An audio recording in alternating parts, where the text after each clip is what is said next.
Oh, there we go.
Hello and welcome, my beautiful phantom audience, to yet another rather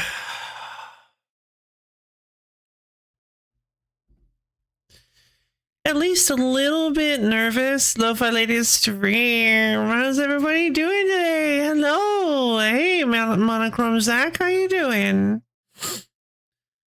Hey, boy. Hey, Melba. Let's just work of it. Yeah, that's fair. I'm very of the just woke up, so. Okay, so this roller coaster goes. Okay, so this roller coaster goes here, and the other one goes there. Remember, they need to be exactly in the middle. No. Urban won't be far enough forward for the smashing machine to work if it's set up like that. Now we need to start all over again.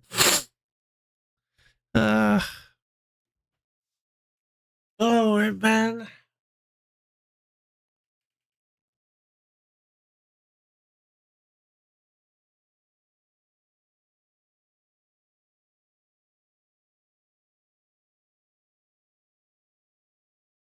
Mm.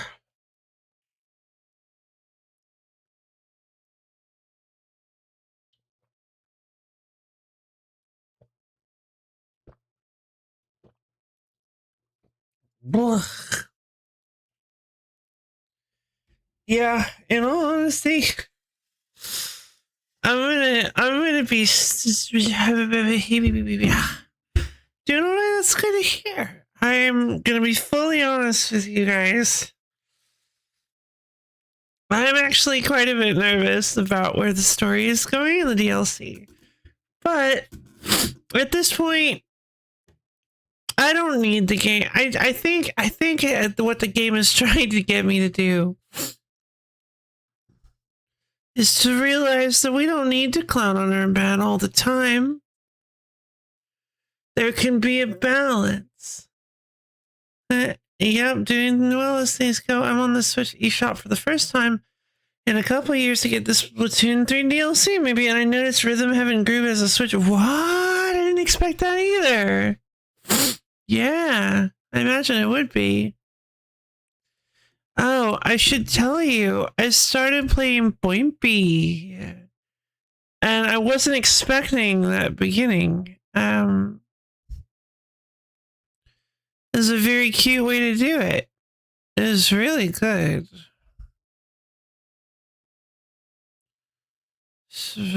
Boimpi. Ugh.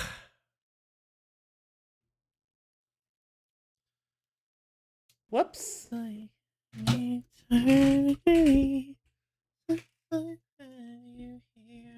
did get to the beast. I did. I got to the beast. He's so cute. And so in the right, let's be honest. What is Point P even doing? Point P is so mean. Mm. Mm. Mm. So yeah, I didn't realize at first. I thought it was going to be an arcade game. The beast is so enamored by the wonderful juice. At first, I thought it was going to be an arcade game, and then I started playing. I'm like, oh, this is not an arcade game at all. This is so cool. And then it's like, oh yeah, no, psych, it was an arcade game. I'm like, oh okay, if you insist.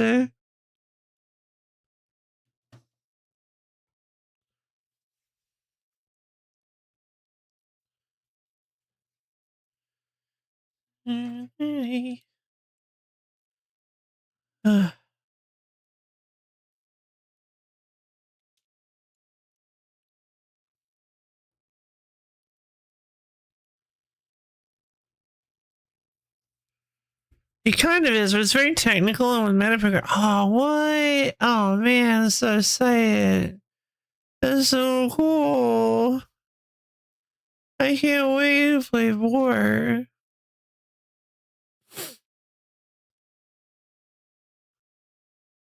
Are you crying? Yeah.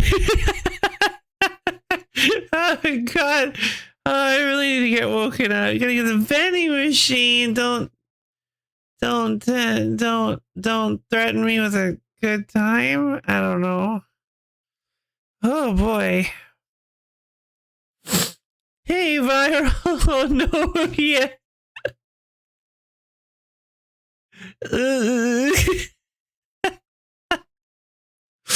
Oh man. Tearful. I'm tearful morning glove.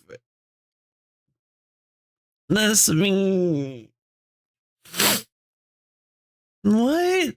Wait, when was this a thing? And why is it only ever just now been on sale? Kind of neat.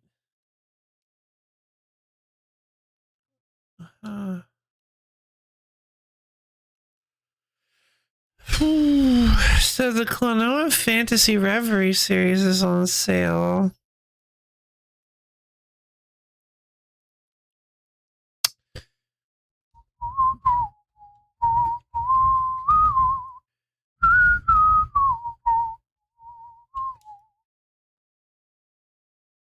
I just joined. Who made the lo-fi cry? I did. I'm so tired. I did not let myself sleep well. So basically I started crying thinking about how beautiful a vending machine would be in this little mobile game. Oh. Hey Kendall. Thank you. Oh god, I need to get myself some tea. All right, but today I should say we're playing no, we're not playing Splatoon Raiders. We're playing Pokemon Legends ZA. I'm so excited. Let's get it booted up real quick. I'll be back. I swear I didn't do anything. You were just talking about the juice. We were just talking about the juice, and look, and then he started bawling uncontrollably, saying about how beautiful the juice is. Oh, it's definitely not as bad as, oh yeah, no, it's not as bad as like 2 weeks ago. I was having like horrible mood swings. Oh my god, this is just like,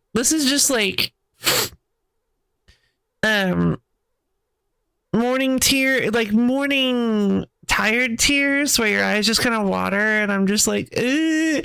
But like, I think it was 2 weeks ago. Oh my god, I just started like, I was having the worst time of it. Yeah, Steph was just, everything was making me cry. That was terrible. Wait, was the screen white? Why was the screen, wait. Okay, well that's fine. Whatever. Oh. I forget how smooth it looks now. That's really cool. Alright everybody, so we're playing Pokemon Legends ZA! We're just doing stuff. We're just doing oh my god, that's right! Oh, we forgot we got Scrumpet and Hyperviolent. Yeah! Okay, so we can like, so we're currently working on getting Hyperviolent to use Rage Fist enough times to potentially evolve. God, I hope. Hi, Lightnecko. Hello. It's great to see you. I'm really hoping that we get to that we actually get to evolve Hyperviolent. I mean, she has Rage Fist. Hyperviolent is still a puff. Yeah, we need to turn Hyperviolent into a wisp. But yeah, right now Hyperviolent's still a puff. We're not looking for puff. We're looking for Ghost Wisp. I love me a Ghost Wisp, but getting a Ghost fighting type on the team is going to be so good, because Ghost is a good typing, and so is fighting. Having an actual fighting type on the team, I'm not used to not having a fighting type on the team. I feel like I always tend to have one fighting type, but I guess maybe I don't. No, yeah, I had hold on. I had Annihilate in Odyssey. That's right, I did. I had that was Gigaviolent, wasn't it? Yeah, that was Gigaviolent. I had Gigaviolent in Odyssey. I already wasted, well, not wasted, but it wasn't, I ended up using Mega Violent on a non-Annihilate creature, and that was in Cassette Beast. So currently I believe the pantheon of violent creatures goes Ultraviolent is the original from Violet, from Pokemon Violet. Then we have Mega Violent, the Medusa, from Cassette Beast. We have Giga Violent from Pokemon Odyssey, and now we have Hyper Violent, which is very thematic, from the Hyperspace. Did you guys get it? I don't know if I ever actually explained that. DLC.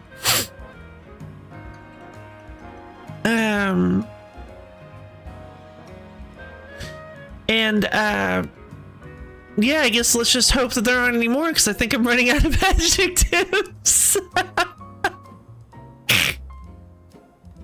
Or I guess it would be adverbs. I guess those are adverbs. No, yeah, because violent itself is an adjective.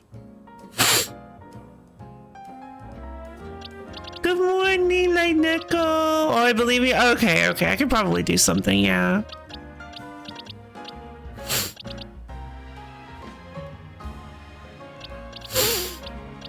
Alright, and also, of course, we managed to get Scrump, the newest addition to the team. Scrump replaced Diva because Scrump is a water type. And that makes sense. I do really feel bad about replacing Diva. But I mean, that's just how replacements are gonna feel. Diva's been such a diva this whole time. Like, Diva's been absolutely slaying. Literally. Look at the trail of fainted bodies behind him. Hi, Laura, it's me. Am I the cutie loaf? I think I might be the cutie loaf.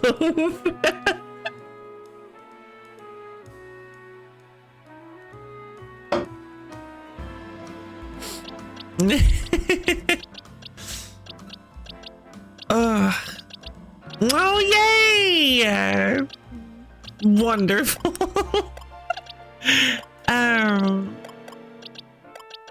It's good to see you, Lara. Let's see. Deepy, same, girl. Same. I need to give myself some tea before we really get started. I just wanted to do a little bit of a recap. Because it's kind of getting my... my blabber motor running. Ooh. Sandagast. Wait. Oh, that's right. We swapped Diva in super. Yeah, I was like, wait a second, hold on. I thought we had to go find Sandagast in hyperspace, and we did. We swapped Diva in while we were doing hyperspace farming. So, so Scrump is here. Scrump has arrived. Hyperviolent has as well. We are getting up in levels. As far as candies go, we actually have a lot of experience candies, so we could potentially get everybody up to some pretty high levels. We might even be able to max some people out. Well, no, not yet. But I definitely don't have to worry about spending mega shards on experience candies anymore. That's absolutely silly.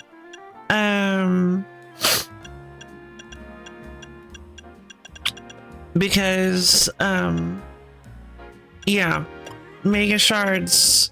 The mega shards I can use to get small experience candies, I believe, and those just don't cut it anymore. And now I can get extra large experience candies super easily, and rare candies relatively easily. Tic-tac-toe, 3 in a row, yeah. And they're like, oh, which one? You got the Iron Thor, right? I thought that was. I didn't realize you also got the Iron Thor, or did you not get the Iron Thor? Because I know Rabbit got the Iron Thor. Rabbit's been like enthralled with his Iron Thor. The Magmi Air X. The Magmi Air X? That's a wild name.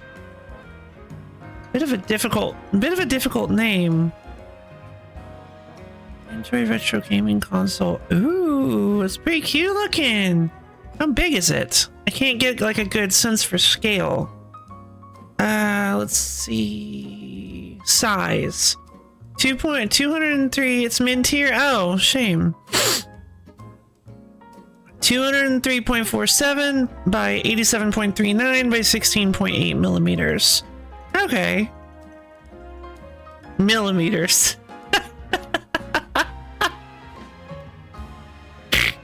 My brain went like centimeter. But that's so big.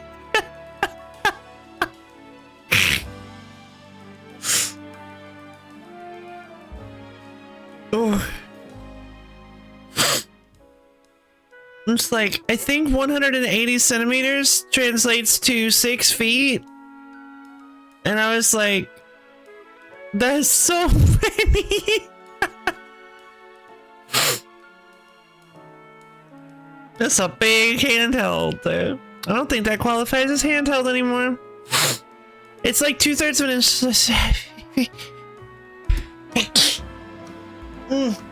Excuse me, sorry.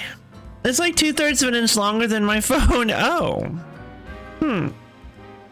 Let's you thank you.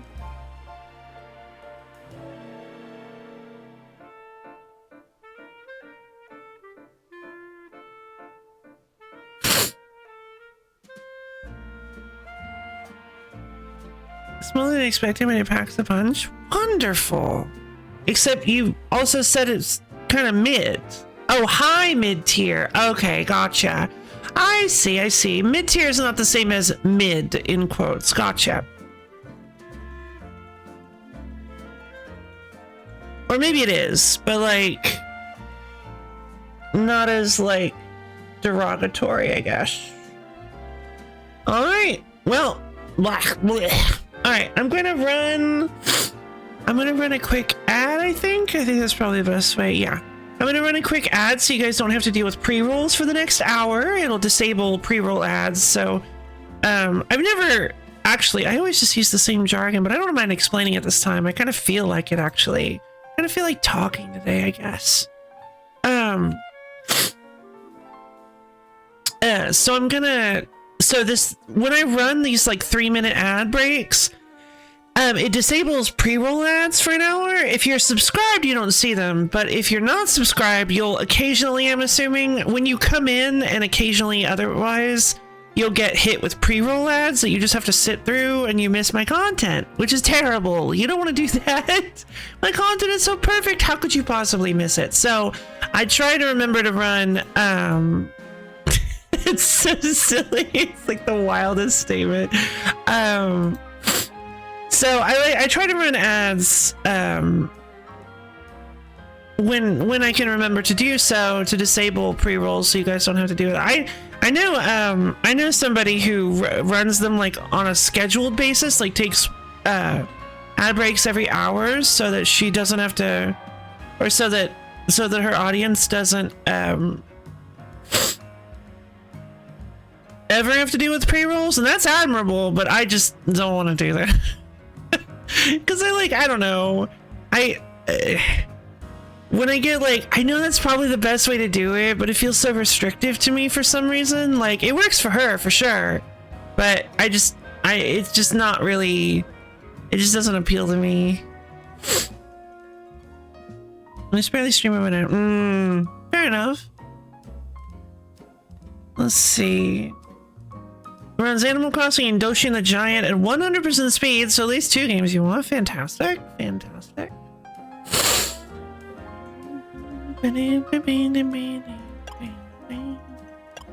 Yeah, we have 548 gimme gold coins. I just don't care about the gimme gold coins.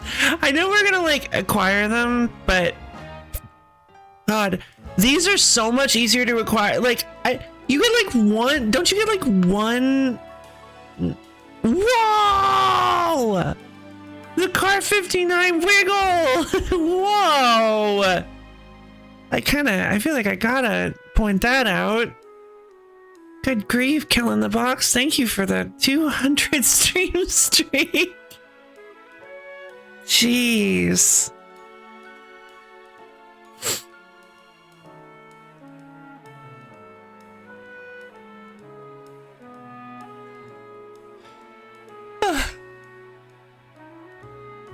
Is this so? Neat. Alright. I will see you guys in just a few minutes after I go get my tea and get my morning nice and started, and then we're gonna get started on some Pokemon. We're gonna enjoy some Pokemon, and we're going to beat up some trainers in the Infinite Royale, and we're going to do some hyperspace stuff, and it's gonna be great, and we're gonna have a great time. All right. See you guys soon.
Hello again. Sorry about that.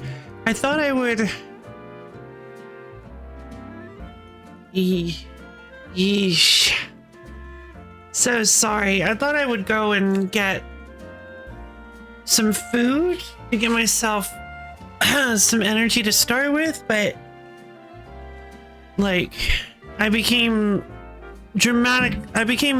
suddenly very aware of how long 6 minutes really is when I said I'd be back in 3. We were chatting all good. Oh, thank goodness. Okay.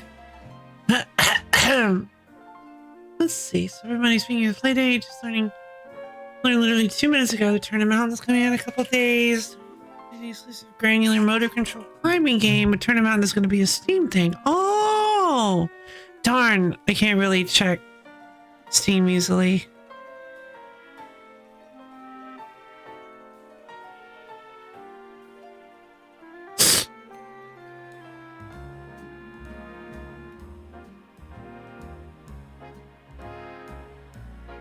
If I won the lottery, I'd buy a loaf of handheld of her choice, except a Steam Deck. That's why. Don't worry, I already have a Steam Deck. So you're covered. I mean, I'm kind of what you do. Yes, I do. It was an extremely ill-advised impulse purchase from a long time ago. I've barely used the thing. I've started trying to actually enjoy using it, and I have. It's actually pretty cool. It's just, it's so heavy. Wow. Yeah, it was. I definitely shouldn't have bought it, but it's fine but it's fine. Like, I don't go anywhere. So having a handheld version of my PC, moral advice now? Why? Having a handheld version of my PC just doesn't really mean anything. Like if I was going on like constant business trips or like I had to oh, more expensive fancy, sure enough, fair enough, not sure enough, fair enough, but yeah, I bought it. Well, I originally bought it because I didn't have actually I guess I wasn't ill-advised at the time. I originally bought it because I didn't have a good PC, a good rig. And so I was hoping that this would be a cheaper way to get something powerful. And I wanted to, because I used to be really bad about not doing proper research before jumping into purchases, trying to get better about that. But I was hoping that maybe I could use this thing, like I could jury rig it up to jury rig it. I can never remember which one it is. Up to like a monitor and basically have my own little hacked together computer for streaming. But before I even got it, I got this big lady as a gift. And so I suddenly didn't need it as that anymore. So, yeah, it's like 20 feet away from my laptop. I don't use Steam Deck. Well, yeah, no, me neither. But I have one, and like, yeah.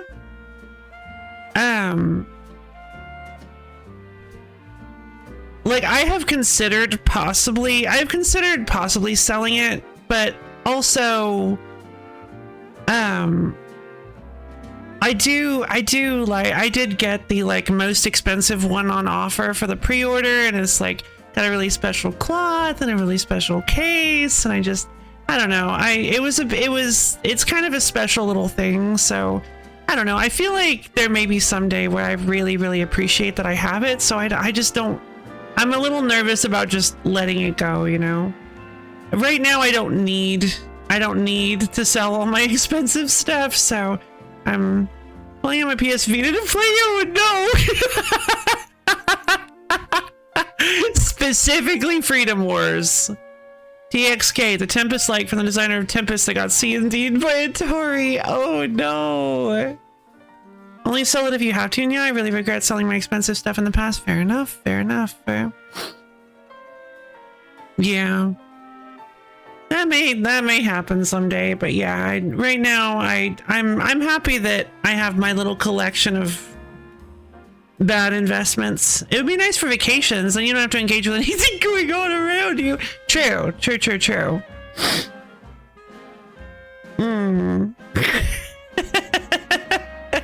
Very true. Yeah, I think my biggest complaint with it, like the Switch 2 is the perfect like size and weight for me. The Switch 2 is awesome. I love the Switch 2. It's just got, it feels really, it's just got the perfect size. The Steam Deck is just too big for my hands. It's real heavy, and it just like, it feels kind of clunky and difficult to actually like manipulate. But it's not like it's not like unusable. It's just that like after using it for long periods of time, I'm like, oh, kind of worn out. Or I can play Oreshka, the dungeon diving JRPG where you run a clan of warriors cursed to live for only 2 years. Yikes, that's sad. But also, yeah, the Vita didn't have a whole lot on it. The only games I ever memorably played on my Vita were Digimon Story Cyber Sleuth RPG, or whatever it's called. Digimon Story Cyber Sleuth and Freedom Wars, because Freedom Wars was a PS Vita exclusive. I tried to find other things for Vita. I know, right? I feel so bad for the Vita. They just so mistreated this poor thing. They did not. I mean, I guess it just didn't have the processing power to handle the really big stuff. Is it a baby RPG? No, I'm assuming. Oh yeah, that's a really good point. They grow up very fast.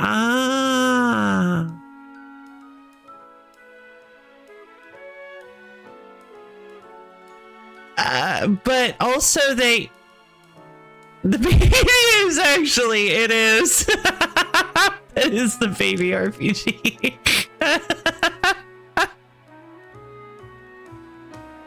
That game is wild. I don't remember how I ended up with a copy of Children of the Seven Stars, but I guess I think it was on sale, and I was like, oh, this sounds like a cool concept for an RPG. You're like teaming up and you're going into dungeons, and it's like a dating sim kind of thing, I guess. You've got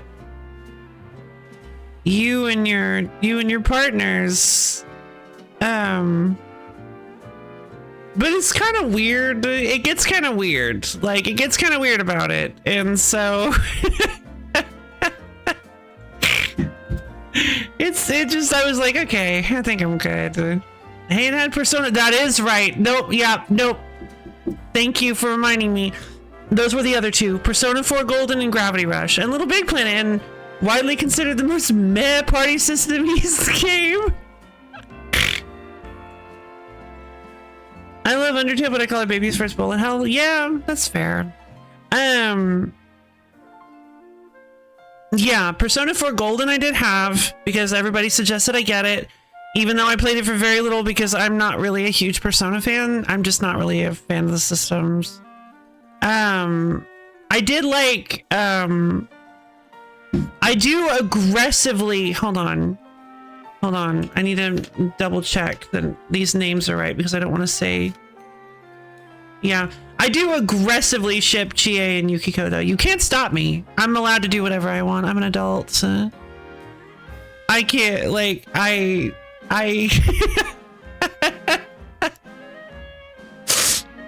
they had like 2 or 3 super cute moments and I'm like, oh, okay, I have emotions about this now. Baby's first bullet hell is light rain mode of void rains, or is it, I think it's mist. I think it is mist rain. I get, no, I mean, even then. I didn't have a PS4 and wanted to platinum Undertale. Oh, I didn't know Undertale was even on the Vita. That's pretty cool. Tearaway. A lot of the best notable games did get ported. Yeah. Freedom Wars ended up getting ported to Steam, but nobody likes the port. Now Toad became wildly OP in the golden version. Is interesting. Shh! Everybody quiet! Hello! Daniel Jim 13! Hope you enjoy watching me just talk a little bit. We're just kind of blabbing about games. How are you doing today? You want to ask me for a favor? Sure, you can ask me for a favor, but I can't guarantee that I'm going to give you said favor.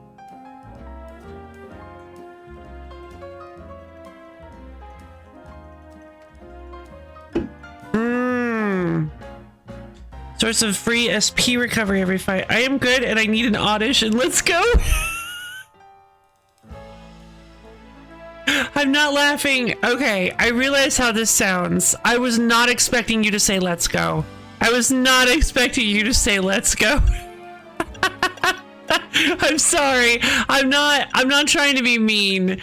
That caught me so off guard. I totally understand. I'm so sorry that you need an audition. Let's go. But I do not have my Let's Go Eevee installed. It's okay. Also, I probably don't have an audition. If you're struggling to find one, I probably don't have one. And also, I don't like to do trades, although this is a really unique example. This is actually really, I honestly kind of respect this. I'm not even playing Let's Go.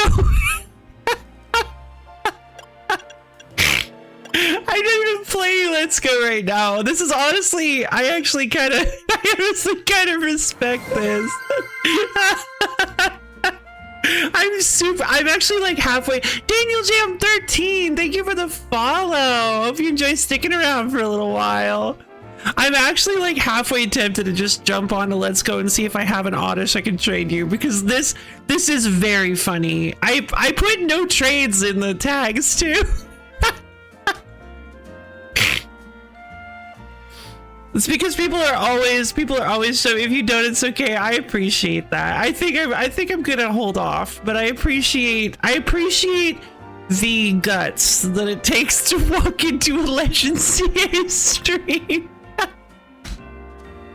and ask for Let's Go, and that's very beautiful. You are an awesome person, Daniel Jam. You made me laugh this morning, and that's really appreciated. Apparently, according to Linux handheld porters, they had to heavily optimize Undertale's a bunch of ports of it, or apparently have RAM hog issues. Interesting. So were you thinking, oh, thank you. You kind of did. You kind of did. I was not expecting, when you showed up and were asking for a favor, I thought you were gonna ask to trade me another Shalfa. Cause like, I get a lot of people coming in and being like, hey, can I trade you Shalfas? Like, and I'm just like, no, that's not really how I'm playing this game. So I was kind of expecting you to, to be the same as some of the other people I've seen. So you really surprised me, and I appreciate that. Asking somebody for change, and then when they give you 4 quarters, you give them $1 back. That's great. I love that. Going on the hunt for one. Oh yeah, good luck. I wish you the best of luck on your oddish hunt. Now I am curious. Hold on. I don't have it installed, so I gotta. Oh darn it! Why did I do that? Sure, I'd love to hear about it. Honestly, I am now fully invested. I'm fully invested in your oddish hunt. Oh, if you guys can give me 1 second, please.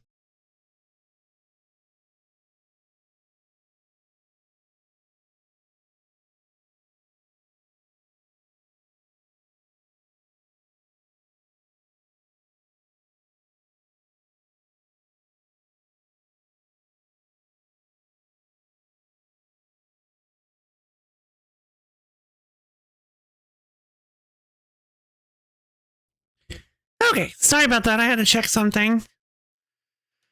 Hold on. Pokemon, let's go. Gotta go to my virtual game cards. I know a lot of people hate the virtual game card system, But I actually think it's like just the right amount of kitschy to me. I don't like that they have like apparently moved fully away from digital in order to implement it. Sorry, fully moved away from physical to implement it. But I do like it. I think it's a cute system. It makes me feel like I'm actually swapping game cards out, and like I don't know, it has it's just the right amount of silly for me. Physical, yeah, no, I get that. I've always disliked physical. I've always been, the problem is I've been a huge proponent of digital simply because, I mean, back in the day, I would lose games all the time. In fact, one of my biggest, like, I don't know if you could call it a scar. That's maybe a little too intense. But one of my biggest lost games, one that I hunted for years, hoping that maybe it ended up in a box or something as I moved. Like, I just always was on the lookout to see if maybe it had been like stuffed in caught in a couch cushion or something. It was Kirby's Nightmare in Dreamland. I loved that game. Well, I say that. I liked that game. I didn't super get it, but then I thought it was kind of neat, but then I lost it. I lost that game. Oh, really? Yeah, I suddenly like, suddenly it just like, it disappeared and I looked everywhere for it and I couldn't find it and I was so sad. Oh man, I don't think this is too personal because it's been like so many years. There's no way. There was actually a moment where I was one very, very like vivid memory of being a little bubby. I was hanging out with some people. And this guy had this big plastic bag, this probably big like Ziploc bag of games that he had with him. It was so cool because like he does so many games. And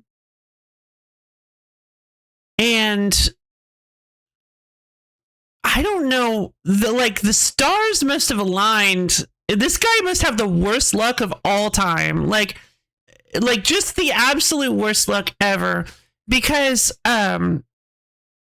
he like picked up the bag and I noticed that on the very bottom of the bag, facing outward, label outwards, was a game that I also owned. And I was like, oh my god, did you find an Oddish? That was so fast. Oh man, there was no arc or anything. What announcement do you have? Did you find it? Yay! Daniel Jim found their Oddish! Yay! Oh my god, it was a shiny? I'm running that back. Yay! And everything turned out great. Yeah! I'm so happy for you, Daniel Jam. Yay! I'm so happy for you. Oh, that's awesome. A shiny Oddish. Oh man. Well, I guess I don't need to download. Let's Go. Let's Go just finished downloading. Well, you know what? That's fine. That was a fantastic bit of Journey. We're doing great. All right. So, as I was saying, so I saw on the bottom of this kid's bag, this plastic bag was a game, a Game Boy Advance game. I think it was Metroid Fusion, actually. Maybe it was, I don't remember which game it was, but I think it was a Game Boy Advance game, and it was facing it. It was labeled out on the bottom of the bag. I was like, oh hey, I didn't realize you had this game, which it was silly to say because it was full of games. I was like, oh, I didn't realize you. Oh, actually, no, because like I'm like, yeah, I didn't know you had this game. I have it too. And it was like, hey, and I was like, yeah, I've got a copy too. And I was like searching through my pockets, and I was like, wait, where's my game? I was like, I was like, oh my god, and I realized This kid had stolen my copy of this game and put it in his Ziploc bag. And it just so happened to fall to the bottom of the bag, label out so that I would end up seeing it. And I feel like that's insane because it was this massive plastic that you maybe I might have. I don't think I did. So like, it was insane because it's like, how unlucky do you have to be? You have this massive bag of games that you can steal, that you can store your stolen loot inside of, and it just so happens to end up in the worst place so that you end up getting caught? Like, oh my god.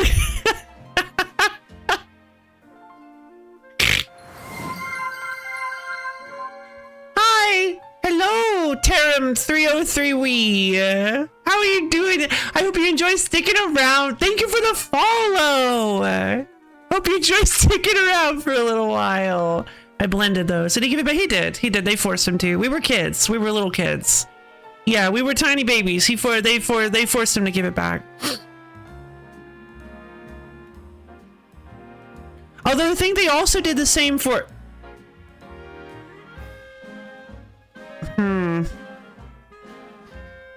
See, I believe they also tried to do the exact same thing with my original copy of the old style art of Dark Magician. Yu-Gi-Oh! Has been banned! We cannot talk about Yu-Gi-Oh!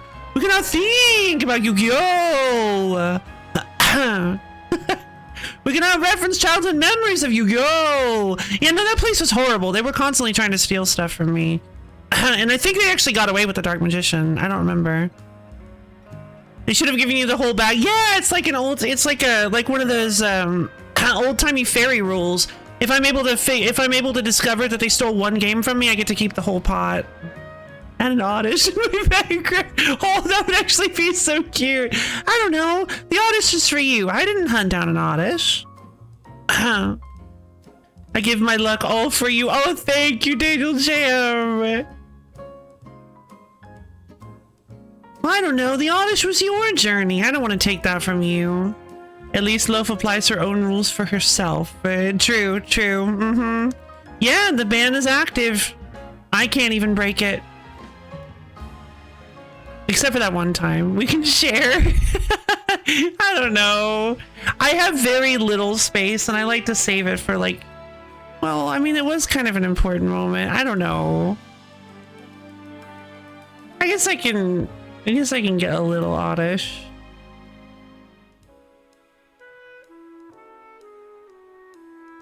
That was a fun little moment. All right, you know what? For now at least... Let's go grab a shiny oddish. I'm feeling a little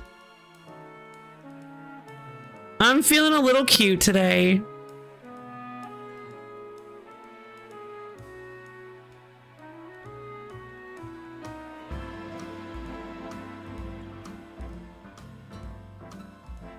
Shottish, yeah, I actually typed it up as Shottish.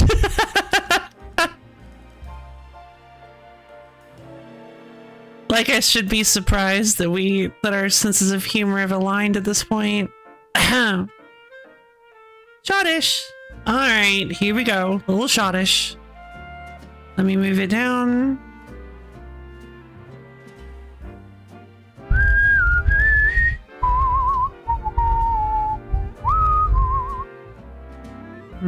Gotta move it behind me. Behind Wendy. Alright.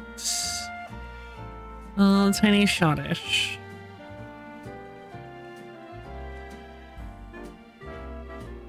What's a good place? Should Shottish be on my... Should a little tiny Shottish be on my windowsill? I do have a lot of blank space behind my head. I don't mind being on the... Then being on the curtain is kind of cute. There's my green plant. Yay, green plant.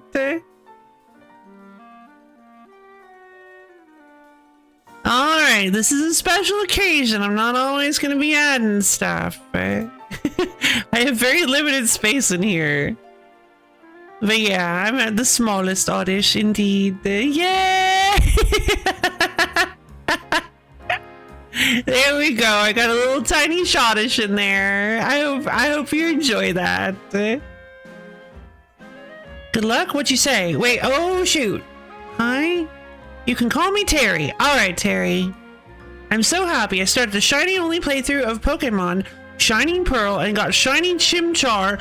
Under odds took me like 5. Only took you 5 soft resets?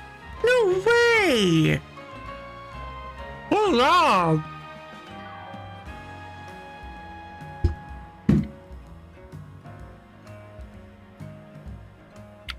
Yeah, sorry, Terry. I didn't see any of your messages for some reason. Good to have you around, Terry.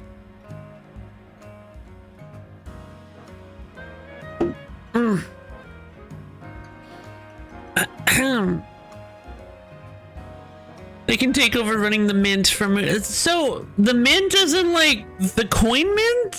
Where did... I saw you mention that earlier. What is that all about?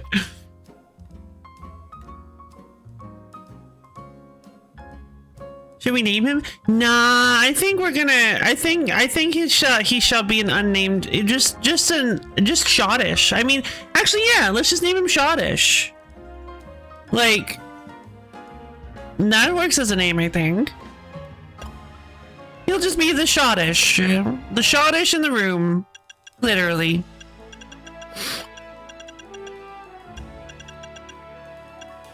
Perfect.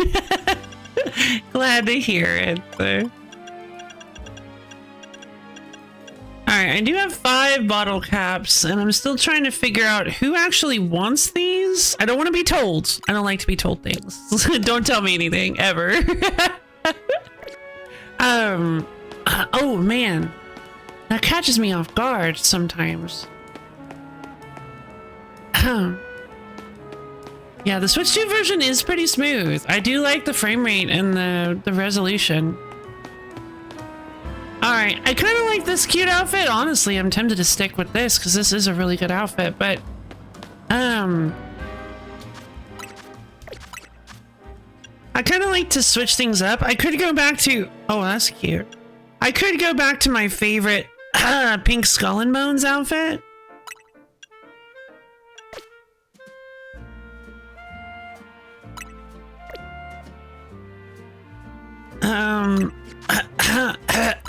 Jeez. Lara was talking about her new handheld and how much it costs and conversion rates, and I was like, that's about $1 quadrillion $. Someone said inflation was out of control. I was like, well, we did leave Mufai in charge of the mint. Yeah. I didn't explain to Mufai how money works. I prefer to leave it that way. Yep, in order to handle this inflation, we're gonna need the power of the moon! Magical Mufai! Hey, don't vibrate. There she is.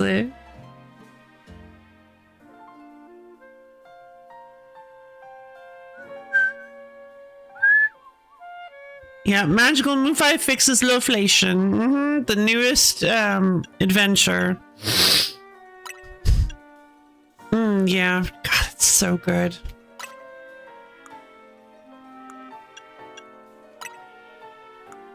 The bow and bone, it's just so good.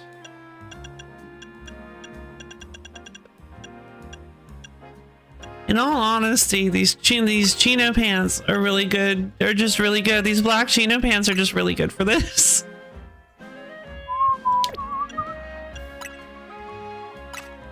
I think I was using... What was I using? Was I using these purple skinny jeans? No, that was when I was using the fully purple cardigan and blouse. When I was going... Ooh!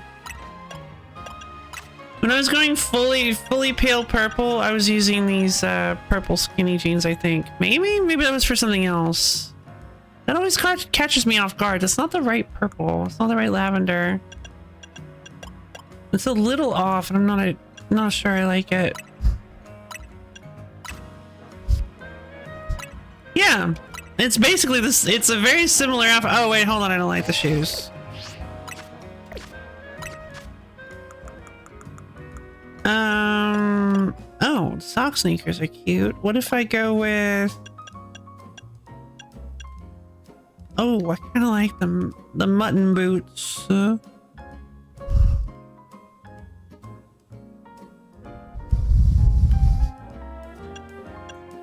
Combat boots, I mean. Like, yeah.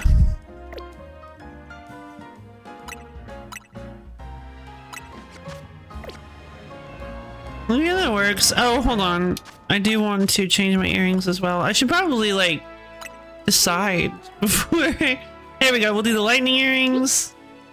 I mean, aren't those cute? God, I would love to wear something like that. Let's see. If Pokemon Snap works on default, even if this is best handheld, fair enough. Pokemon Snap is pretty neat.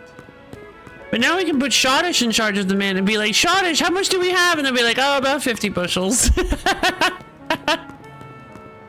It's like, wait, not,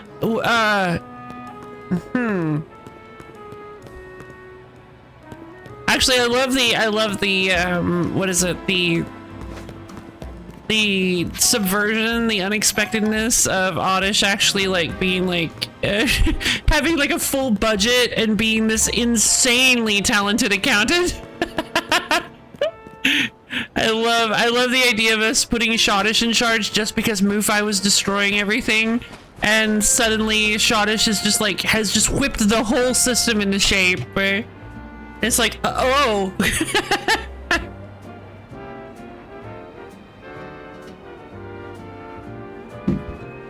Like Shottish has little glasses. Whoa! Did you hear the train stopping? That was so cool.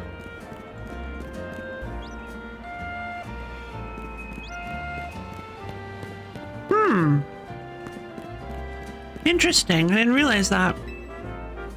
I've collected 7 Pokeballs for you, yeah, because I went absolutely nuts and just started hucking them everywhere. Whenever you lost some of your Pokeballs, you come find me. I've got you covered. Thank you, sir. Alright, so where are we going? I want to do some side quests, some side missions.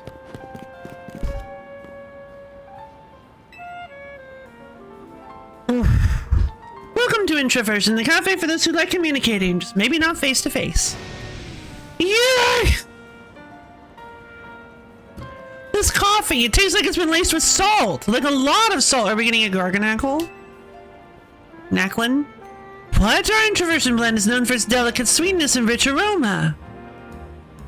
Oh no, Orb will take care of it. There's no way it should taste salty of all things. There he is! Wait, hold on. That's the rock salt Pokemon Knackley! Okay, so... You there, trainer, please help! Please, can you catch that Knackley? I've got to find out if it's why our coffee is suddenly salty. Okay, I'm pretty sure I have not seen a Knackley before. That's some Knackley coffee! I'm pretty sure I have not seen a Knackley before, which makes me think that there are some Pokemon that can only show up in... that maybe there are some Pokemon that can only show up in, side quests and side missions. Yeah.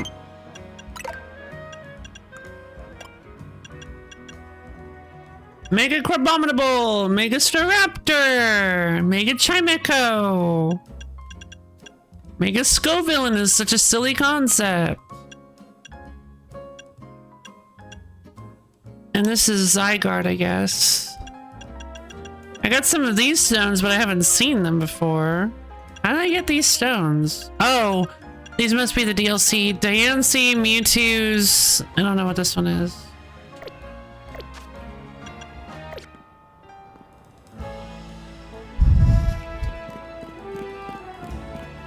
Sewer hole!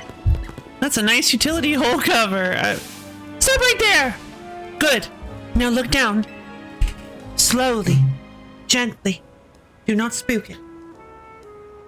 Did you ever notice the Pokemon designs on our utility covers here in Lumiose? I call them Pokemon lids. And you've just found one! Cover! Her name is Cover! Womp womp. This is one of the Vault District's famed Go-Goat utility holes. Now, how about a little quiz? What Pokemon is depicted on utility holes found in the Rouge District? Guess the Pokemon you think you'll see there, then show me that Pokemon. Oh. Rouge District's utility hole covers.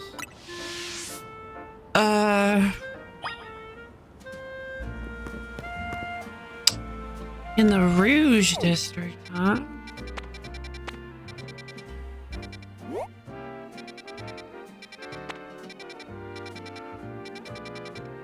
Jean Sector, Rouge Sector. Okay. By guess, did you mean go there, find out, and come back? Yep. Maybe not, but that's what I'm doing.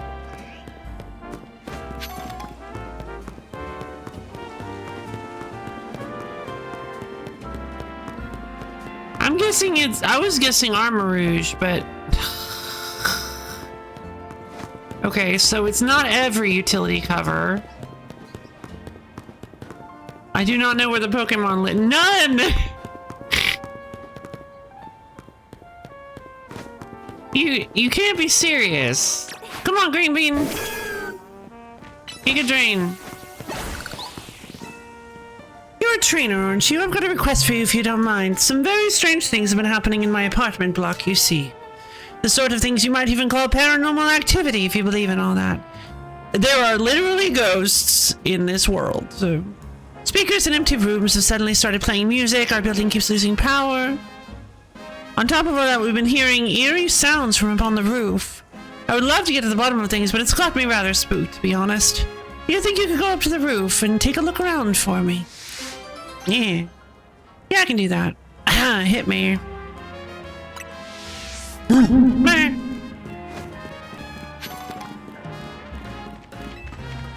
Come on, Green Bean, let's go. Up the roof we go. Neat quest. Japanese manhole cover art is so cool. Yeah, I didn't even realize that was a thing in Japan. Oh, it's a Dedan. Oh, what a cutie. The Dedan may have been using its tail to absorb electricity. Follow Dedan to see where it's going. There's one I love that has a really cute water strider design. Oh, that's adorable.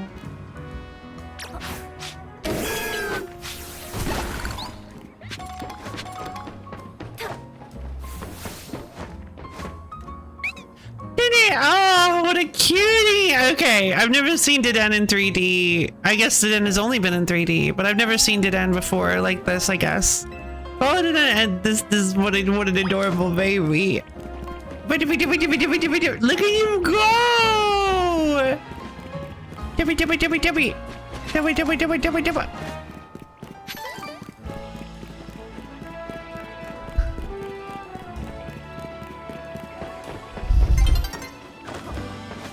Night is falling over the city. I can tell. Oh, that's getting smushed. Yep, but hand it over. Did it? Uh-oh. You got into a battle with the wild Dedan. Go, Green Beam!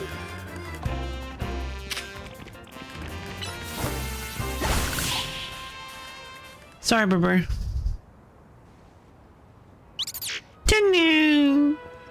There you are, young trainer.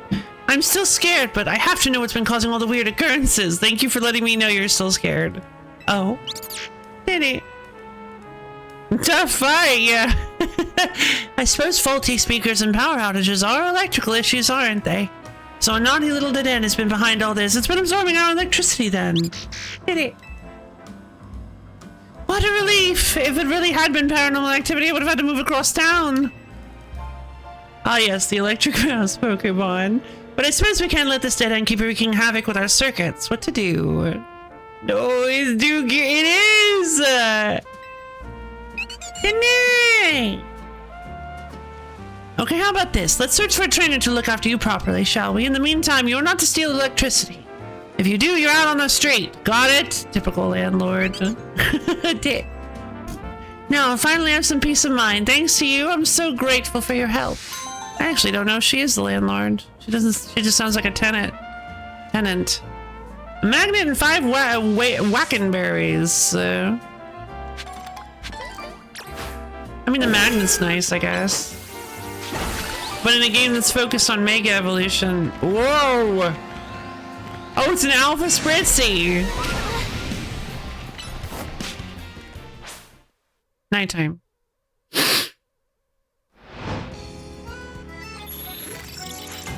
Battle zone activated! Ah! They're still here?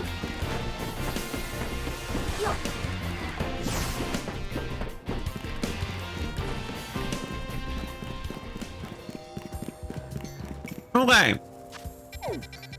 What? There are 3 battle zones?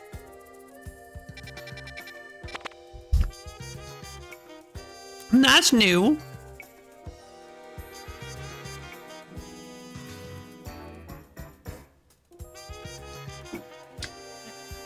Oh no, hold on.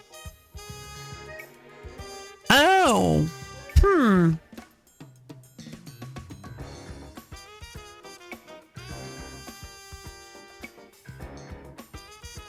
I guess what they're trying to say is that maybe because, see, wait, what is this thing? It's a fairy type. Whoa, that's right. Wait, hold on. Is that a Cranidos? Grass electric. No, I think that's a baby skull. I think that's the pepper. That's a little pepper. I just realized we switched, so obviously we have a new Pokemon to deal with. Yeah, Saravian, whatever that other bird thing is. Oh, an Eevee! I guess I have an Eevee. Yeah. Yeah, guys, I'm starting to think he's not in the game. It's a little sad, but... we've got very specific Pokemon showing up in the normal zones, so yeah. It doesn't make any sense, though.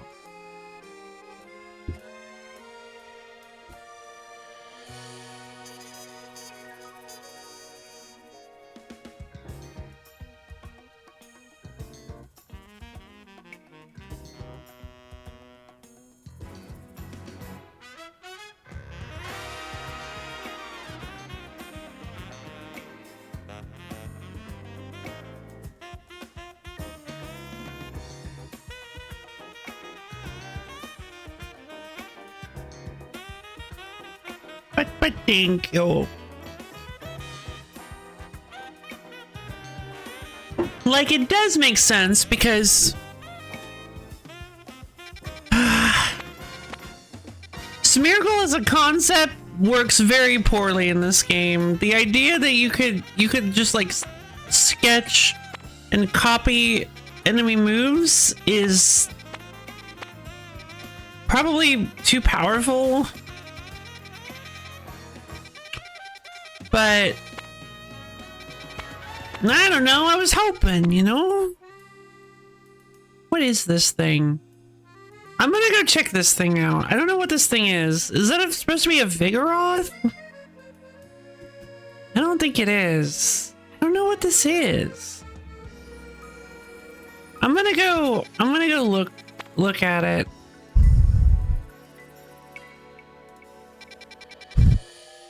I think I have some donuts.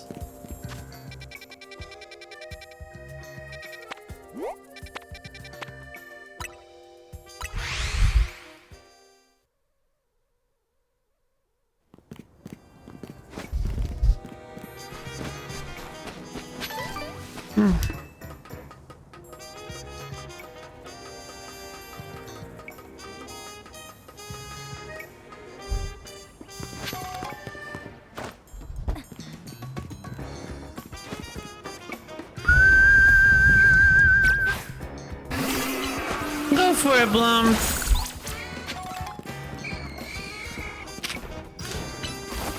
Rock slide.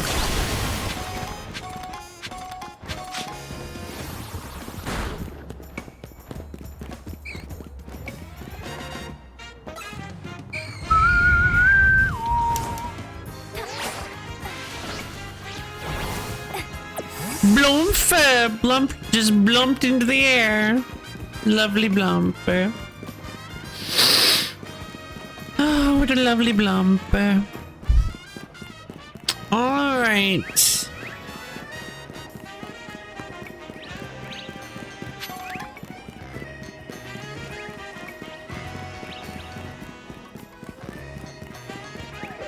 What? Must be on the roof then. Well, how do I... Oh my god. Are you kidding?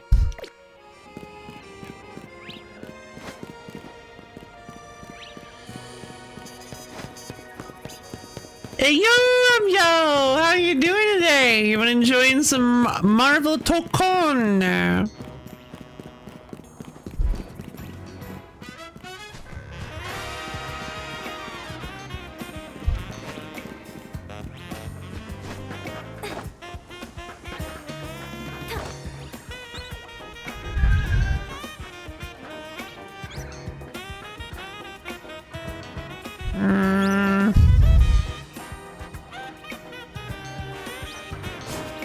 I have no idea how to get up there.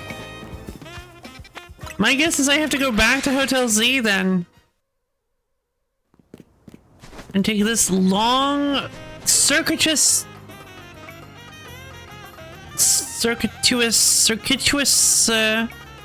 path that I don't want to have to take.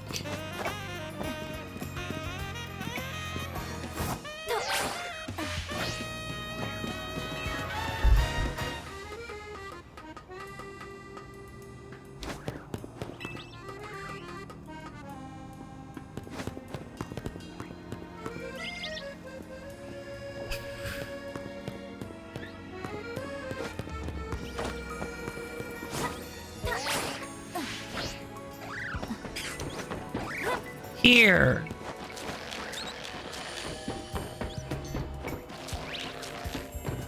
What? Oh, come on now.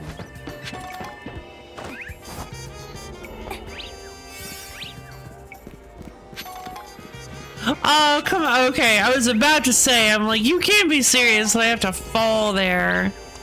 All right, Scrump, pick it out. First impression.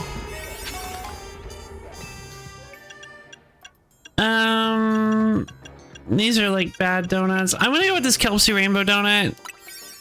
I don't plan to stay for long. I just want to see if I can find what these Pokemon are. Not too well, I'm gonna keep a positive mindset. We'll try to try out with Goo later, maybe. Fair enough, fair enough.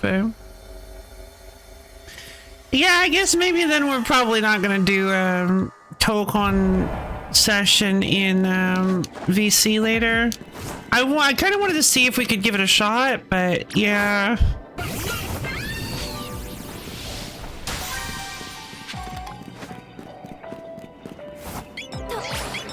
Oh, it's just a Starly.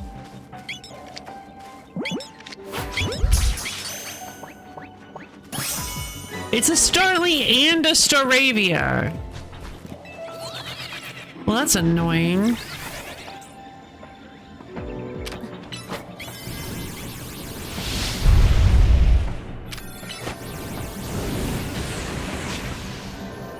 No!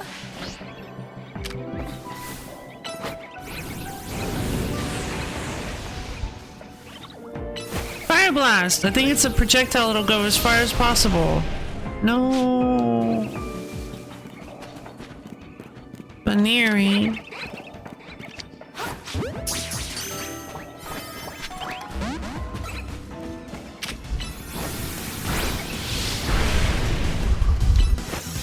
Don't mind.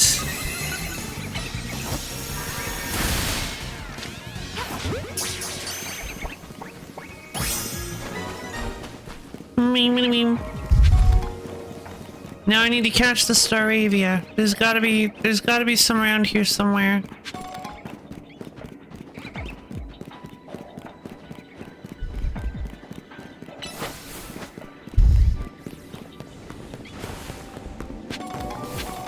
Oh, come on.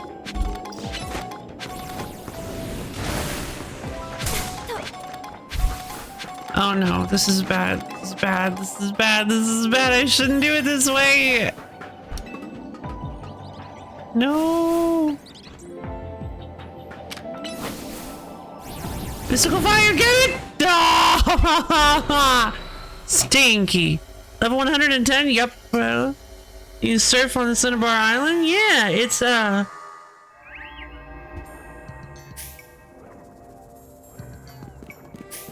hyperspace. Hyperspace is all wonky.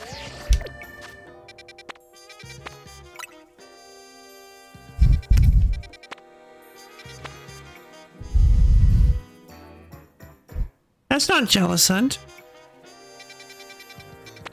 That's a fighting type. Is that Octo thing?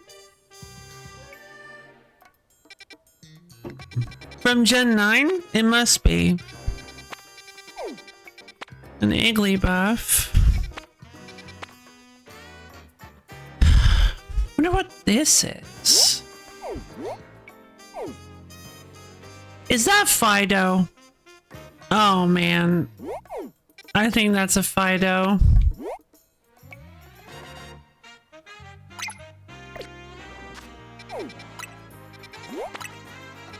Well, if that's Bread Dog, I gotta go get Bread Dog.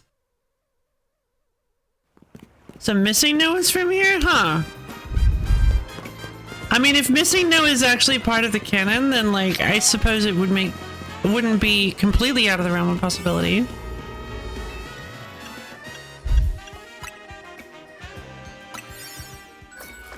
Well then no.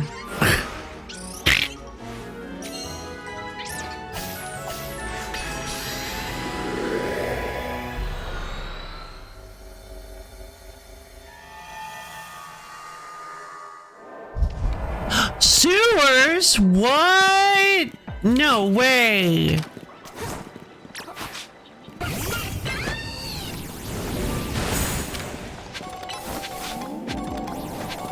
Big ball.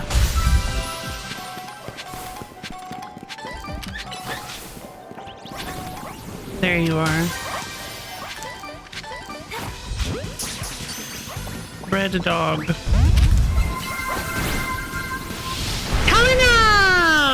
Thank you for the follow. I hope you enjoy sticking around for a little while. Nice shot.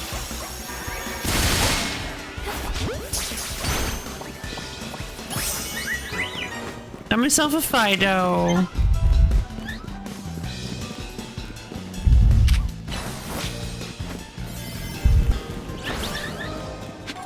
I don't think it's too super difficult to catch a fairy type.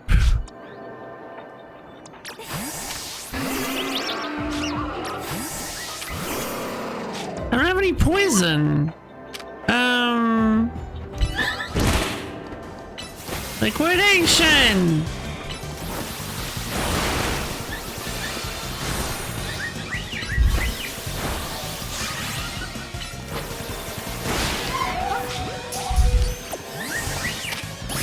Not a flibimmy.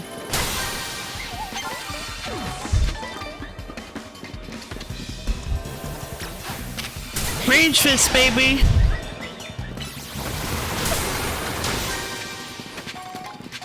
And then I need to catch the oh, hyperviolent fainted. No! Well, doesn't have any, but no. That Fido was obliterated. Hello, Johnny Dom! Hope you enjoy watching me obliterate some Fido. How are you doing today? Poor Fido.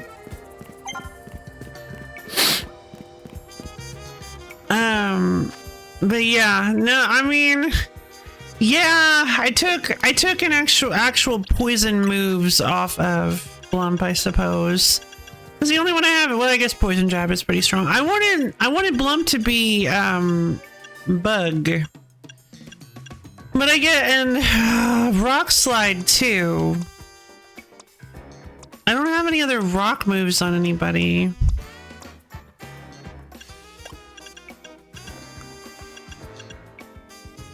I mean, Gabby, I just don't think rock slide works. Yeah, oh, rock slide is physical.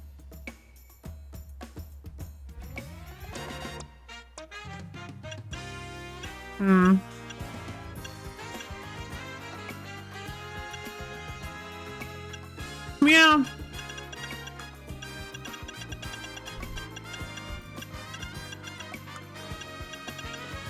You make a good point. Whoa! Gunk shot.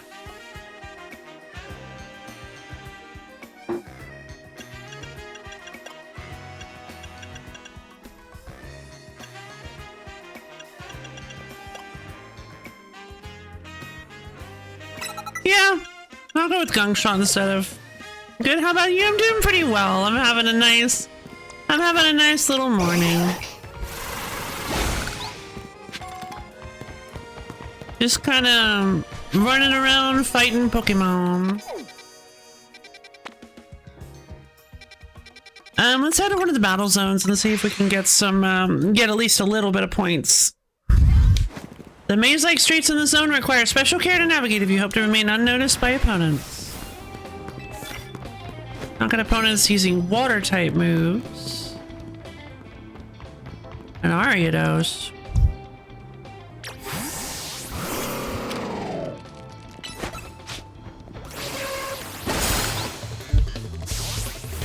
Gotcha.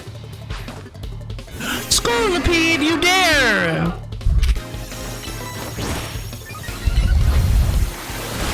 Waterfall! First impression is so strong.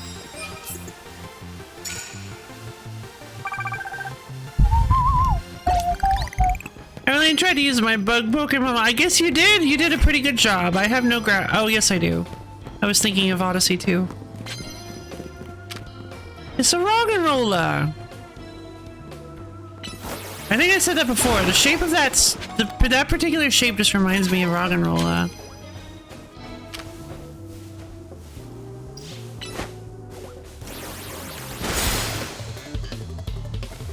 Waterfall.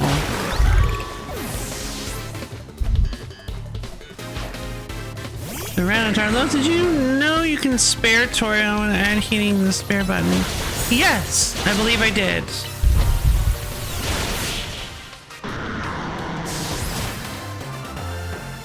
Although maybe I didn't. I don't know.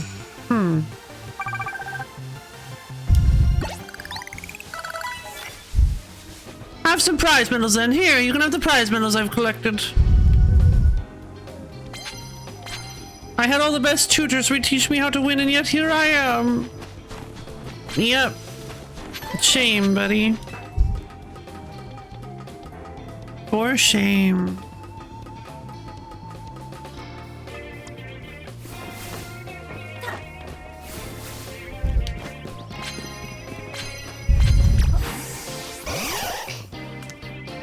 Low sweep. A Thunderstone. That's pretty cool. I don't think I can make it. Nope.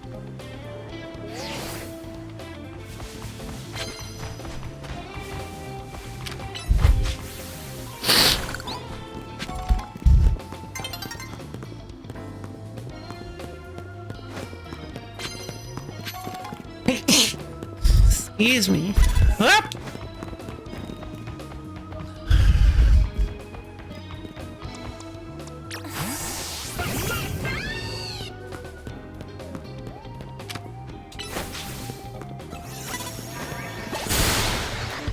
Gotcha! I just had to be more...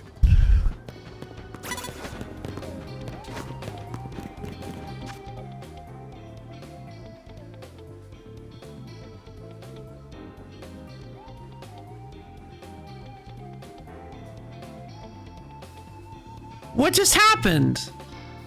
Did I...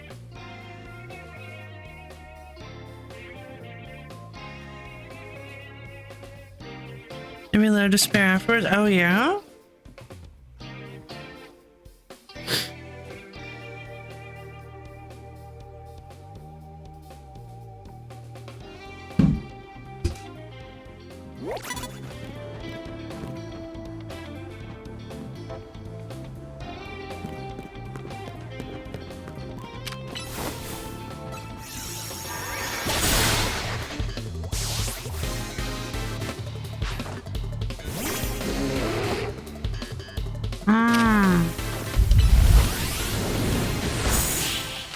Oh, jeez.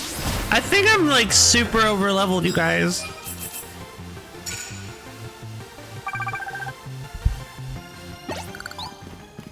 When you hit this level, wins don't come easy. Well, this is the only level now, so yeah.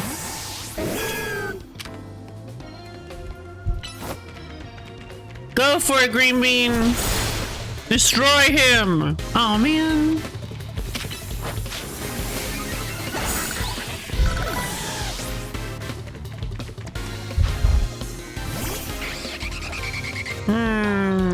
I'm gonna go for it anyway. Jeez. Rage Fist! Oh my god. Alright, baby. Scale shot! Thanks, Gabby.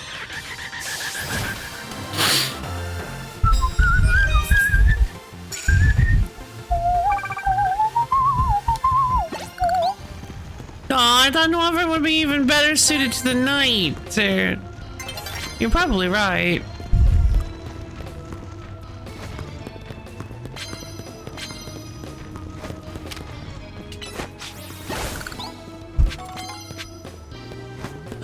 Oh! Semi-poor.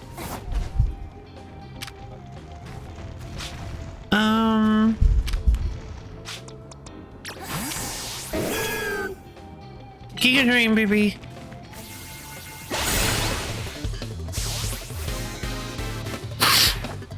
Barbarical!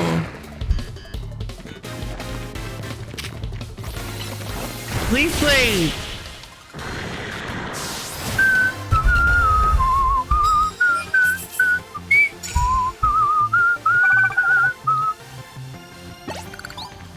Alright. You care for a cup of coffee? I'd love one. Soothe your weary Pokemon with one of our finest drinks. Alright, everybody. You know, I never imagined what it would be like, but it just occurred to me of like the idea of setting a cup of coffee down on the ground. It's like, all right, everybody drink up. And then it's just like a bunch of hungry dogs just like,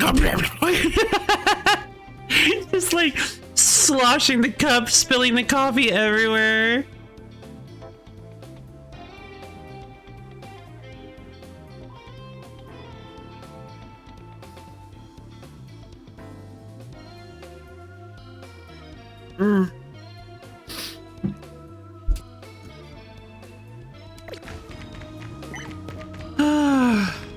Will I need to compete directly to win the Lumio's Cafe Grand Prix? I didn't even know that was a thing, sir.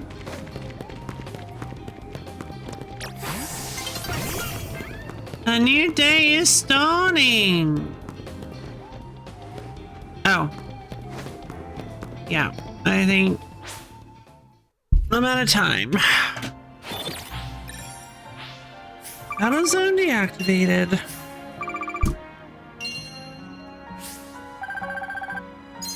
Got a little bit of money.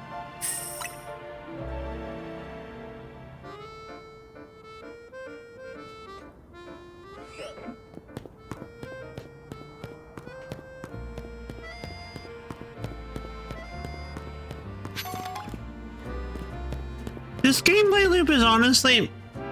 You said Legend ZA enrages you sometimes, but like... Was it something you saw me? Was it something that happened to me, or was it just something that was happening to you that I didn't see? What happened? 'Cause yeah.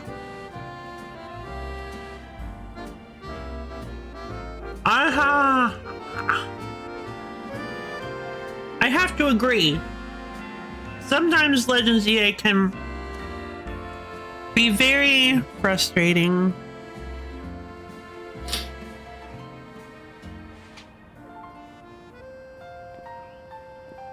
The entire main story of Legends EA is one of the most uniquely horrible things.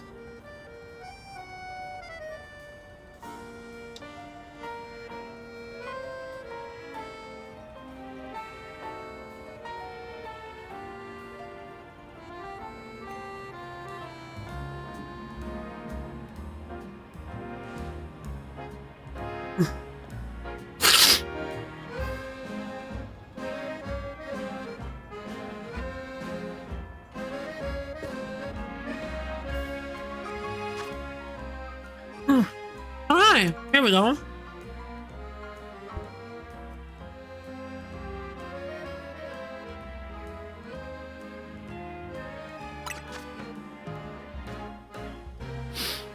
You've earned yourself a TM for Iron Tail for reaching research level 30.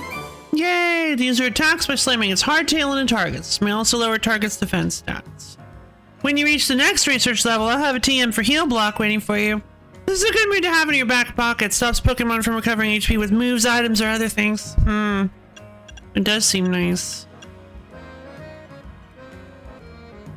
So Sludge Bomb, Thunder, Earthquake, and Giga Impact. Grief. I feel like I'm not making a whole lot of progress.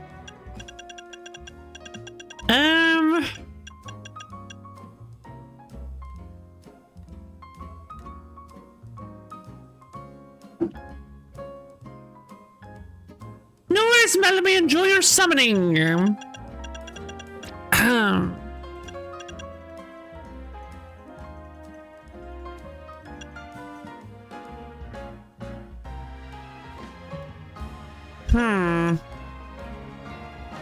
Oh, bench. I thought that said beach. I was like, wait, we have beaches in the city? I didn't think that was a thing.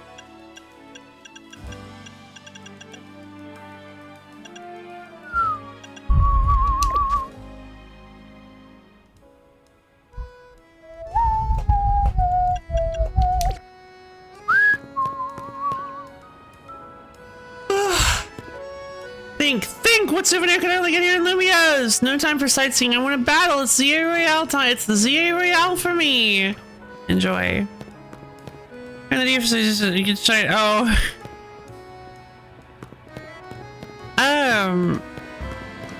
No, yeah, no backseating, please. I'd like to not know any information about the game that I haven't seen, but I appreciate you wanting to help. Thank you, Talinam. But yeah, I definitely don't want to,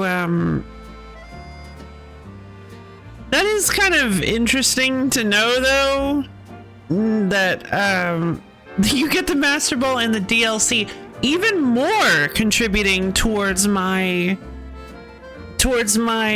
statement that I feel like the game is not whole without the DLC. That is a very, very uninspired and rude choice to put the Master Ball in the DLC. Very strange.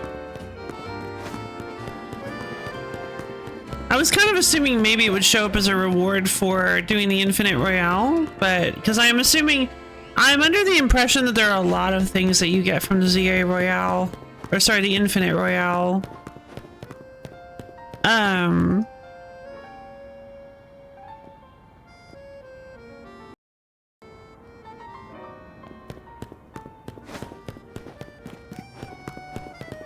Because that article, that article is so hello. That article I was looking at did just totally obliterating Urban. I ended up slipping and seeing that you do get some kind of reward. I'm not gonna say what it is, but you do get a pretty potentially major reward for participating in the Infinite ZA Royale, at least. So yeah, it's definitely not just like, hey, you get some experience crystals or whatever. When a Pokemon flinches, it can fire off the move it was about to use. If your Pokemon is able to attack as normal, but your opponent's Pokemon can't attack at all, it's basically like attacking twice. My battle style is all about making victory a cinch by causing the opposing Pokemon to flinch. If you want to face me, you'd best prepare for a tough fight, sir.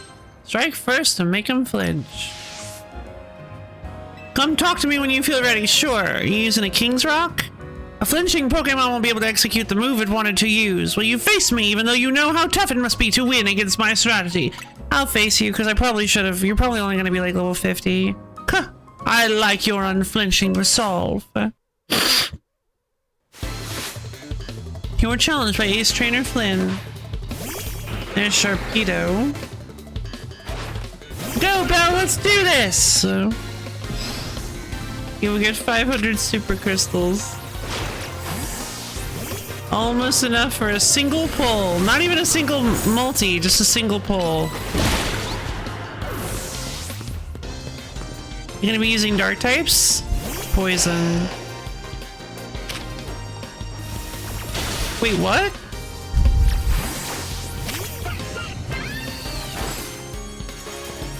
Oh, Belle's frozen.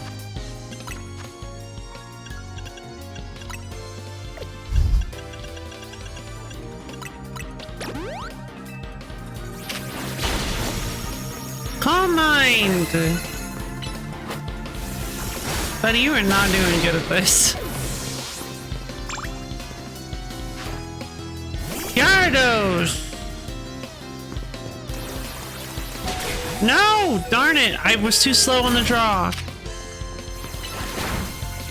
Leaf Seed. Twister.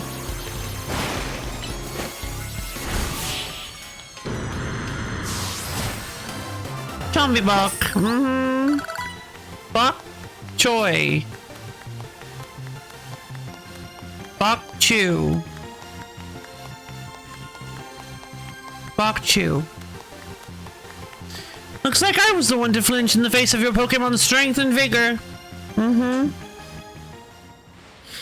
I guess it doesn't matter whether you flinch or not. Being a Pokemon trainer is all about clinching victory your own way. Your mental resolve during that battle can only be described as majestic. As such, I think this is just the reward for you. Yep, knew it.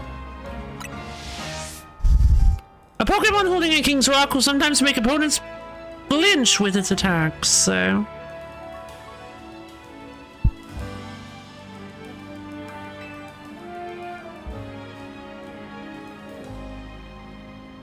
Ghost sees the upper hand by putting opponents in a tough spot. I expect great things from you. Thank you.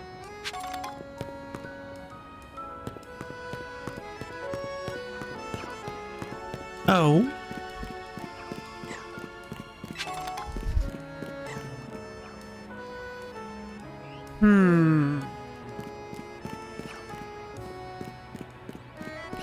I want that TM.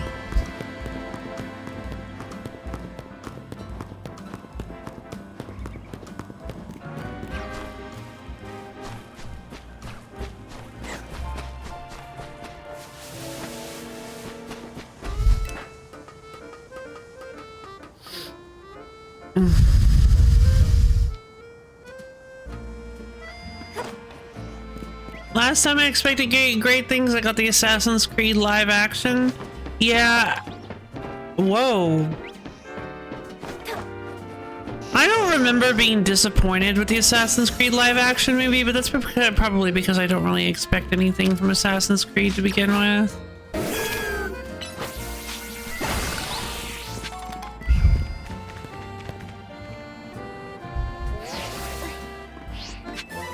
Brick Break! You're kidding!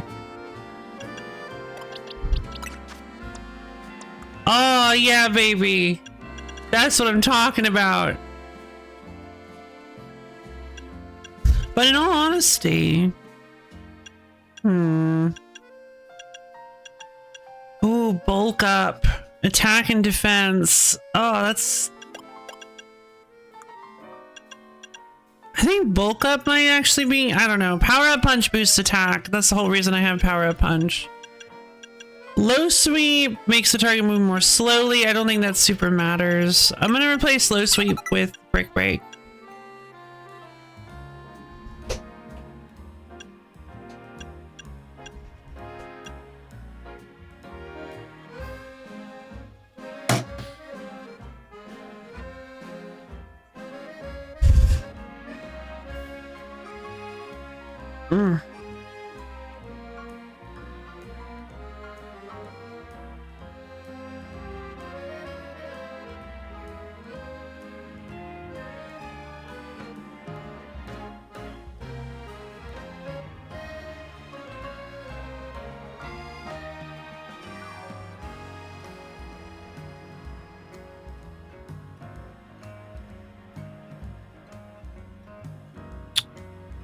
So I watched somebody review the Assassin's Creed movie.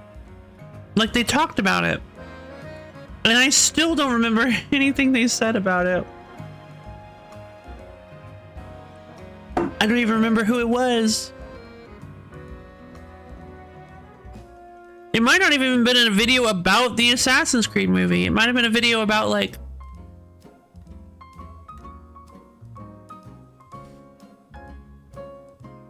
any number of things.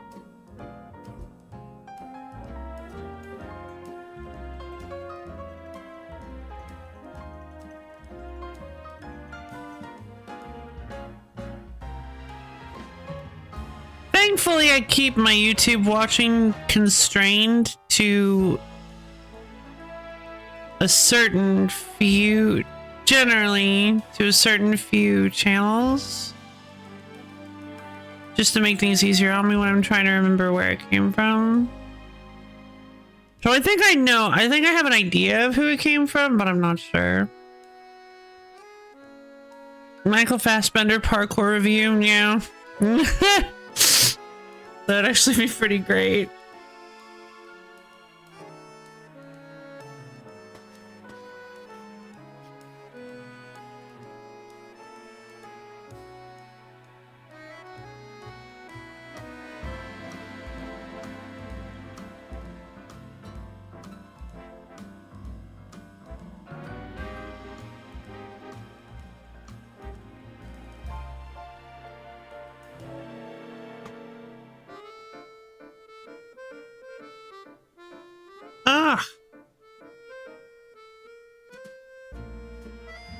God, my legs are really bothering me. You know, the legs I totally have. Alright, I'm gonna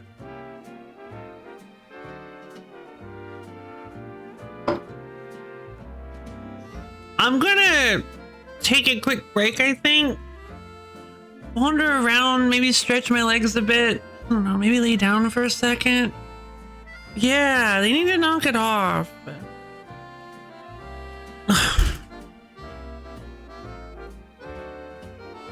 I might take care of a thing or two while I'm gone.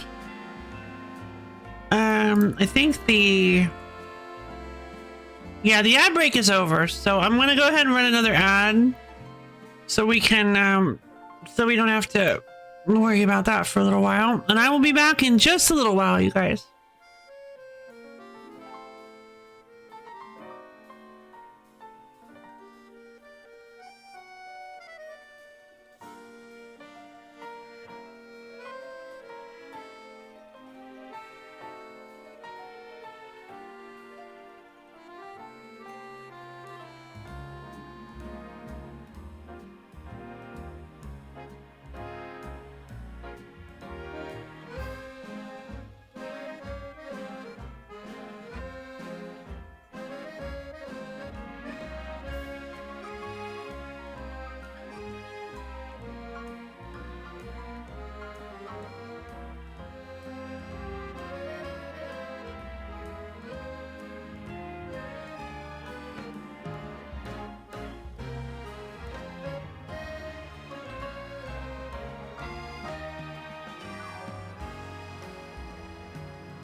no, I forgot to run the ad. That's fine. No worries. Maybe I'll go do that later if I take a break. Hello, everybody.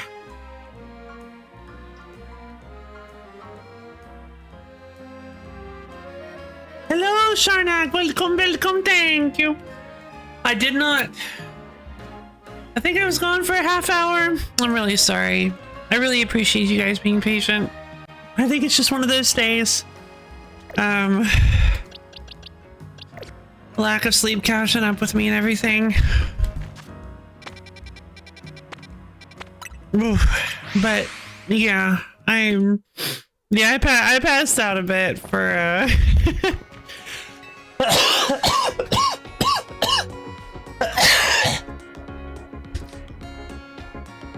I fell asleep. I should say I fell asleep for a little bit. I'd like to heal my Pokemons, please. Bing, bing, bing, bing, bing. But yeah, I ended up taking a little bit of a sleep break. Sorry about that. I knew that was gonna happen. I had a feeling, at least. I was hoping maybe it wouldn't, but I had a feeling it would. Megan, you and the rest of your team should be all better now. Thank you. Yeah, return from dog walking. Wonderful. Yeah, I hope you guys are ready for some Pokemon time. I don't know. We might.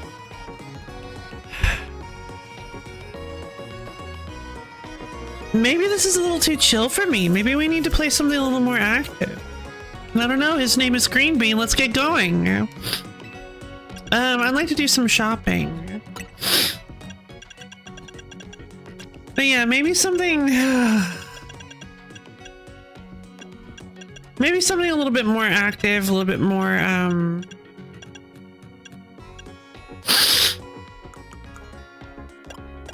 little bit more novel or something is just what the doctor ordered. I don't know.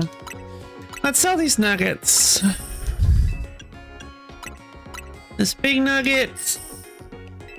I have 248 tiny mushrooms that I can sell. Apparently I should just sell them.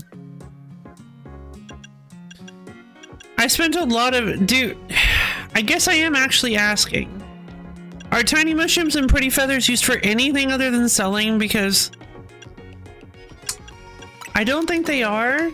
2 big pearls. Because even a tooltip popped up and was like, nope, they're just for quick cash. I think I'm just gonna sell them.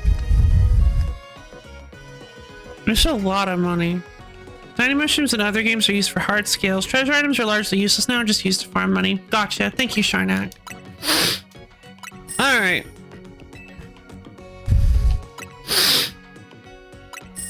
Shame, I actually liked when treasure items actually had like a purpose. Come back and see us again whenever you need. Thank you.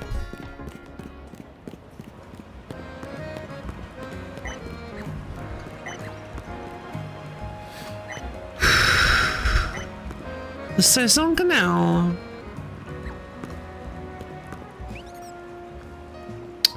Why not save yourself some travel time? Try Lumicab. Thanks for choosing Lumicab. Just 710 bucks for any destination in town. Where you headed? Major location. Whereabouts exactly? Somewhere I've never been. Oh. A plaza? Oh, I don't know. Never mind. I'm good. Oh! This is Magenta Street. Dang it!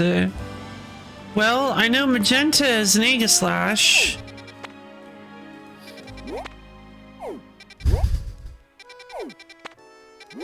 Probably. Because I actually don't... Am I in Magenta? I mean, yeah, I'm in Magenta Sector. Maybe I need to go to the end of this street here. I never cared for hard scales because I have no Pokemon. I loved hard scales. The ability to not have to worry about making decisions and just getting to have whatever moves you want. Perfect for me.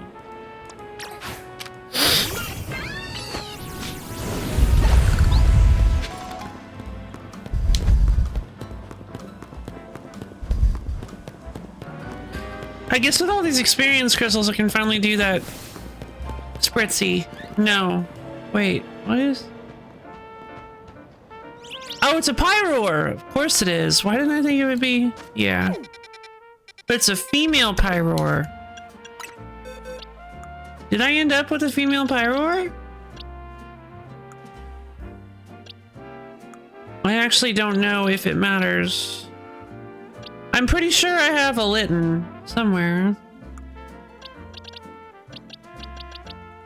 Yeah, there's Nala.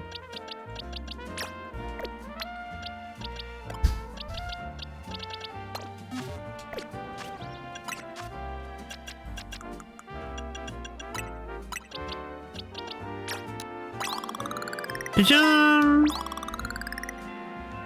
Nala gaining experience points. Career level 46. Got the idea for some moves. Can now evolve. Became plus moves. Looks like Nala is about to evolve. Let it evolve.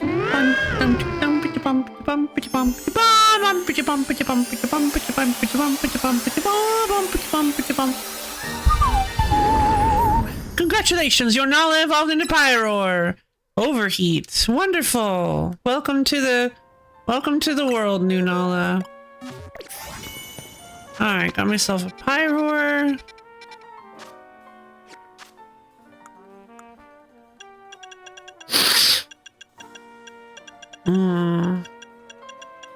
Bag my Swannavalug, and then I love that Misha was like, they don't know what that means, and then it describes it, and then they're like, okay, no, they know exactly what that means.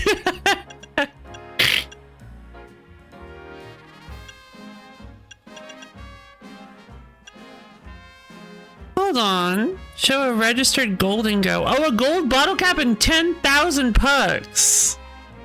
I liked hard scales, but getting them in Ruby Sapphire Emerald, it was. The only way you can get them in those games was to get them from Love Disc that already had a low spawn rate, yeah. Emerald. Ah yes, Pokemon Emerald.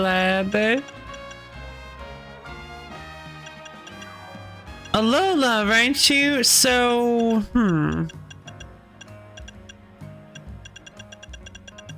interesting, because I kind of assumed that because you get Gimmighoul coins, you get the Gimmighoul coins from hyperspace, yeah.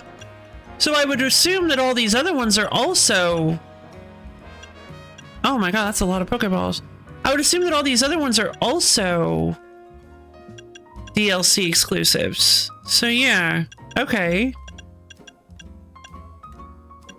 So the Knackley one actually is... Wow, okay. So yeah, the Knackley one is Modest Mint, Rash Mint, Quiet Mint. Okay, that would actually help a lot, potentially. Gluttonous Gulpin.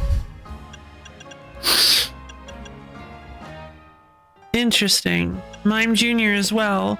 Okay, I'm gonna have to go around looking at all the side quests. We might be able to find one. We might be able to find a baby. It's time to hunt down the side quests, everybody. Let's go talk to Cover. Because we found a Knackley, which I don't actually know if I can get a Knackley from a hyperspace portal, but we'll have to see. They are making a big deal about Pokemon showing up.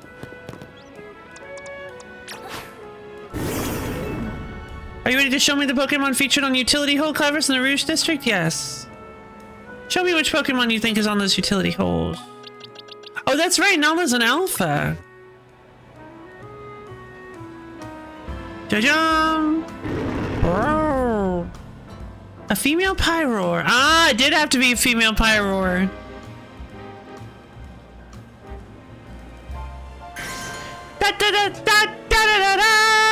That is the correct answer. Amazingly done. Oh my god, she's so big. Oh, I could ride her like a horse. Each series of Pokemon utility holes has a theme. The Rouge District's theme is determination. Female Pyroar are just perfect to represent that. In case you're curious, the theme of the Vault District is supposed to be camaraderie. The Blue District's theme is said to be modesty, Magenta should be grace, and Jaune joviality. Determination, you say? Perhaps you should take the time to look down and notice the utility holes sometime. Though take care to look at what's ahead of you, too. Oh, fun! Oh, look at that! Oh, game designers, you get an A+ for me. A+ for me on that one. Real clever.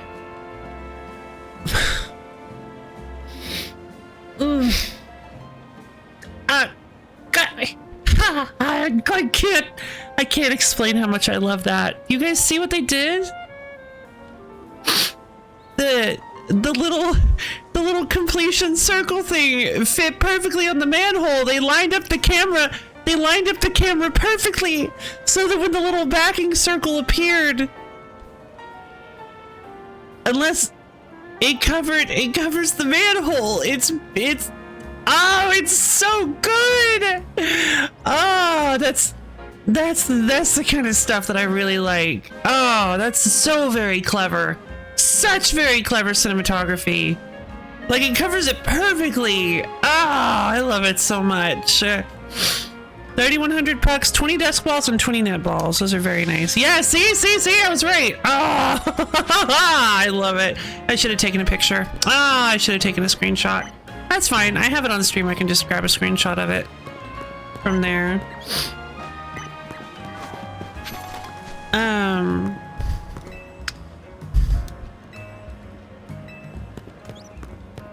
Let's see. Alright, time to check out all of these, time to check out all these side quests. Oh, hey, it's daytime now. I need to check the, hyperspace portals that have showed up. Shown up? No normal types, so I don't super care. Onyx! Yay, the boy! Oh, there's a normal type battle zone. Oh, don't you love to see it? What is that? Poison type.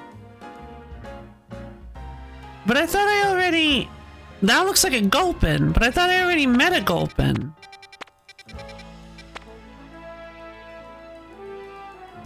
That doesn't quite look like a Gulpin. Shroodle? Oh, Shroodle. What on earth is a Shroodle? Don't just give it to me, if you don't mind. I'll ask. If I'm really genuinely curious, I'll either go check it out or I'll ask. If I don't actually want to spend time on a donut, I'll ask. But thank you. What on earth is a Shroodle? The name sounds familiar, but I'm not... Oh, Graphii! Oh, yeah, this thing. Okay.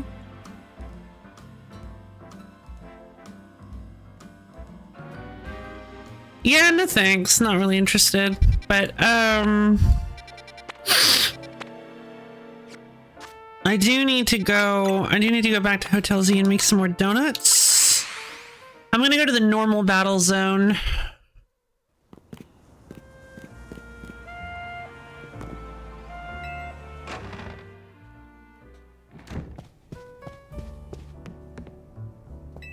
Ansha! Welcome to Ansha's Donuts! There she is!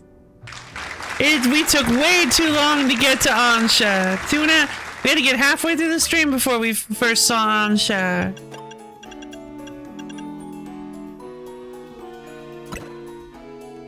Alright. Hyper Quailot. Okay. Hyper Hondu. Hyper Pomeg.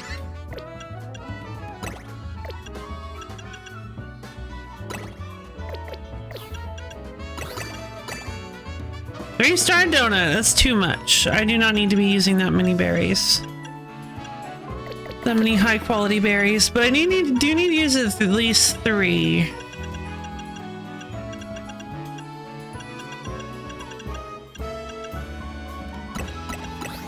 Okay.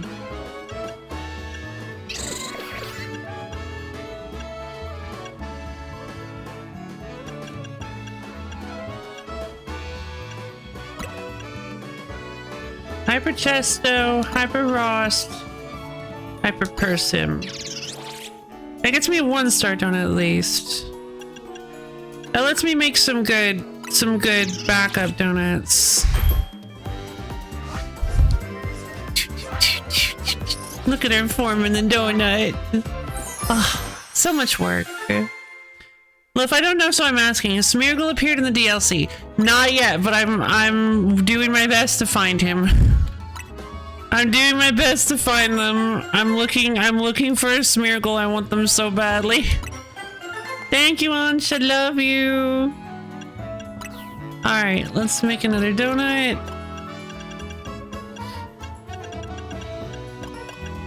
Let's see. Alright, well, let's go with these so we get some 2-star donuts. Yay!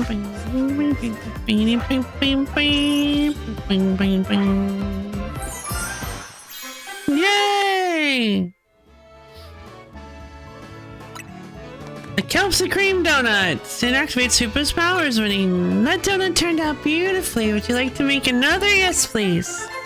Yay! Gosh, she's so cute. She's such a cutie patootie. I love her so much. Alright. Maybe later. We've got like 6-ish donuts. So we've got 6 donuts.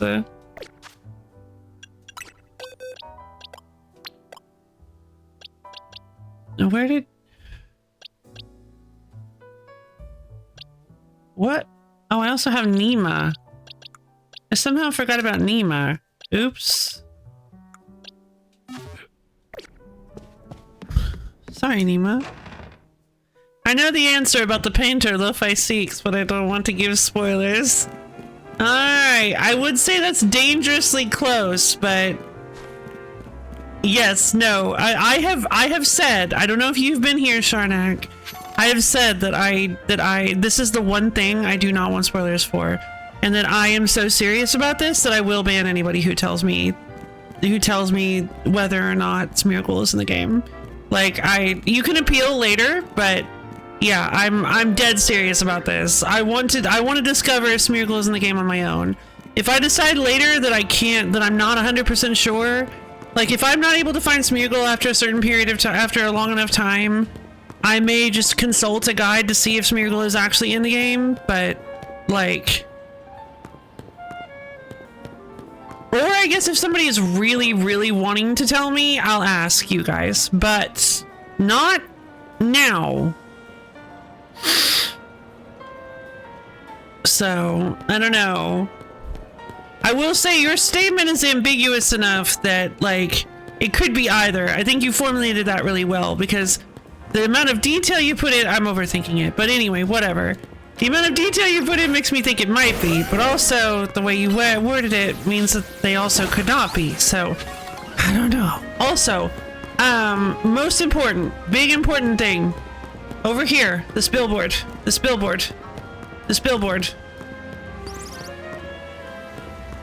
I have it saved on my screenshots, but I'm gonna wait for it to scroll around on the billboard.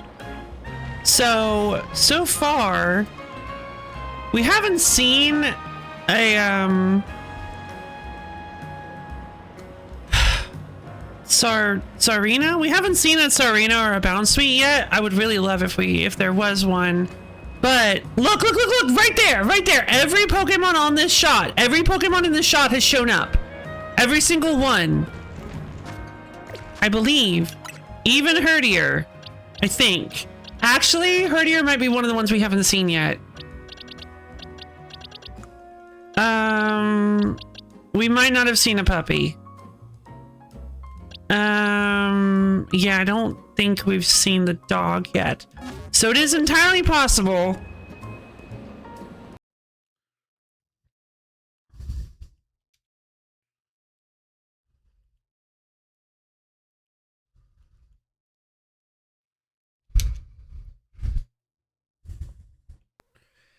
Okay, so we know, so Noivern is definitely in the game.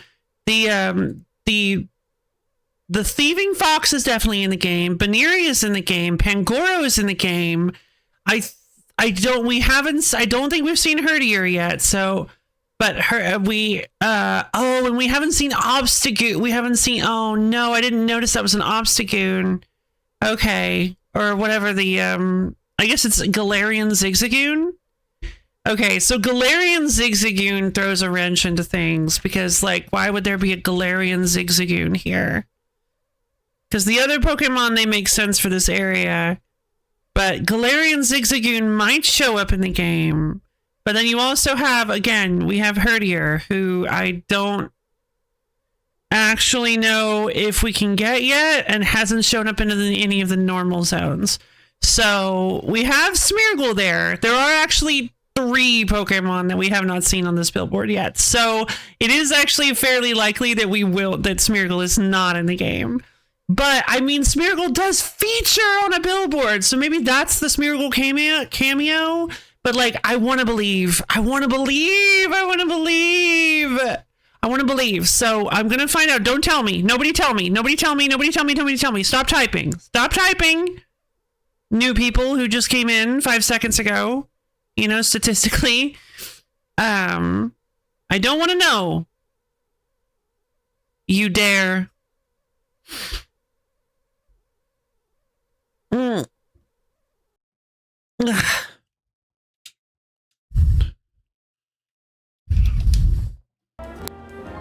But yeah, I am very excited. For the possibility of a Smeargle. Like, I want them so badly.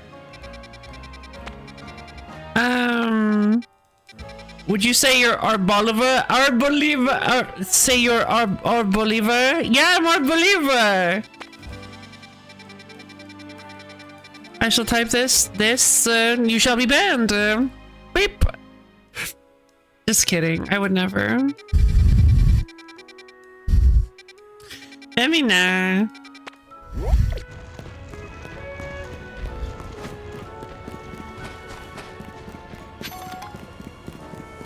You're gonna have to try harder than that, but please don't try harder than that, because I don't actually want to have to ban you.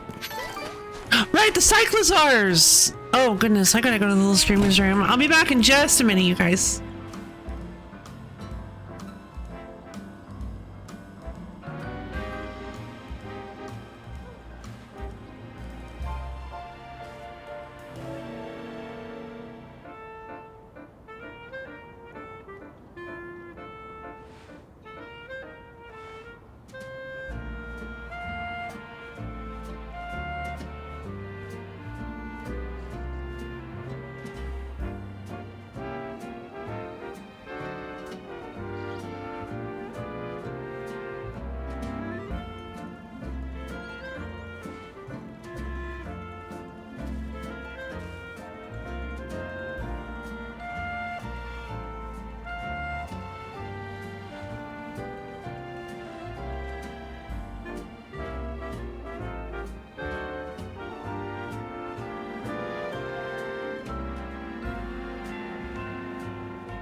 begin.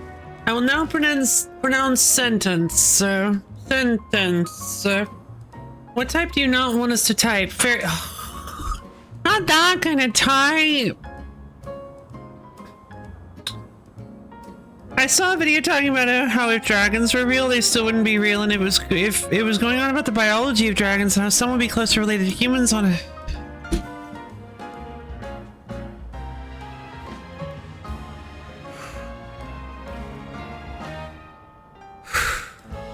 Gah. On a biological sense than each other, and that dragon is not a real species, like how trees are not a real species, but a form that a bunch of unrelated species end up taking. I guess? Yeah, I guess that makes sense. Same thing with fish. Personally, they bug me. Well, yeah, that's their whole point. They bug. They just bug. They go bug, bug, bug, bug, bug. Bug, bug, bug, bug, bug. Bug, bug, bug. Oh man. While I was asleep, while I was napping, dozing really, I had an idea. I was like, what did I call it? Oh shoot. I left it unpaused. What did I call it? I was saying there should be a Pokemon Hyper Dragon version or something. The name actually sounded really good in my head, and it wasn't Hyper Dragon, I don't think. It should be like Pokemon Dragon Space. Hyper Dragon, I don't know. It sounds like I'm trying to do a hyperspace thing, but I'm not.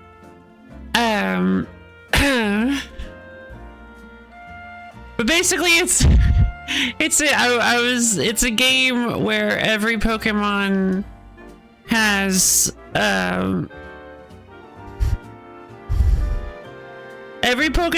mega evolution, every fully evolved one, of course, and they're all half dragon mega evolutions. So not every Pokemon is half dragon, but every Pokemon can be half dragon. And my reasoning behind this is that I think that I really want to see every Pokemon as a half dragon. Like, what popped into my head, it was basically I had like a little dream about a dragon Meganium. At first it was like I almost forgot what Meganium actually looks like. And I was like, it's a big dragon, grass dragon, flower wings. And I was like, yeah, that's me. No, that's not what Mega Meganium looks like.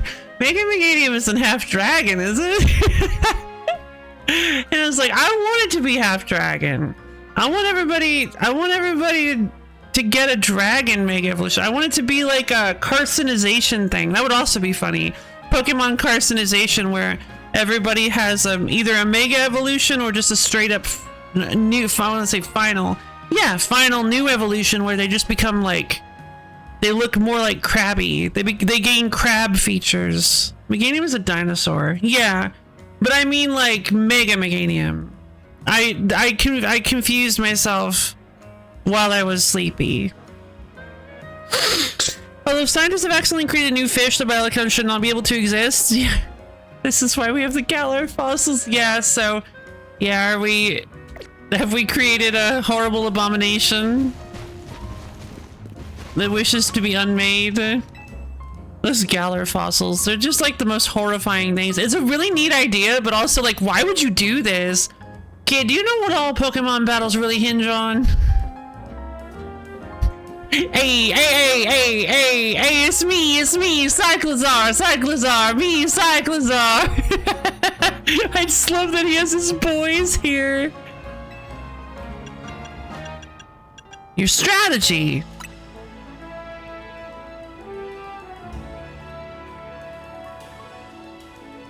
Like you could have gotten the answer.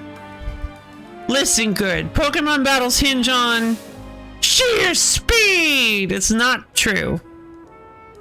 Normal Pokemon battles do, but also they don't, because if you don't have offense to go with the speed, you can swoop in on an opponent or dodge an attack at a key moment if you move fast enough.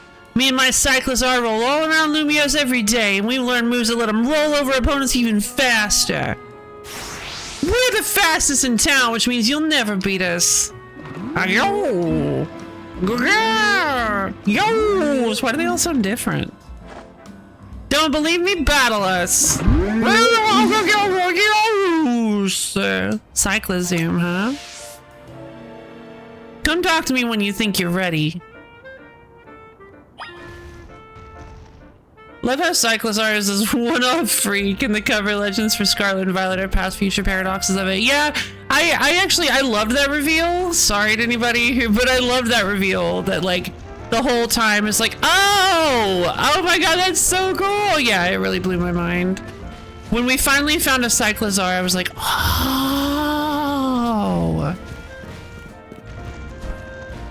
And I like the anime feel of it, where everybody's like, hey, we can get our own pet Cyclozar for riding around Paldea.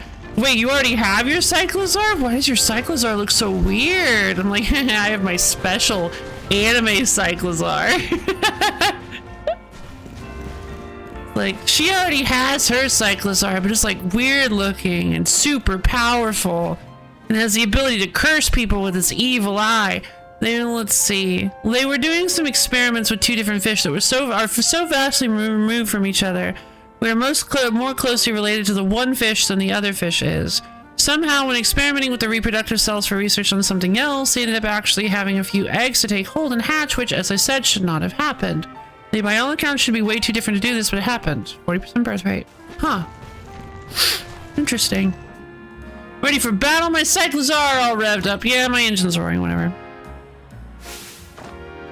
Here begins the legend of the fastest and strongest Cyclozar team. Why do all fossil Pokemon have to still have the properties that made them fossils in the first place, even after revival? According to Pokedex, the original fossils weren't described as rock types when they were alive. Oh. That is a good point. I was gonna say that, like, the,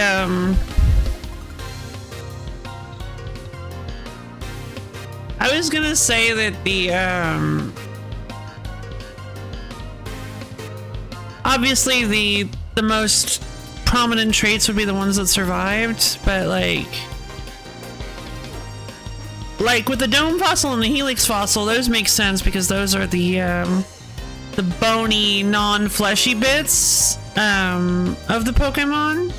So obviously Kabuto is like, it's just a dome, and Ammonite is just a little spiral. The fossil reviving mechanism process didn't develop to a point where rock typing could be downplayed. Kabutops was described as a sort of strong water bug, while Cradily was described as a plant living underwater. Leftover rock, yeah. I guess so. Honestly, Aerodactyl makes... I mean, I don't know, because Aerodactyl is also rock type for some reason. But like, they got Aerodactyl's, excuse me, DNA from Old Amber.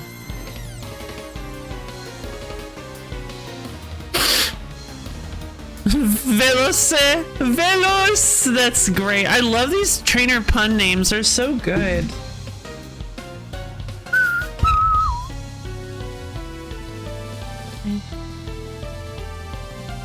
Hold on. If you guys don't mind, I need to take care of something real quick, but I'll be right back to fight Velos.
Galar fossils are exempt because the combination fusion and revival is an unstable offshoot.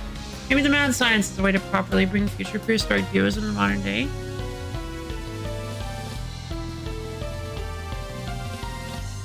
Maybe.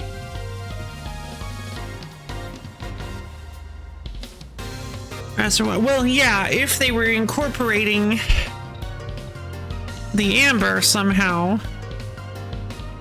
New fossil mons in actual wild encounter areas, or so I heard about the Tundra DLC for Sword and Shield. Interesting. I actually don't even know what type Cyclozar is. And suddenly I'm craving Odyssey 2's system. Dragon, huh? See, that's why you don't focus on speed.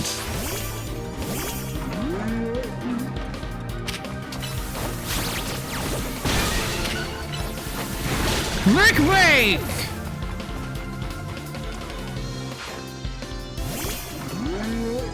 Brrr. 81?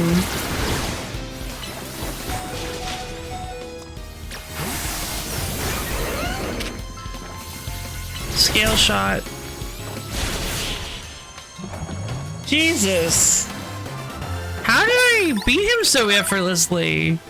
He left us in the dust! Yeah, I did actually. Normal dragon and dwarf sure is weird typing. But what if bug type Aerodactyl? Oh, that'd be pretty cool. You sure kept up with us. You're really good. Guess we need to knuckle down and get even speedier. Take the CM. You deserve it. U-turn. Flame chart. Excuse me. Okay. Increases the user's movement speed. That's fun. Flame charge doesn't just deal damage. It lets your Pokemon move faster. Trust me, there's no feeling quite like running circles around your opponent. Alright, Cyclozar crew, let's ride all around Lumios to our heart's content. Let's go! Oh, they're actually really cute. I like them. Cyclozoom. Oh, yeah. Duh. Wasn't thinking about that. Hold on. I wanted to go do this normal battle zone. I don't think I can make it.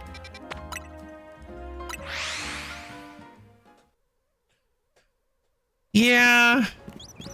Oh yeah, no, I can definitely not make it. No. Come on, come on, come on, come on, come on, come on, come on, come on, come on. It's right there, it's right there, it's right there, it's right there, it's right there, it's right there.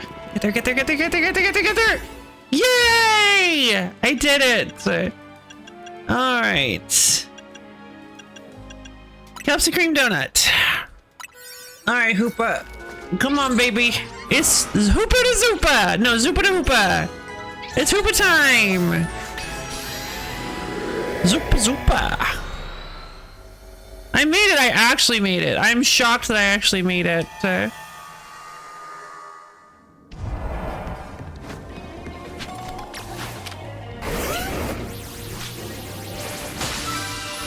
Knock out unaware opponents in one hit.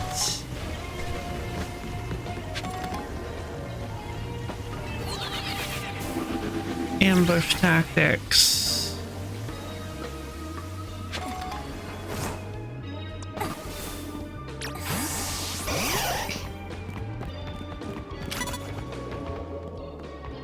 Go with the break, buddy. Good job, Hyperviolent. We love you.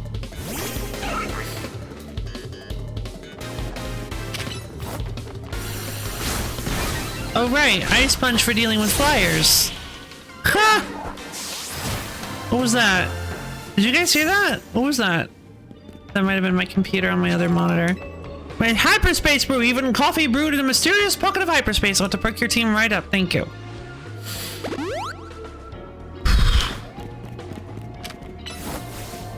So I just realized that this particular loadout for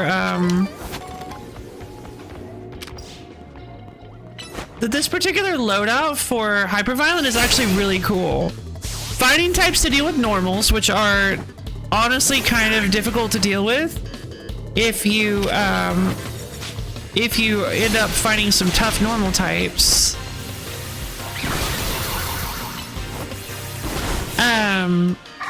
Ghost to deal with non-normals, because Ghost doesn't affect normals. So the fighting type, actually I guess I should have led with Rage Fist. Rage Fist because it's her most powerful ability. Fighting moves to deal with stuff that can't be affected by Rage Fist.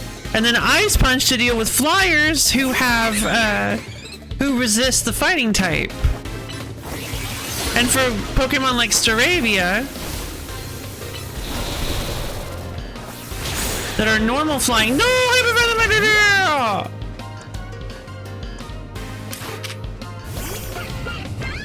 Side shot, Bell. Dead. Super Hoopa. Ah! Ape Escape reference. Wait.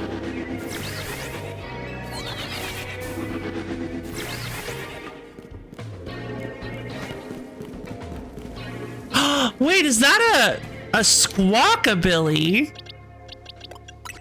Alright.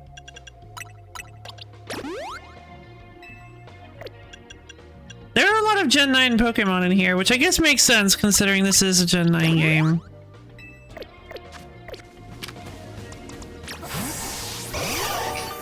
Go for it, baby.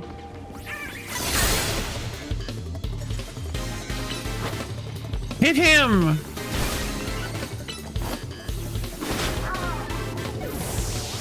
Or them. Helioptile! Okay. Didn't know Helioptile was part normal. Wait, not Rage Fist! I got too excited.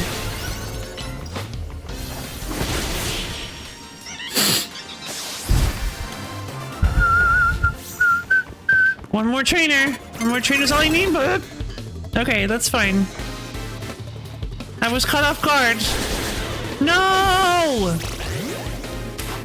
That's okay.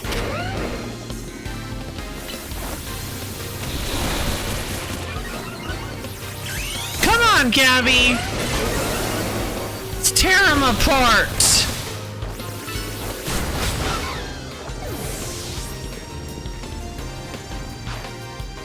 Litleo, huh? Not a problem. Bulldoze! Yeah! God, I love Gabby. Crunch is huge. It is because Gabby is a mega evolved. A bonus ball has appeared. That's right. I cleared all the things. Oh god, I don't know where it is. I have plenty of time. I just need to hunt it down. Yeah, Crunch is so plus moves. Plus moves happen when you Mega Evolve. And they, oh, come on! I'm 50 points away!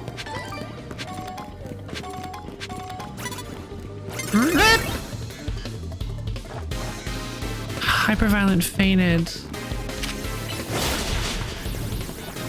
Oh, a dark move.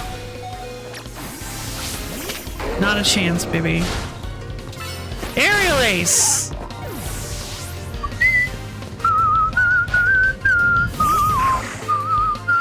Scale Shot! I'm still very confused as to why Mystical Fire is not a plus move for Belle, when that's like literally her signature move. Got some Hyperspace Berries here with your name on. Thank you! Hyper Hondu Berries. I appreciate that. Well, too bad it's going in a donut. I love that. The berries say they go well in creams, meringues, whatever, blah, blah, blah. It was like, too bad they're going in a donut. Or that's great, but they're going in a donut. Yeah, unfortunately, I'm noticing that Hyperviolent is very defensively lacking. right now. I really would like to get an assault vest for her.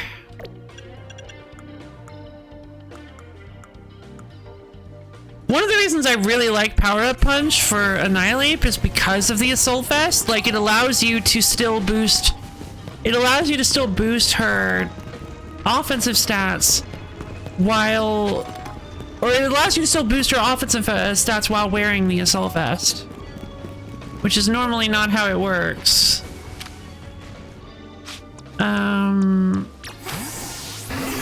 Gunk Shot.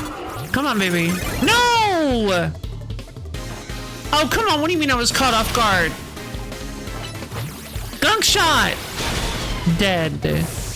I could trade you an Assault Vest, at least I think. Hey, everyone, I appreciate that, but now I don't want to trade. I don't want to do any trades. I've even got it in the tags.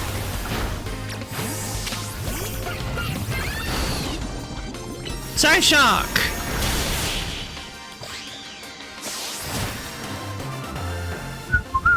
That's one weird sky, indeed. Full restore on Bell. Hyper potion.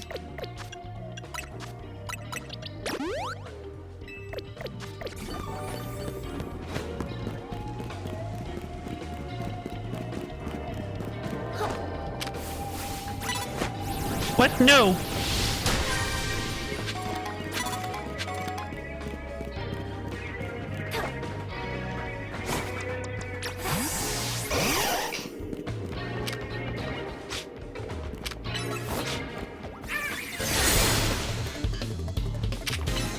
Ice Punch again! I'm running out of calories.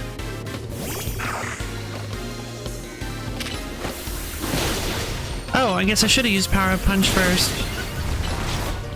Uh-oh. Dang, that incredible dodge.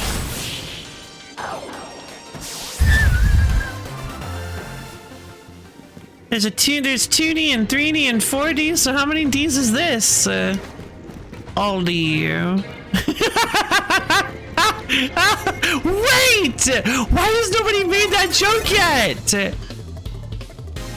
Oh, hold on. There's something there. I believe it. 5 Ds. No! Sorry, we already fought the motorcycle guy. Waka waka, the Yu-Gi-Oh has been banned! We cannot talk about Yu-Gi-Oh! We cannot think about Yu-Gi-Oh! We cannot joke about card games on motorcycles about Yu-Gi-Oh! I actually was thinking about making a 5Ds joke when we were fighting the Cyclozar guy. But I was like, no, it's Yu-Gi-Oh has been banned, so I can't do that. And also I can't, I've already tripped it myself, so... Today. I've already tripped it myself today, so I can't do it again. Bulldoze! Heal shot! Sorry, Yubi. Yeah, I'm noticing they did a motorcycle game? Yes? Sorry, no, I'm just I'm just surprised. Yu-Gi-Oh! 5Ds is like the most... It's one of the most memed on things in Yu-Gi-Oh! It is, or at least in the Yu-Gi-Oh! Fandom. But yeah, it's card games on... It's card games on motorcycles. They did this whole thing where,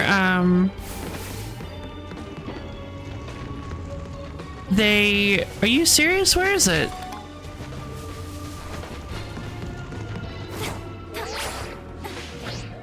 I can't find the bonus ball. Ridiculous. Hello, Melibea. Yes, it is silly. But also it's pretty cool. They're called Turbo Duels. Basically, the idea is that you have to race around a track. I bet you it's in here, but I'm not gonna be able to beat him quickly enough. Yeah, it's almost certainly in here.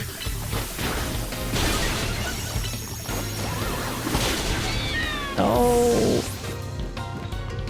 Throw out your Pokemon so that I can beat you. Oh. Oh, come on. I get kicked out mid. I didn't even get to see the ball. I had to over-explain UFO. Oh, yeah, no, that was necessary. That was totally necessary. Don't worry about it. Speed counters and spells that care about those. Also, it's not really a race ever. However, as Brof has recently been info dumping to me about, it was a race in the manga. In the manga, there were two ways to win a speed duel, a turbo duel, and that was to either defeat your opponent in a regular game or to actually make it to the end of the race. So, you're too slow. Yeah, exactly. If you, you could, in the anime, it was never actually a race, but yeah, the anime and the manga differed very heavily, and, in some very interesting ways. I don't remember, like, all the stuff that Brof told me, because, you know, it's a lot of information. EXE? Sonic EXE? Yeah? Sonic.exe? Sonic... If you crash the motorcycle because you're distracted by playing cards and died, is that okay? Yes, actually. I believe if you take too much, I think that does actually come up. If you take too much damage and lose too many speed count, I think your speed counters actually affect how fast you're going. And I think if you hit 0 or something, I don't know. I think it is possible to crash out. It first showed up in Brawl, yeah. It was in Brawl, I should say. It was in Brawl, but I just assumed that it got popularized thanks to Sonic EXE, Sonic.exe.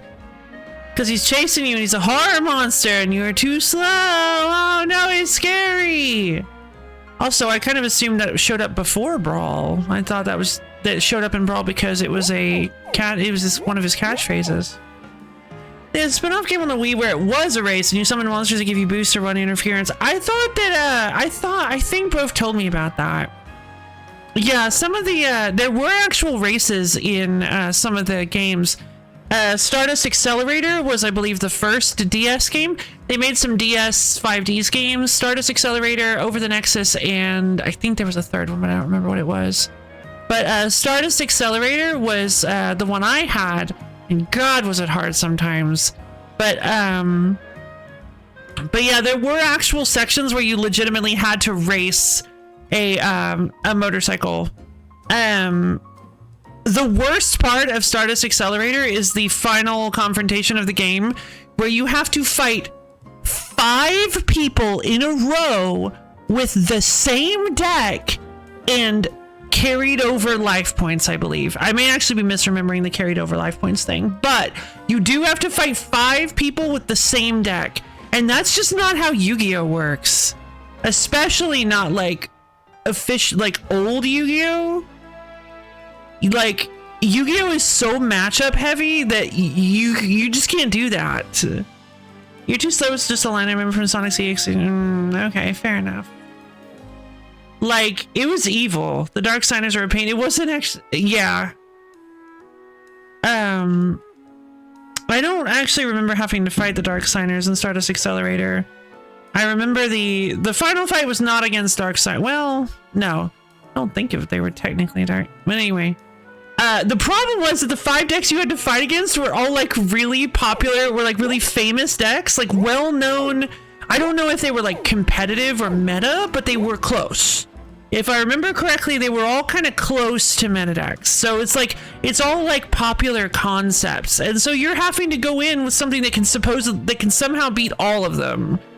I don't know who had that. I don't know what developer sat down and thought, oh, this is a great idea, but they were wrong. It was evil, pure evil. All right. Well, there was no Smeargle in there. So, yes, I am getting a little nervous. Oh. What the? Wait, have I not seen a Pansage? Wait, how? That might be a graphite. No, it's grass, yeah. It's a fungus. quillfish, the boxtopus, onyx. Hey yo! Final boss Goblin is a bit of a tradition for older. Oh my god. Older Yu-Gi-Oh! Video games, I think. Forbidden Memories, Red Chef. Oh, that's actually true. You make a good point.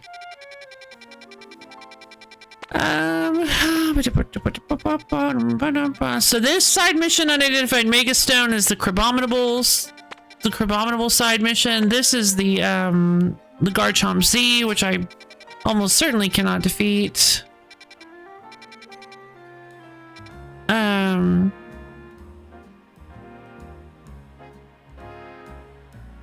Skipping ahead of the chain of jokes, the part where Borb says Among Us.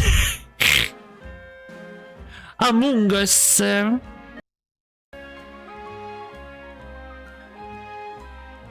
No! Panpour is to see no evil. Pansage is to hear no evil. You are mistaken. Ah, you're so clever. You're so clever. Among Us. Behold, funny.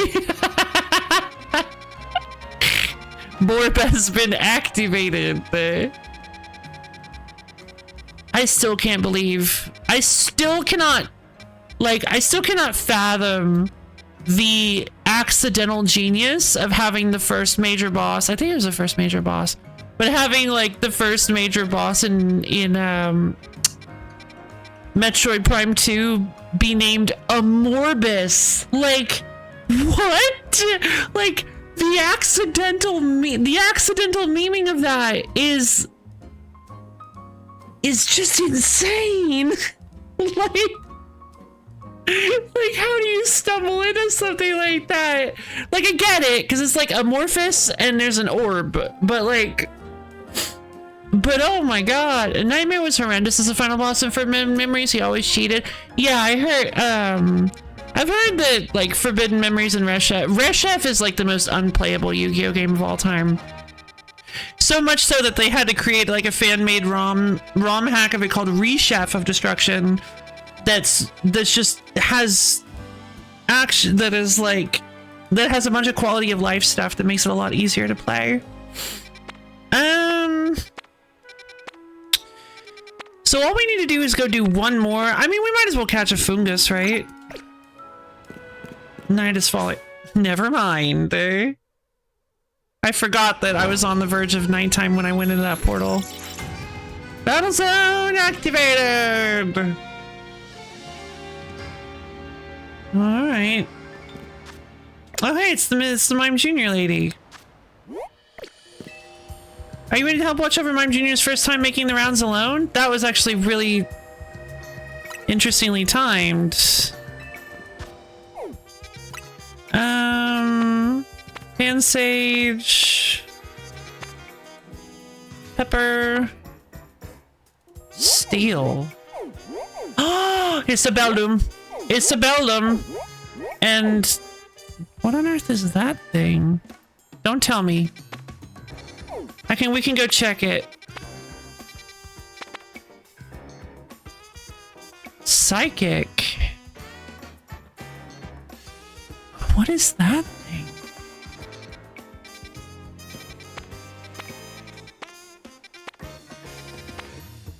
There's Purloin. No. Yes, Purloin. Yes, that's right. I was like, wait, I thought we've already seen a Purloin. Just, again, Odyssey 2, bleeding into everything. I don't recognize this shape. It's a psychic type. What is this thing? I'm gonna go check this out. It's like, it feels like it's on the tip of my tongue. It's not a, no, there's no way they would include. It's not a Solosis, is it?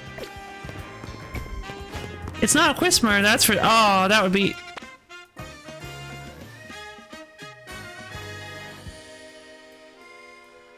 Did they make Quismer psychic? There's no way they would have, no. That's silly. They wouldn't have made Whisper psychic. It doesn't even look, does it look like a Whisper? Is this a Whisper? Is this like a Galarian Whisper? Is this like a special type of Whismer? Is there like a variant Whismer that I didn't know about? What is this thing? Is there like a psychic variant Whismer that I didn't know about?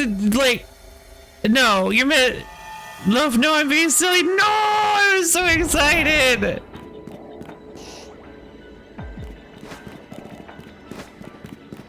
Oh, hold on. I need to release all these Pokemon I didn't want to keep. Like Flabébé. Oh, well, hold on. I need all colors of Flabébé. And I didn't have the yellow one, so I'll keep that one. I didn't need this Baneri. Be free, baby. Adieu, Baneri. I'm pretty sure I already have a Pancham.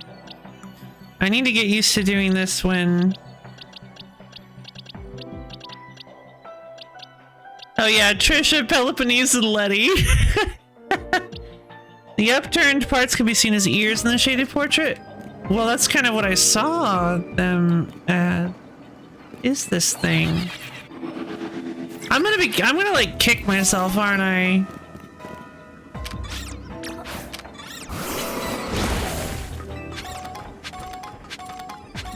I'm gonna know exactly what this silly thing is. That's an Abra. Is it that? It sounds digital. Is it that bug thing? Oh, Chingling! Of course!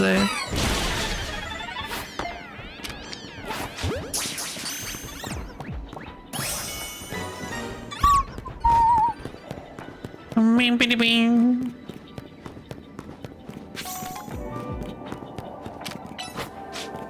Oh. Go for it, baby. You did it. Yo. I hear the big one.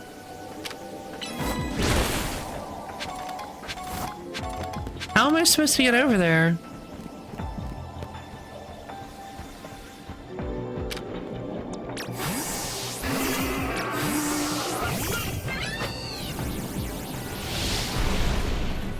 No.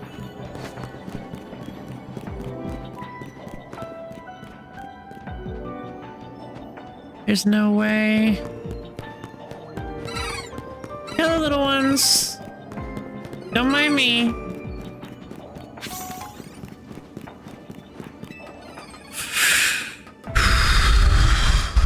God, could you imagine? So I think Whisper is also not in this game, which I'm sad about because I love Whisper. Exploud is like my favorite. Well, nope, can't say that because that's not correct. I was gonna say Exploud is my favorite normal Pokemon, and nope, that's actually not true. Smeargle may be my favorite Pokemon, but Exploud is my favorite normal oh wait.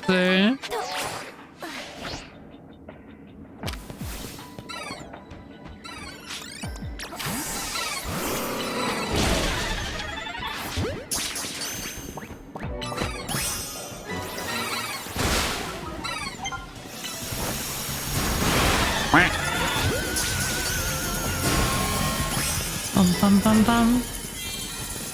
Goodbye, everyone. Yay! Hyperspace survey complete! Goodbye, everyone. It's late here now. Hello there.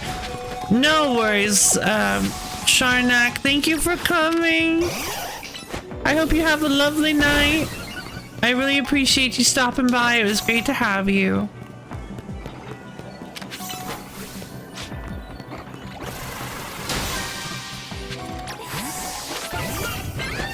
Mystical fire!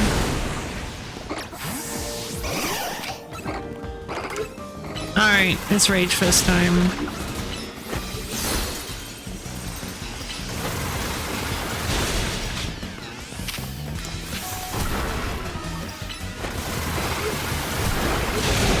Jesus!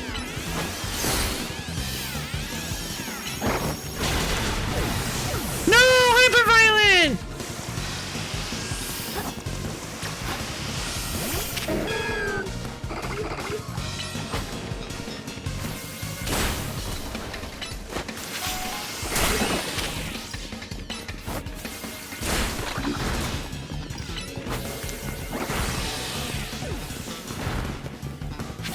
I'm being a bit silly here.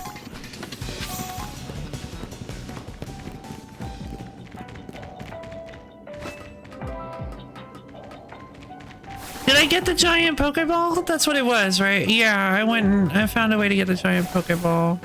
Oh, come on.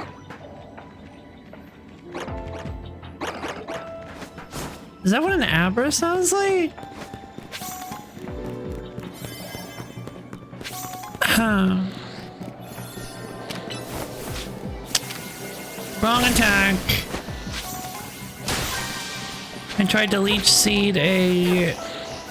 Oh, an Alpha Abra. Oh, an Alpha Abra. Okay, an Alpha Kazam would actually be really cool.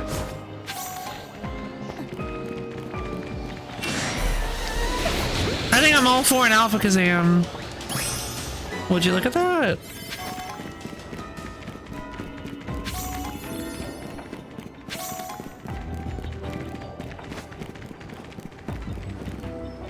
Ah! It's a girl one! Yay!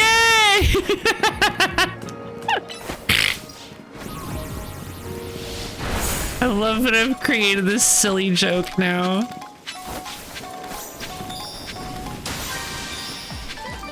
Bonus ball, bonus ball! Did we get lucky enough that the bonus ball appears here?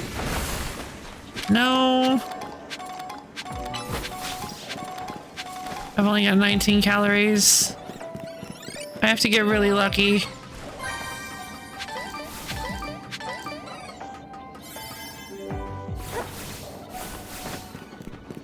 No, I have no idea what the bonus ball is.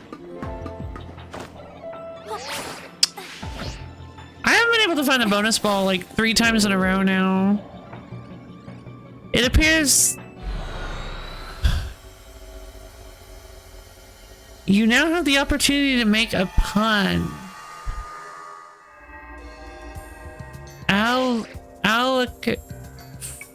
Fine work out there. You've accumulated enough points to advance our research. There's also a particular hyperspace distortion we ask that you look into. I've marked it on your map. 3-star. This restaurant used to be for members only, but it opened its doors to all when it started expanding into other regions. Sure. Rampant mega power detected.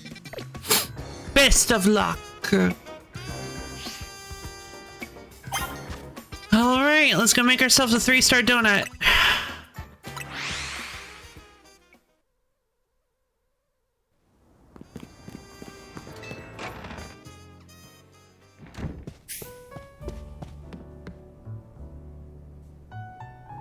I'll meet you at the sushi place. You take care of our donut needs. Yeah. Stop talking to me. Let's see. Yeah, I'm not really sure. Hyper Quailot, Hyper Pomeg, Hyper Lum. Another Hyper Quailot. Quailot, I guess? Not a Hyper Lum. There we go. 1,000 calories. That's a really, really hefty donut. Order received. Let me get started at once. Thank you, Ansha. God, she's adorable. I love her so much.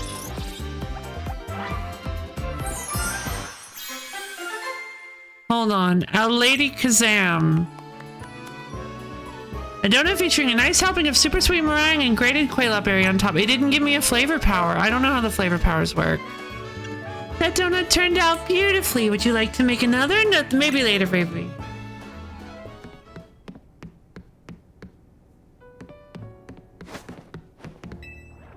Choo-choo! Hey, no, baby. Gulpin. Do you want to give Gulpin a donut? Absolutely. Have this Pecha meringue donut. I'll give you something a little light to start with. Tom Gulpin. Wow! Gulpin looks super satisfied! They gave you a Charty Berry. A what? If a Pokemon holding this berry is hit with a super effective rock-type move, the power of that move will be weakened. How delightful! Our Gulpin guest looks quite pleased now. Why don't you continue to feed Gulpin whenever you have donuts you don't need? Huh. Okay. Cool. I guess? What about this persimmon cream donut? Grop looks super satisfying. I'm gonna give you a Payapa berry. Psychic type move. Huh. Not now. Neat. So that's how you get, like, the super useful weakness berries. I say super useful. I don't know how useful they are in this game, but we'll see, I guess. Maybe I probably won't even use them.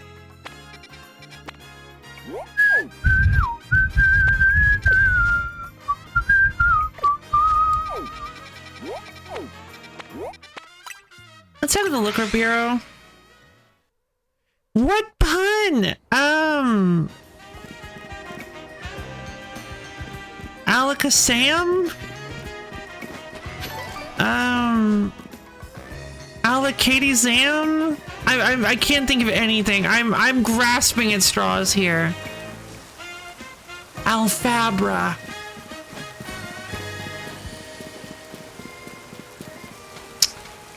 I was just in the totally wrong direction. I didn't know that it could rain in this game.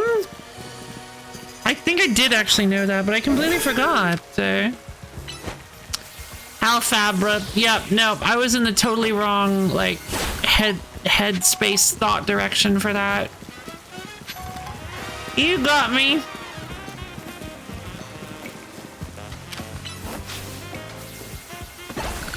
Cause I was thinking, cause you said it's a girl one, so I was thinking, oh, it's a lady Alakazam. That's the joke. That's the pun. But no. Okay.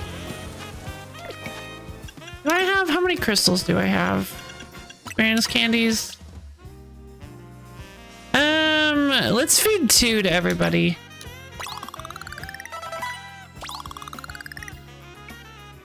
Green bean gained experience points. Gain experience points, level 78. Okay, I guess everybody's gonna hit level 78. Level 78. Of course, Hyperviolence gonna hit way higher than 78. Yep, 81, sure.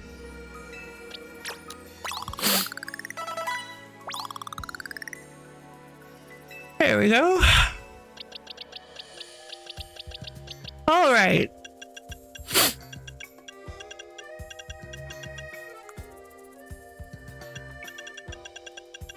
Brick Break can actually go on. Wow, Gabby and Scrump can learn Brick Break as well.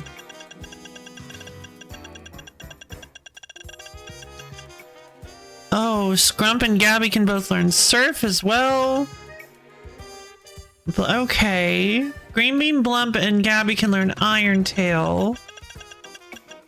And Belle can learn Flame Charge, but that's a terrible idea. So... hold on. Yeah.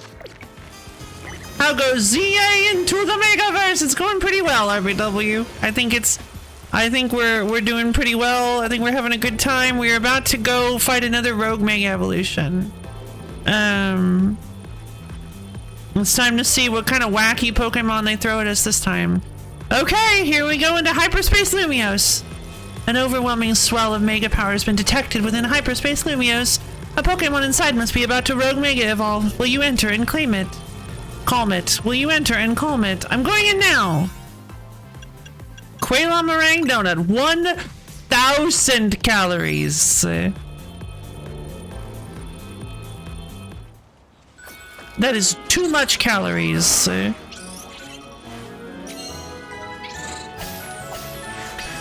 Duper! Let's see what we've got. It's gonna be like a, I don't know, Mega Quillfish or Mega, I don't know, Dunsparce. Why are we in a sushi restaurant? Yeah, that's a good question. Why are we in a sushi restaurant and why are we so tiny? And why is everything way too big? This place is really glitched out. Whoa! Lo-Fi, look! In the middle of the battle court! 1,000? There's no way that could be right. Oh yeah? What? What is... It's a table? Wait, what is going on? Tatsugiri? What? Tatsugiri is a table? Rogue Mega Evolution's no joke. We'd better be ready to use Mega Evolution and Plus moves. I don't... Maybe my special curry could use some sushi, or I could just make it way bigger. Yeah, that can wait. I don't care.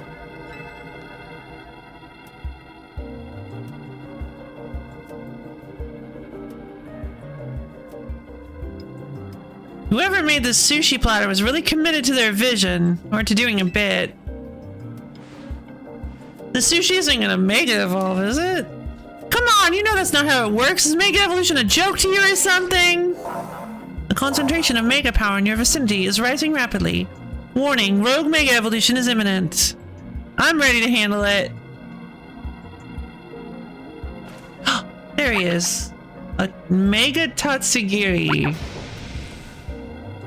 This is that silly little Pokemon from Scarvi. The boy. What's he doing? Feeding me. What? Mega Tatsugiri. This is a terrible idea for a Pokemon. The boys! What is this? Mega Sushi. Is this a dragon type? Ah! Water dragon, perhaps? Yeah. Oh, God.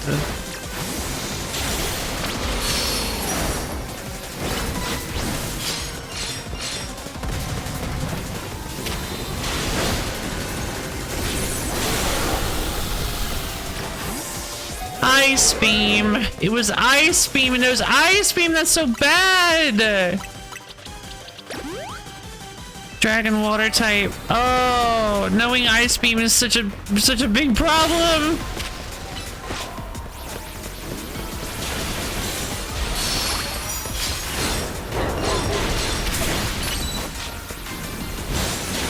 Scale shot. Dragon pulse, huh? Come back, baby.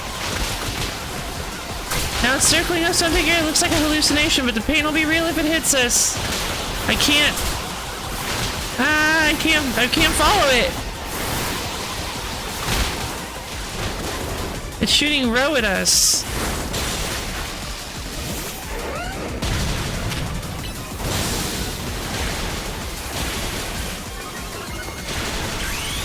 Come on, Gabby. It's time to show them what we've got.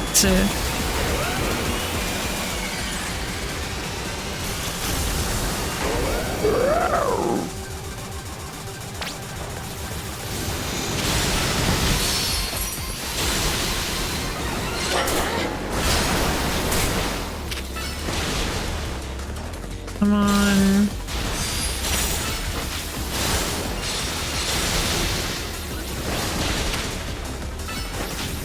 Bulldoze!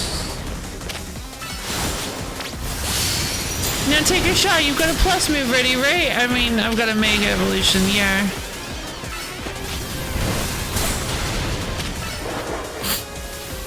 Come on, Gabby! Oh, this is bad. Rogue Mega Tatsugiri.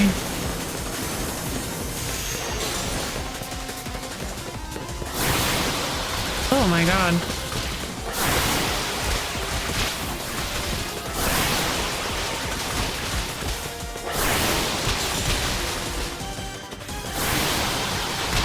We're already halfway done with the... We're already halfway out of calories. That's it, don't let up now. We got it on the ropes. Sure. Whatever you say.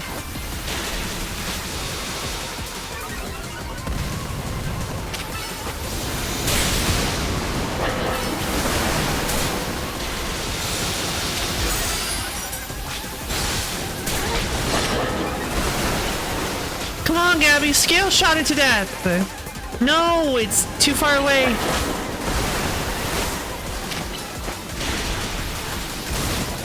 Oh my god.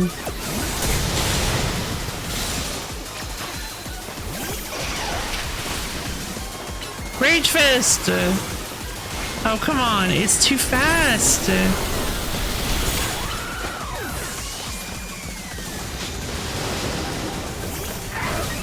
Gotcha.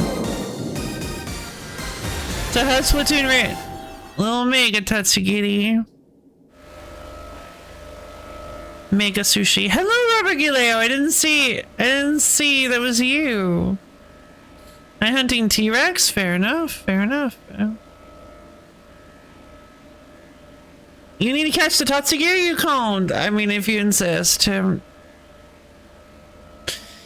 how's Splatoon Raiders going? It's going great. I'm really enjoying it. It's actually been extremely fun. I've been having such a great time with it. I'm excited for Thursday. It's gonna be so great. Next week is so powerful. Next week is such a power-packed week. We're doing Pokemon Odyssey 2 demo on Wednesday. We're doing Splatoon Raiders on Thursday, Stranger of Paradise on Friday, Chrono Arc on Saturday, and the Wheel Stream on Sunday. It's just gonna be such a good week.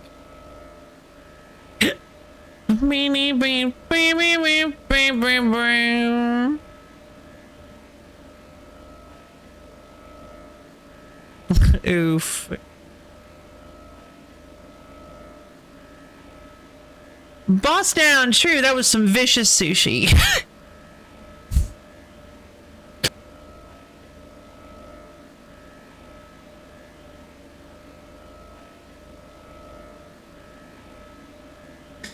I'll try to be here for more than chaos killing fire. Hey, only if you can. Don't push yourself. I appreciate having you around, but don't stress about it. Gah.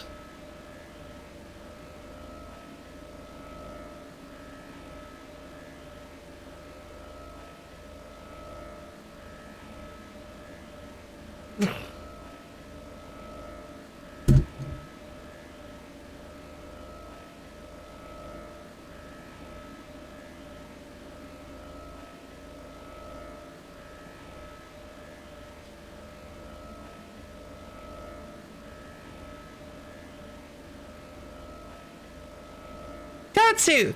Giddy! Tatsu! Oh, not again.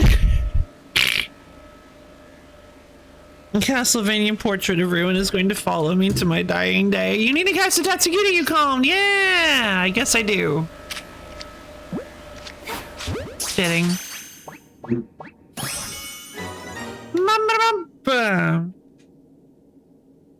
No, never. Ever, absolutely never. Never, not even a chance. No, never, not even once, never, ever, ever, ever, ever, ever, ever, never. You will no. Don't even, I'm deleting it.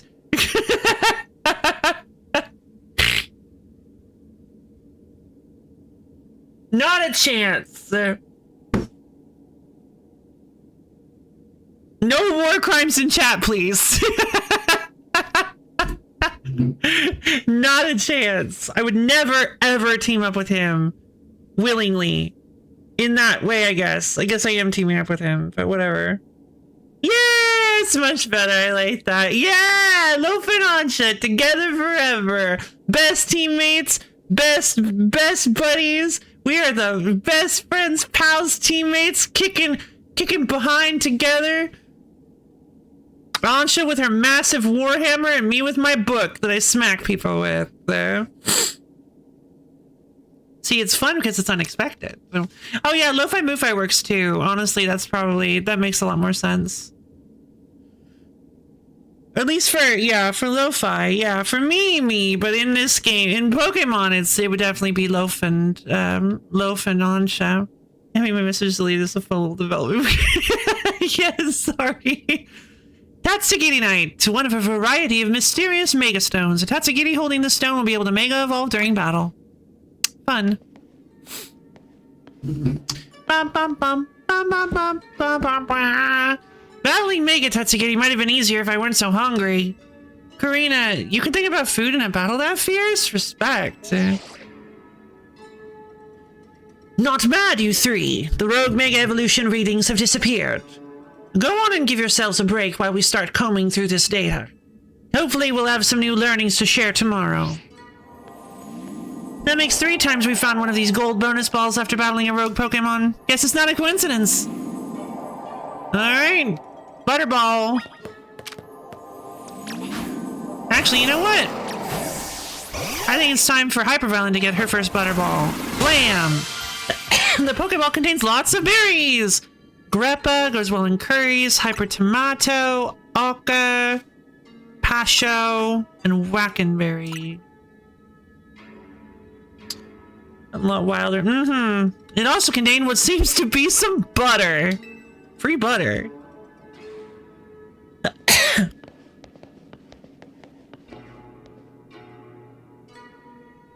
You know Pokemon that's likely on the get a regional battle gimmick form and win in waves? Furret. Oh yeah, Furret needs to get something. Poor Furret, so. That butter sure looks amazing. Might as well call it amazing butter, huh? Don't talk to me. You obtained a pack of amazing butter. An amazing pack of butter found in Hyperspace Lumios. With it, you should be able to make even higher quality donuts than before. I still don't get why we've been finding butter when we call them these rogue Pokemon, but at least Ansha should be able to whip up some even better donuts with it. Yeah, Ansha and the others are waiting for us. Let's get back to Hotel Z, Lo-Fi. Pickup plus, it just rolls 3 times. Please give me that. Please, I love pickup. You're gonna box the final boss? Okay, don't tell me that. Okay. Please don't. Don't get too... Anyway. Furry doesn't have pickup though? If you want pickup, you grab a Linoon. Oh! Hey Ansha, we found another cool hyperspace souvenir! Thank you. You showed Ansha the amazing butter. How wonderful! I'll be glad to use it. No, how wonderful. I'll be glad to use it. Now that we're all back, I think it's dinner time! I feel kind of bad that Lita and Naveen just aren't doing anything anymore. Like, it's not that I don't like Lita and Naveen, it's just that their characters were treated so badly by the story that, like, they don't have any, that, like, I just don't get it. It's like the story hates Lita and Naveen. It treats them really badly when it forces them to be with us. And then it's like, oh, well, now we have another person to put in place of Lita and Naveen with Karina. So we don't need to even care about them anymore. They got replaced by Karina and Ansha. Yeah, it's a little bit sad, honestly. Listen, remember Corbo and Philippe's theory about hyperspace Lumios? The memories thing? Right, how hyperspace Lumios seems to reflect subconscious thoughts and memories. I was skeptical, but after seeing that giant sushi, I don't know, maybe they're right. Does that mean hyperspace Lumios is made up of everyone's dreams or something? If it were everyone's dreams, it'd be even more chaotic than it already is. Remember the how do we solve this puzzle? I know, Break City property incident? I sure do, yep, same. Part of me wants to see what ridiculous chaos a dream world could produce, but I guess we can't let hyperspace Lumios keep getting more out of hand, and Urban continuously proves why he's the worst. Oh! What's up? I just realized, maybe Ansha saw that legendary Pokemon because Hyperspace Lumios was reflecting her dreams or wishes or something. Perhaps you're onto something, Lita. But would that mean Hyperspace Lumios does indeed reflect our dreams? And if so, why? Yeah, still a mystery. Which is why Team MZ is gonna get to the bottom of things. So everyone eat up, we can't investigate on empty stomachs. Agreed. Well, if Ansha's eating, I guess I will too.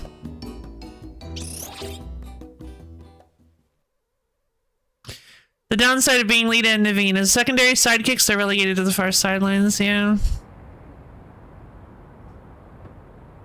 Koopa here. Are the surveys of hyperspace Lumios making progress? Yes, ma'am. The Rust Syndicate is working with admirable fervor, to say nothing of Team MC.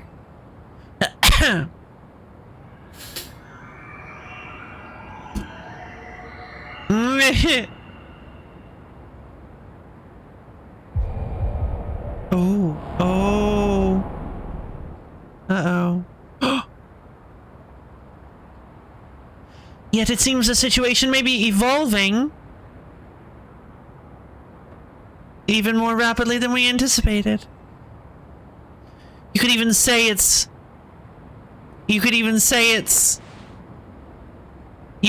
say it's mega evolving.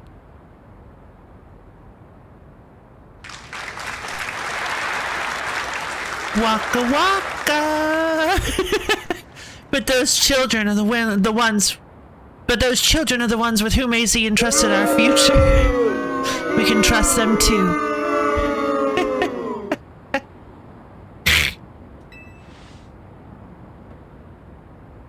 Indeed, I suppose our duty as their elders is to believe in them and offer support. Just like Kenichi the mightiest disciple. Please, Vinny, hadn't you better leave the elder talk to me? I beg your pardon, ma'am, as you say. Go on a road trip with Kermit, too. There's a fork in the road. Boy, the situation sure is rogue mega evolving. Vinny, stop. You won't make this a new turn of phrase. You're embarrassing yourself and the company. The next day, your alarm is going off. Oh man, you look so adorable. God, effortless. Maybe it's Mabeloaf.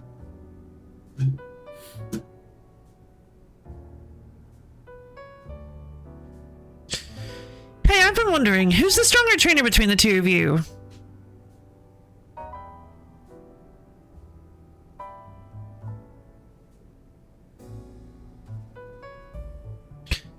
I don't want to talk about it.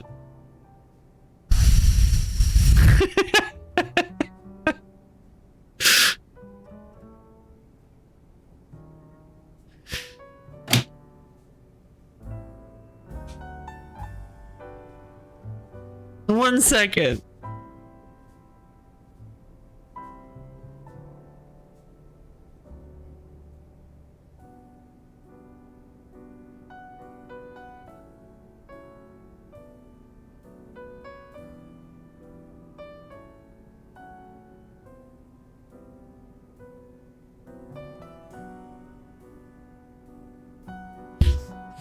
I mean, we all know what our band is gonna say, but like, I don't want to talk about it. Okay, just look at the title. Everybody, look at the title. It's fine. Trepidation.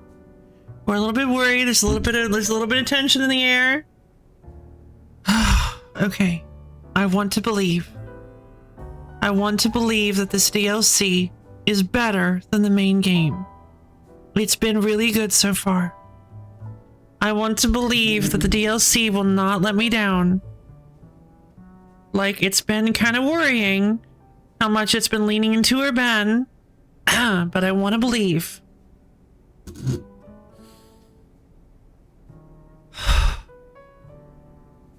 Excuse me.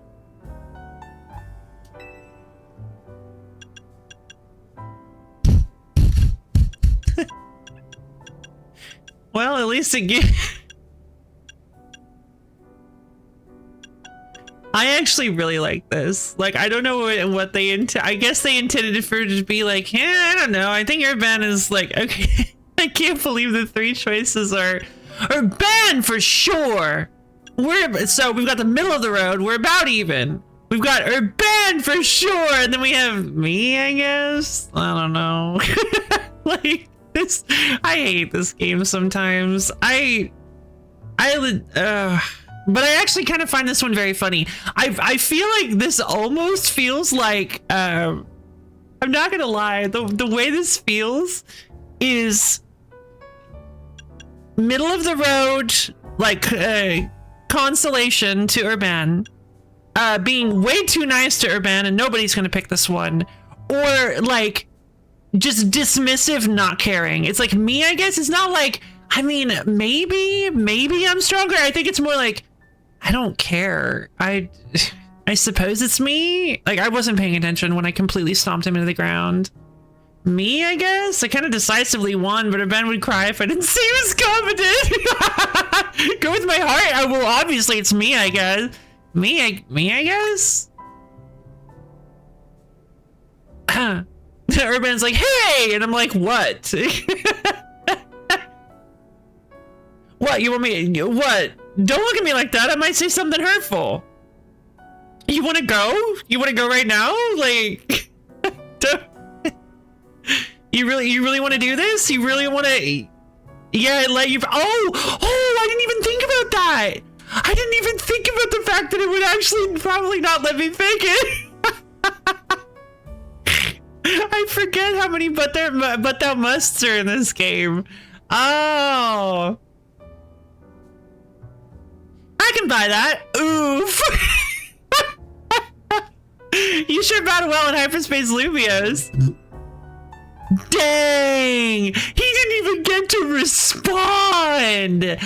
Oh, see? What did I tell you? What did I tell you? He didn't even get to say anything. He just like looked at me like, like aghast, and then Karina, we're so back! Yay!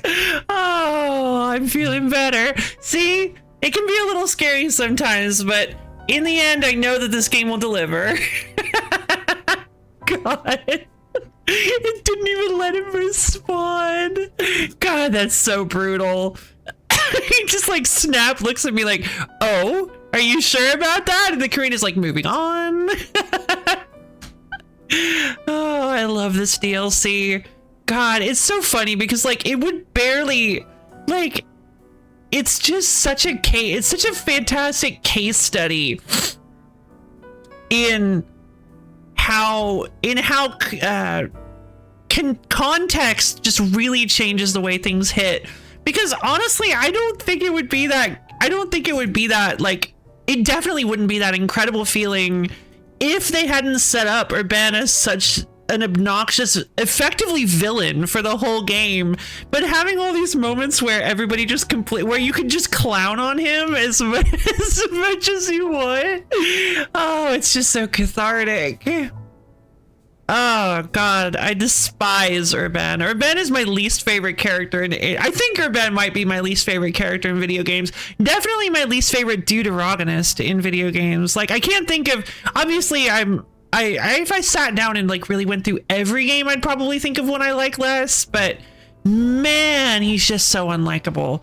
Urban and Tawny are just so unlikable. It's like, how do you even do that? Like, man, I'm just, ugh. All right, I'm feeling way better now. God, this is Urban interactions with Urban really bring out the worst in me. Like, they just, I get so nasty whenever I interact with Urban. You know, a game with an awesome set of main characters, Bug Fables. I actually have had Bug Fables on my wish list for a long time. I've heard that it's really cool, and it's like Paper Mario. Our goal: make a worse rival than XY's. I think we succeeded. Which didn't XY have multiple rivals? And weren't they like, yeah, they were like really annoying, weren't they? I can't remember.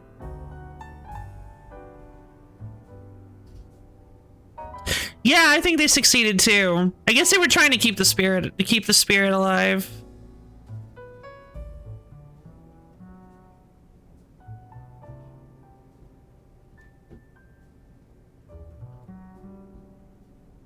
They were barely characters. Oof. Okay. They had barely one characterization effort between the 4 or 5 of them. The XY gang? Ew. That's awful. Now I've got a question for you, Karina. What do you do when you're not surveying hyperspace?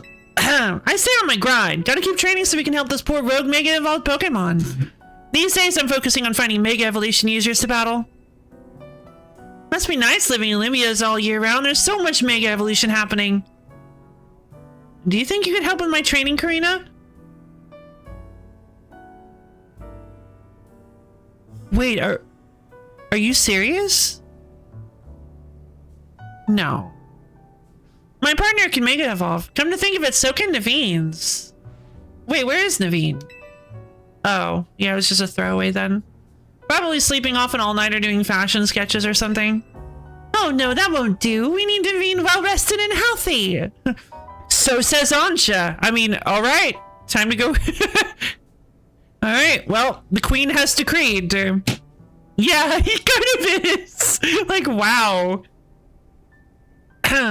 So dismissive.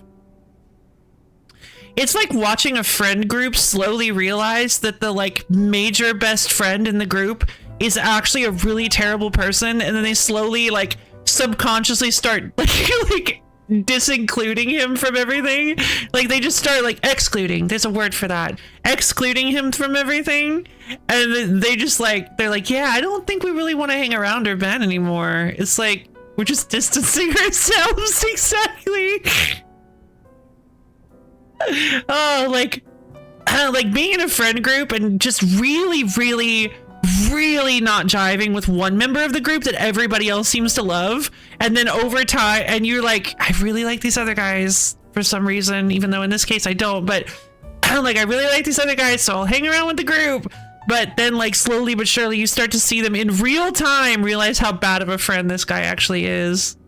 I'm the center of this friend group. Me! Urban! They're considering making a chat group that specifically doesn't have him anymore. Oh, it's so mean. But it's like, it is really a reap what you sow kind of situation. Like, Urban is a really nasty person. Like, I'm... like, he is so rude to all of his friends. Like, it doesn't even come off as playful or funny. He's so rude and dismissive and doesn't seem to care about anybody actually in the group. He's constantly like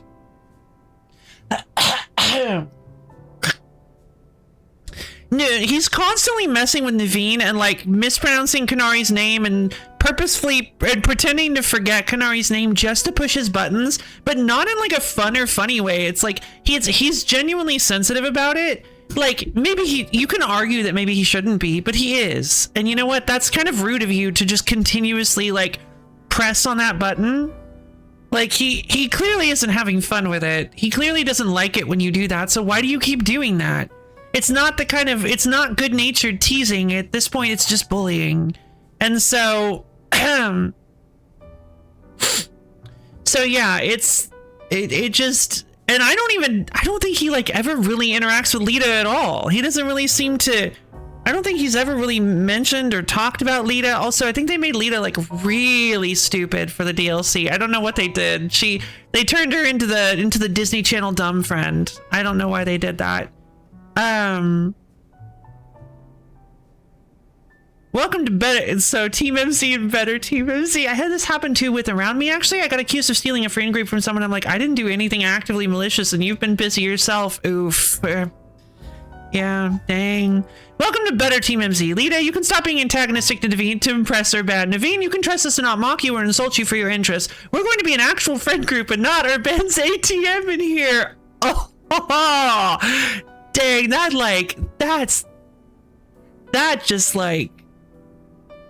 is the coldest set of lines I've ever heard. You're so right though. Like, oh, ew, Hoopa has Rayman limbs. I'm saying, what do you mean? What do you mean? Those are so awesome. That's such an awesome concept. I love it. What do you mean? Oh, ew. Honestly, I love Hoopa's little like psychic arms. I think they're great. I think it's really fun that they're connected by points. They're like, they almost look like that, if Hoopa was a different type, you could have like electricity, like little electric zaps arcing between them, keeping them connected. I really like it.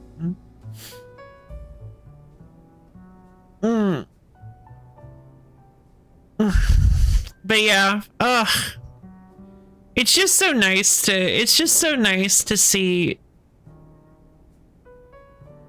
to feel validated, because I got myself too emotionally invested in this friend group and felt like it was actually getting wronged by Urban, and so getting to see him get his comeuppance feels extremely satisfying.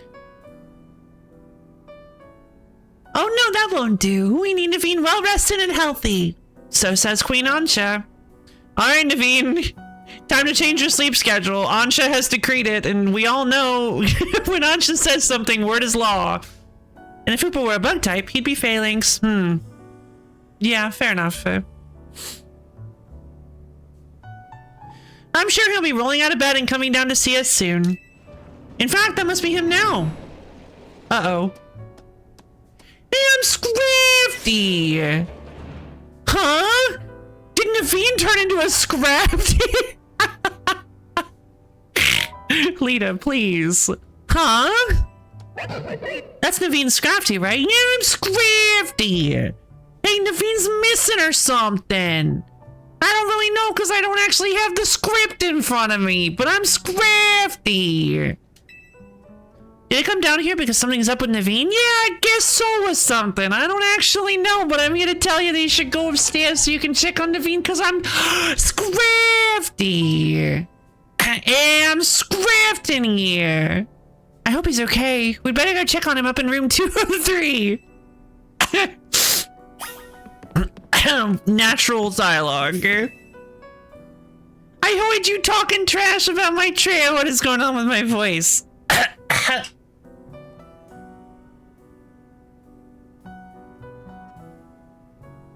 I heard you talking trash about my trainer. I'm Scrafty. Which floor would you like to go to? Second floor.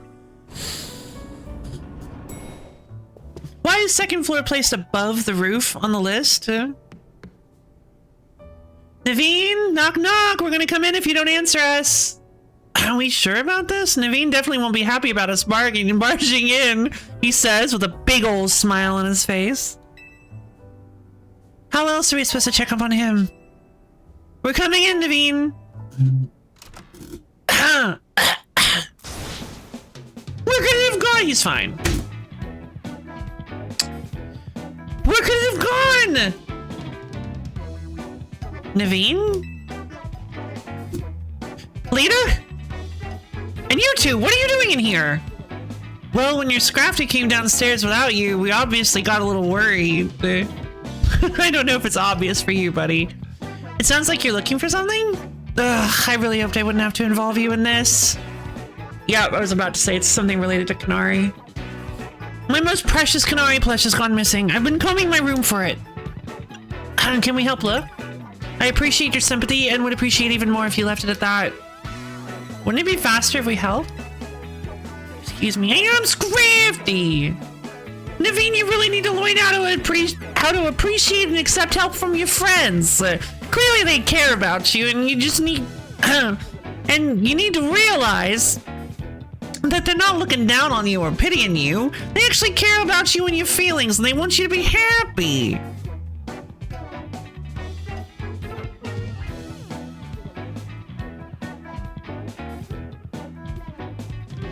Just like the average sodium potassium pump.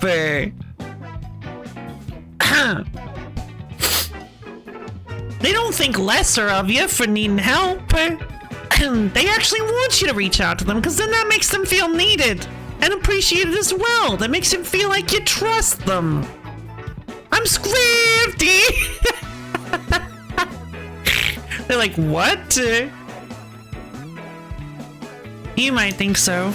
But that would risk someone else's hands actually touching my precious Canary plush. That might have already happened, buddy.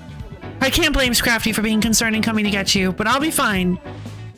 Okay, whatever. Do you think you'll find your little doll and rejoin society anytime soon? This is why he doesn't come to ask us for help.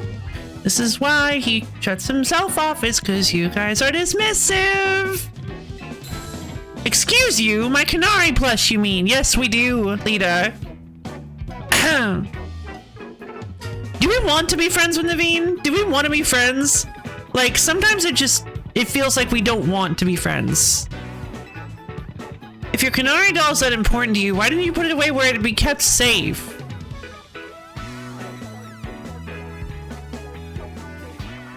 Who? Why? Why would you write people this terrible? Like, I feel like both Urban and Lita don't actually like Naveen, but he's the only competent member of Team MZ. Yeah, I'm starting to get that feeling too. Like, I think he's just another me. I think he was the me prototype, but he didn't live up to their expectations, so they needed to get another Patsy to do all their work for them. They're not friendly. They're not supportive. No, they stink. They're honestly terrible friends. Lita alternates wildly between I'm kind of stupid and I'm mean. Agreed. It's so disappointing to see. It's like really... I don't know if secondhand embarrassment is the right term.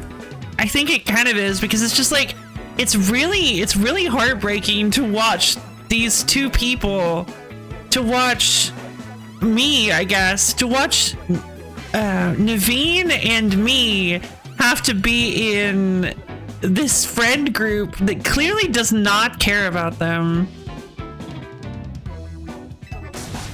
It's a Kanori plush! And I had it out where I could admire it any time. I would not have moved it from its spot. The Gulpinate it. Huh? That's our new Gulpin guess, isn't it? Oh, you better not have. Don't tell me. You ate it! The criminal. Glopper. Aw, looks more like your plush fell and rolled under the bed and Gulpin found it. Thank you, Gulpin. What a relief to have my precious Canary plush back. Aw. Well, that's good. Okay.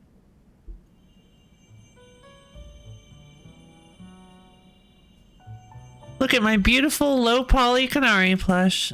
Yeah, how did you not look under the bed? That would be like the first place to look.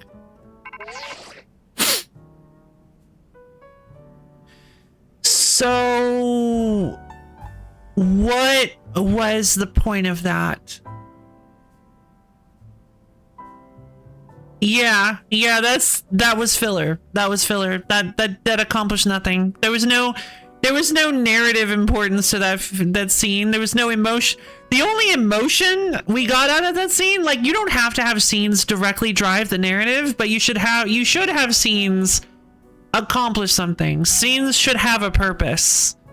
Whether that purpose is to deliver a joke, deliver some sort of character development, narrative development, it should be saying something. And all that I got out of that scene was that Urban and Lita are still jerks to Naveen. Reminding us that Lita and Urban are jerks, Naveen shouldn't be friends with them, and you shouldn't be friends with them either. Yeah, it's kind of disappointing. I'm not looking under there. Best not to see what the Gulpins are up to. Wacky antics trademark, yeah, I don't know. Morning, team. We went through the data from the Tatsugiri you caught that was going rogue. Took us all night, plus a platter of my homemade sushi. Time for you lot to haul yourselves to our office again for a briefing. See you soon. Alright, Lo-Fi, let's get Karina headed to the Rust Syndicate office. Don't tell me what to do. I know exactly where to go. Corbeau called me. Don't talk to me. Hope the briefing goes okay. We'll keep Ansha company here, I guess. You better do it right, though. If I see even the hint of a frown on her face, we're all dead.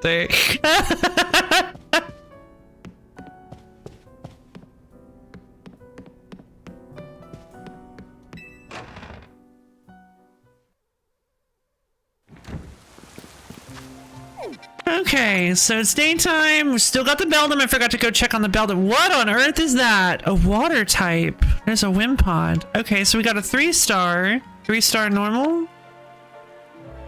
That's a Lopunny. I was getting really excited for a second. Staravia. 3-star ice type. That's not a Deliberate. Golbat. Tepig? Oh, that's unexpected. Whoa! A Haunter, a Bayonet, and a Lampent. I think it's Lampent. I don't have anything from this. Okay, so it does look like the higher rarity ones do cause some new ones to show up. What on earth could this be? I mean, it fills up most of the screen. It's impossible to tell.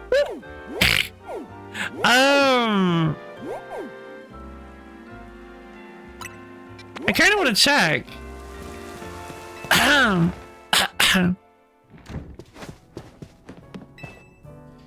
try using that amazing butter you brought back, if you don't mind, Lo-Fi Girl. Of course I don't, Ansha. I love you. You can now make donuts using 6 berries. Welcome to Ansha's Donuts. I'd like to make a donut, please, Ansha. I'll use the Pasho, the Wacken. Okay, I'll just go nuts.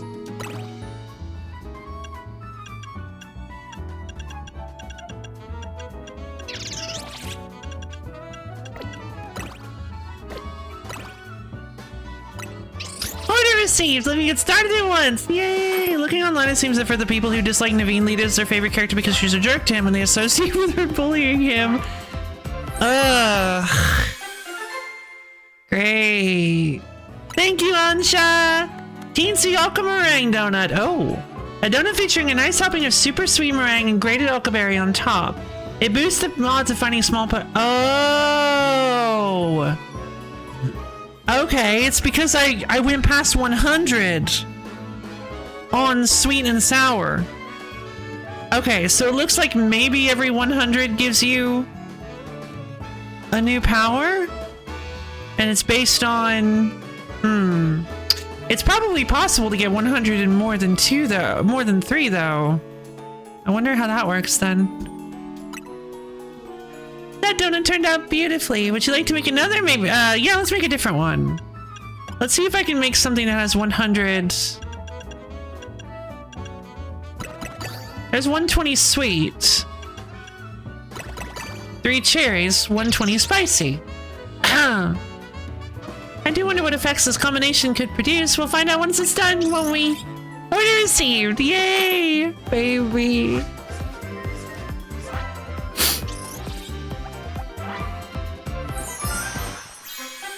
Yay! Move-tastic Petra Rainbow Donut. Ah, I got it. I was right. I was right. It's 100. Move Power Rock and Alpha Power. It boosts the power of a single move type a little. Okay. And I don't know what Alpha Power does. A donut of indescribable flavor thanks to its varied ingredients. So what's my favorite donut topping? Maple cream. Make another of the same. Teensy Petra Rainbow Donut. Okay. It's more alpha. Oh, maybe. Oh, yeah, because it affects the whole area. Good point. Maybe later.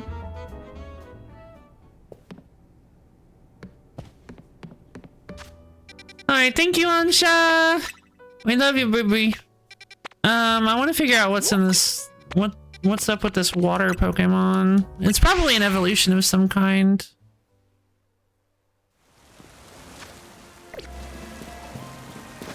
I love that it's raining. I love rain. It's also really funny that nobody is using an umbrella.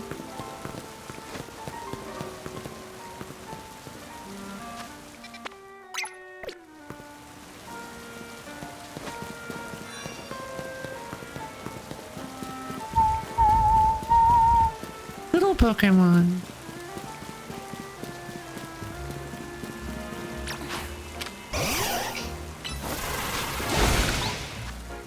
I've noticed that I still can't evolve Hyperviolet.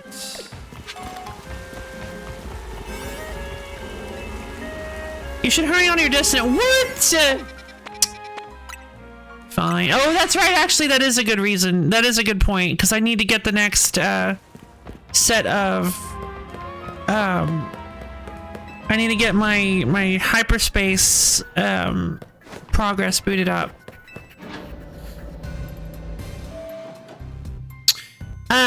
Primeape.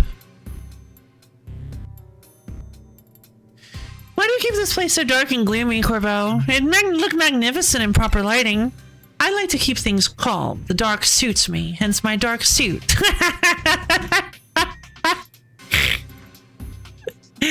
What a guy. That was a joke, right? Yes, it was, and it was a good one. You're over level 100. What are you doing, Primate? Hyper-violent! Yeah! That's hyper-violent. It was until you ruined it by asking. Let's just cut to the... Thank you, Corbeau.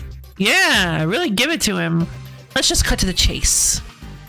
Looking at the data we got from you catching the Tatsugiri that had gone rogue, well... I won't sugarcoat it. The Prism Tower situation's still one big mystery. Have a look for yourself. Level... blurf.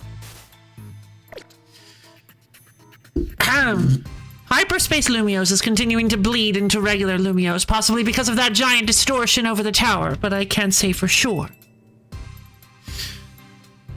At this rate, the whole city might get swallowed up by Hyperspace Lumio. We need to find out what's causing this and stop Hyperspace Lumios from spreading. We do. Unfortunately, there's still a whole lot left for us to survey. These ought to be of some help in your research, Lo-Fi. 20 Ultra Balls? Thanks. There's actually a bit of good news, too. Thanks to all your hard work, we can now detect higher-level hyperspace distortions.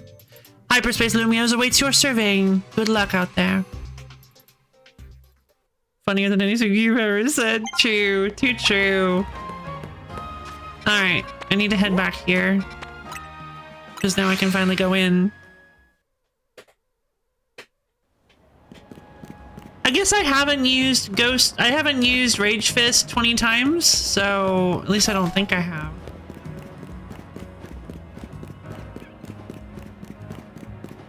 The main problem with the primate form is that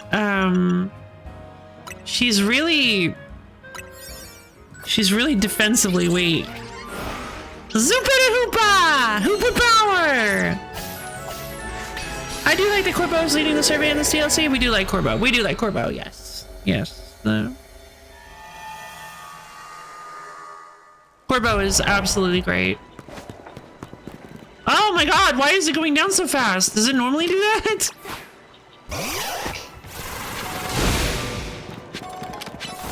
Power punch!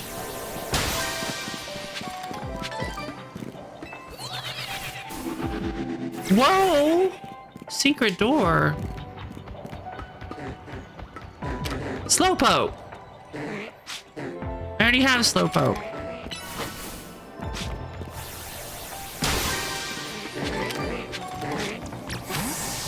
Come on, Blump. Pin missile.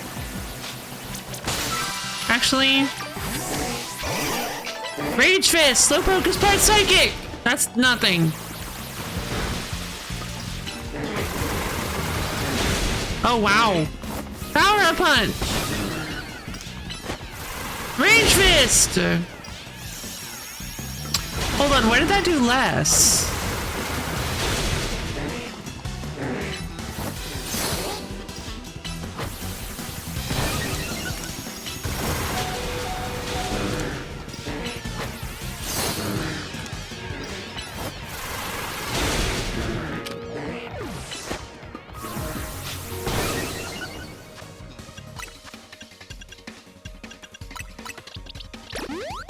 Interest does more after getting hit. It does, but why did it? But it shouldn't have gone back down. Is the thing.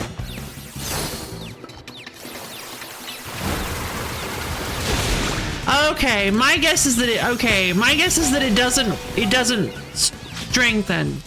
It doesn't do like in Scarvi, which I think it works like. Yes, yes, there we go. The arrow's here. That's why it has a long wind up, is if she gets hit while prepping it. If she gets hit while prepping Rage Fist, it does more damage.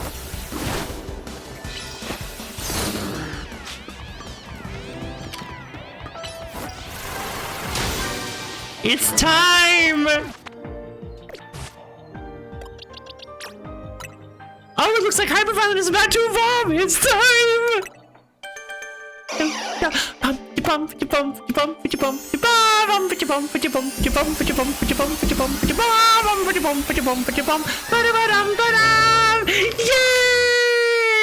Hyperviolent evolved into Annihilate. Look at her. So angry she died. Yay! Hyperviolent got the idea for a new move, Shadow Punch. And Phantom Force. Ooh. Look at that picture. She's just she is assaulting the cameraman. He is dead now.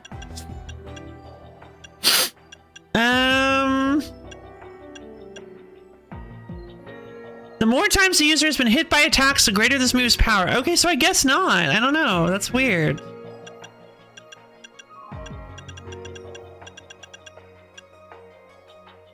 Okay, statistic-wise, defense is not great compared to Garchomp, I guess.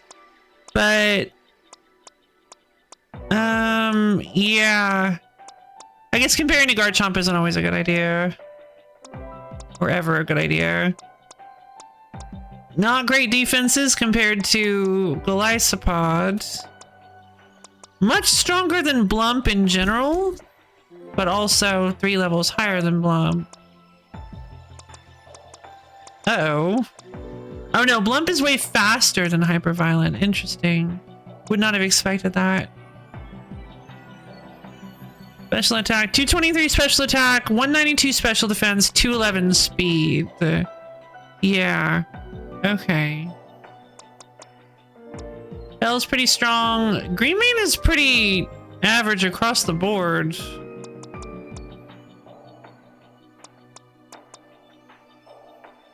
Fairly defensive, but like not amazingly defensive. Not very fast, not very, and also a balanced attacker for some reason. Yeah, I don't know how to feel about that.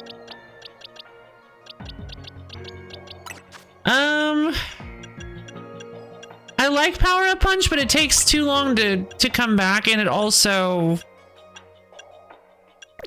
takes too long to cool down and also doesn't last for very long. It's a short time. It's a very short time. I do not think it's really that good in this game. Shadow Punch seems like it might be pretty cool. Quick cooldown, 60 power. It's another ghost move. Brick Break is pretty strong. Let's go with that. We got 2 ghost moves. We got our Ghost Fighter. Yay! It's just a wimp. I just saw a wimp pod.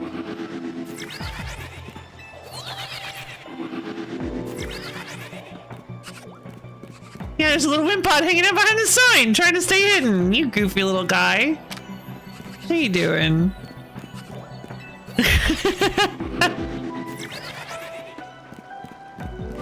One day you will be the strongest of Scolopedes.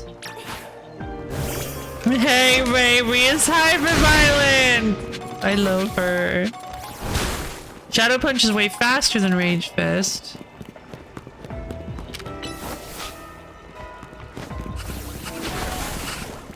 That's a lot of wind pods.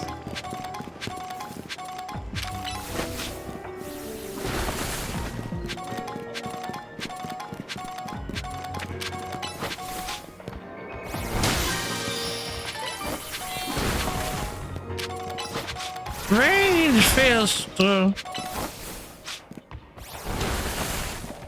Alright, we've got ourselves a pretty awesome team so far. Wow! Yeah, I didn't do that.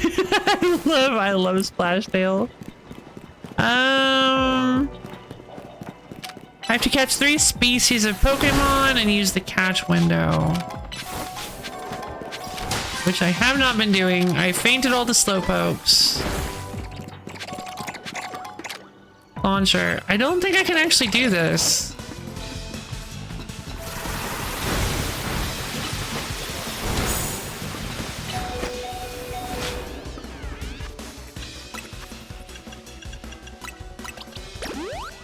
Oh wow, her HP is way higher.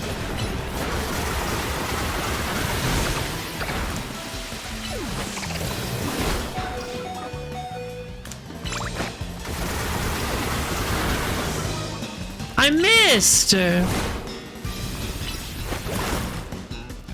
How could you miss? He was 3 feet in front of you!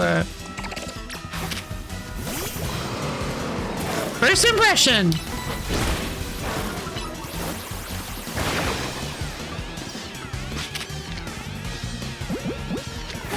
I guess.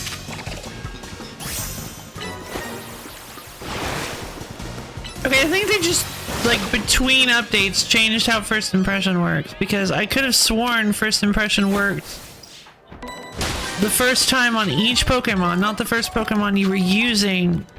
Eh, whatever.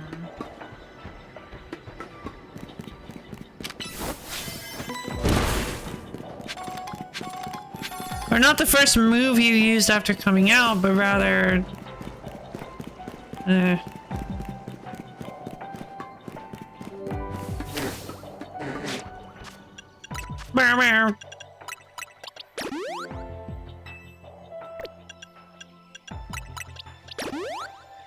Probably need to buy some more medicines.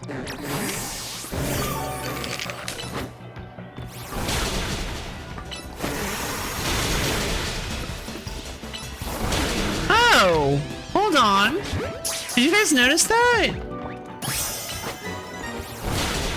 I think that Rage Fist takes longer to come out the more rage buffs you have.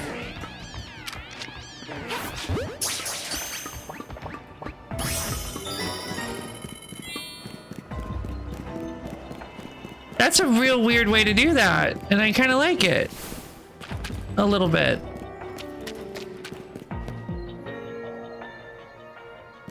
Oh, come on!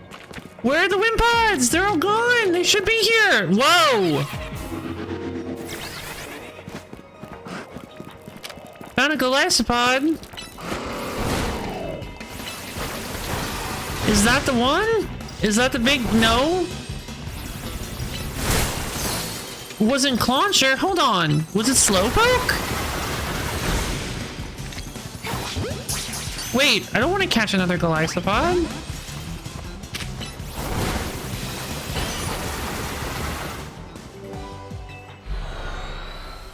I guess it's Slowpoke. But I could have sworn I've already seen a Slowpoke. That's weird. Wait, no, I guess not.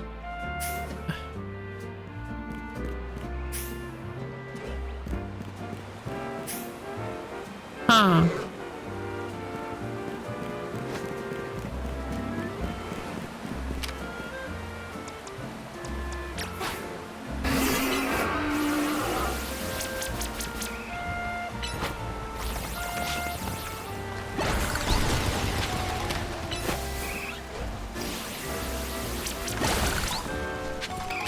Maybe it was a Galarian Slowpoke?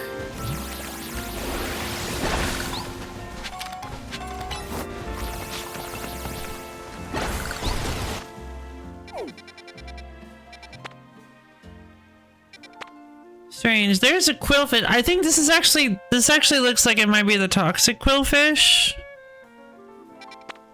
The special one.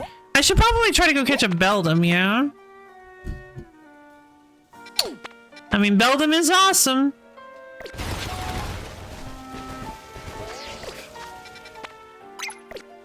And it is a level 2 zone, so I could get away with using one of the lesser donuts.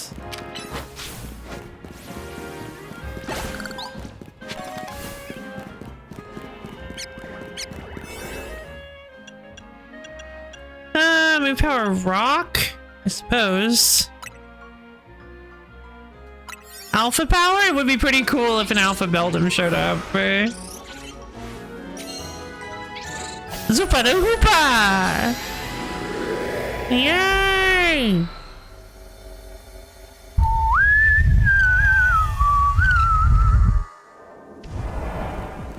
Oh my god!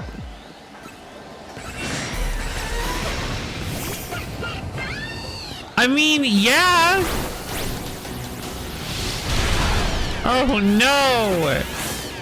Mystical fire!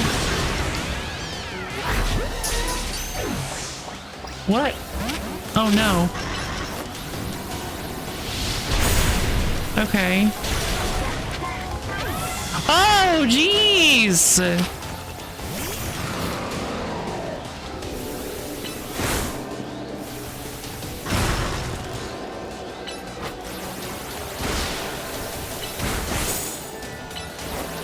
Waterfall, please!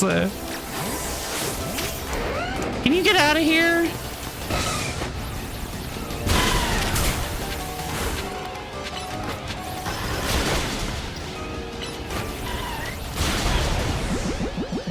Timer ball! No!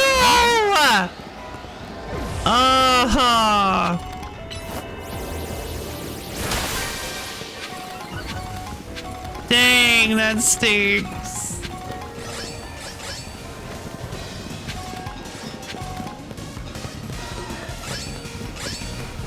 Catch alpha Pokemon. Well, there are a lot of alpha Pokemon here.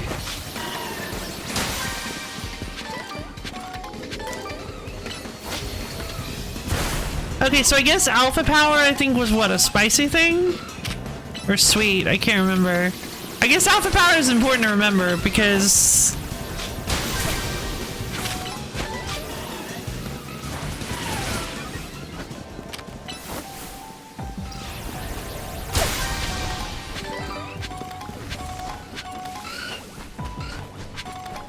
I'm a little bit worried that I'm only gonna be able to that was the only Beldum I can get now because the area is too small.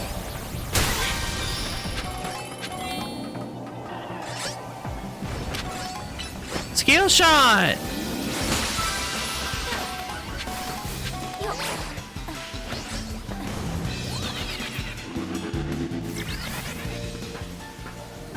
Oh, sweet. It says over there it's pink.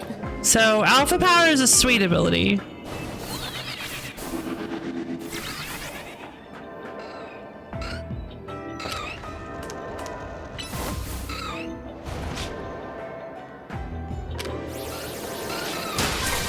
Ow, ow, ow.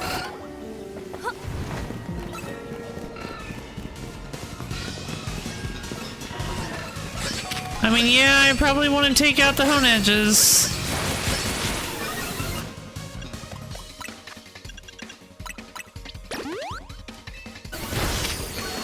Bulldoze! Crunch! Bulldoze!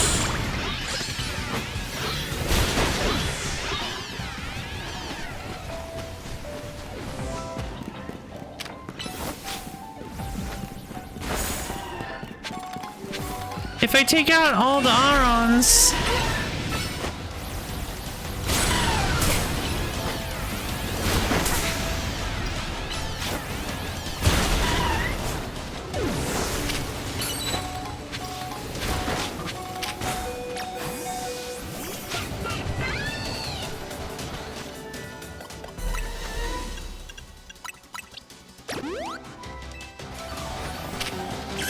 Come on, Bell!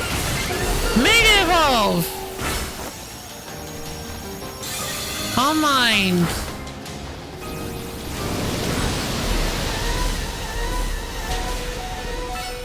Wait, what? Why did that music play like 6 times? What happened?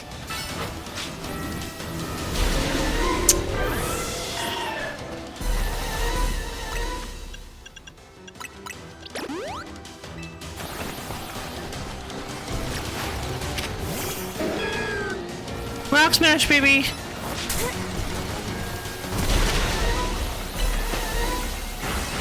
Oh god!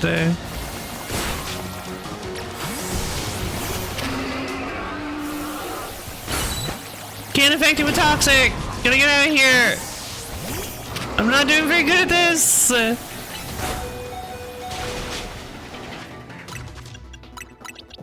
It's fine, I guess!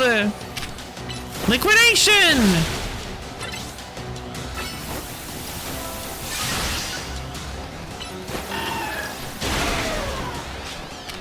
I guess?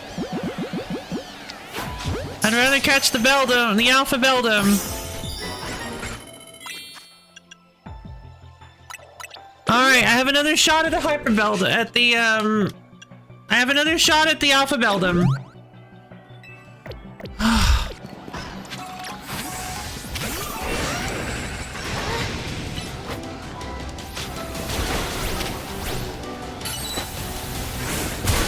Come on, Mega Gabby! Bulldoze!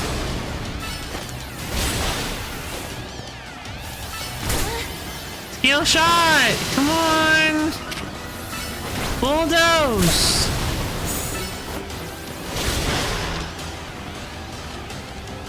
Bulldoze!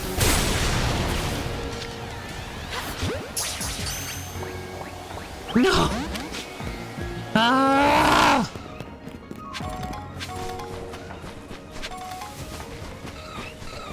The Arons are back.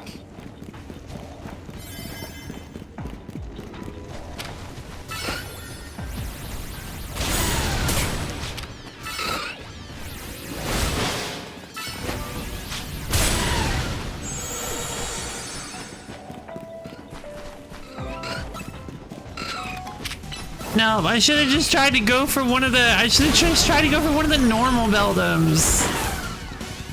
That was a huge mistake.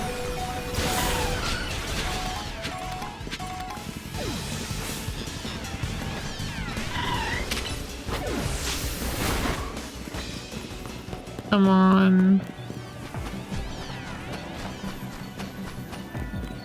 And it's the Aegis Slash. Yeah. Hone Edge. It's the Hone Edge.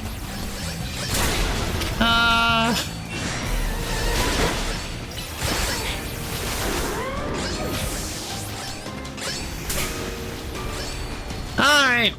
Donut energy gone. Shame. That's okay. Now I know though that I can use sweet donuts to potentially get more alpha power. An alpha power donut is pretty cool, because then I can get like I can really just go for it.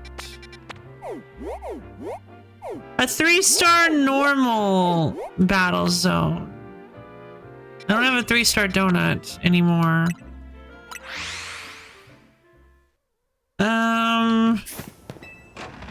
I did do a 3-star zone that perhaps gave me some more donuts. Some more welcome non-just donuts, hey baby.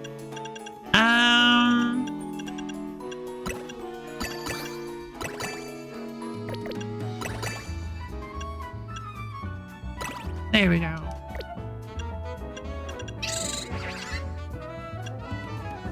Let's go with extra fresh. Let's see what happens. Fire received. Let me get started at once. Sure. There should be 3 special powers. You did it, baby. A remarkable Quailot Jam Donut. It didn't. I don't know why. Maybe it's 120 then. Yeah, it might be 120. A decidedly tart donut topped with a confiture of stewed Quailot berry. It makes you a little more likely to get special items. Humongo power. Oh! So it increases the odds of finding large Pokemon. That donut turned out beautifully. No, I'm good, baby. Thank you. But I agree. Find distortions on your map and dive through them to survey hyperspace Lumios.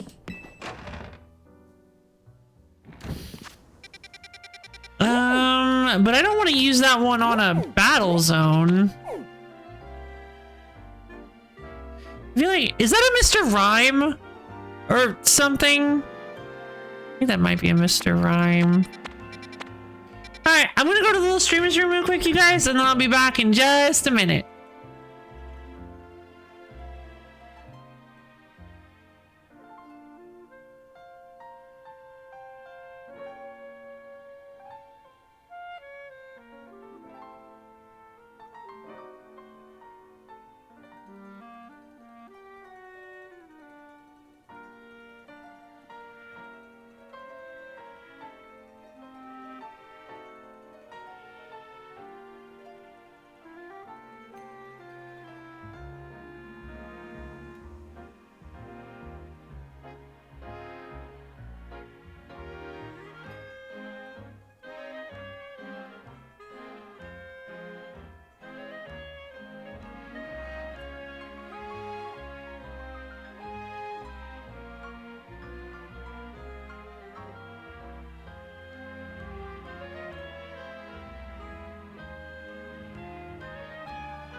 again, everybody. Yeah, I'm starting to... I don't know. I'm starting to wonder if maybe the Smeagol... Welcome, thank you. I'm starting to wonder if maybe the Smeagol hunt was not a good idea. Because...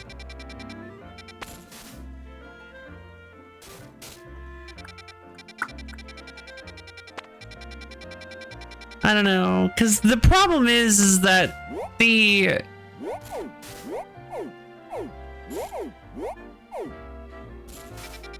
I have not considered what it would be like if Smeagol isn't actually in this game, which don't tell me if they are or not. Don't tell me if they are or not. Don't tell me. Don't tell me. Don't tell me. Don't tell me. Don't tell me.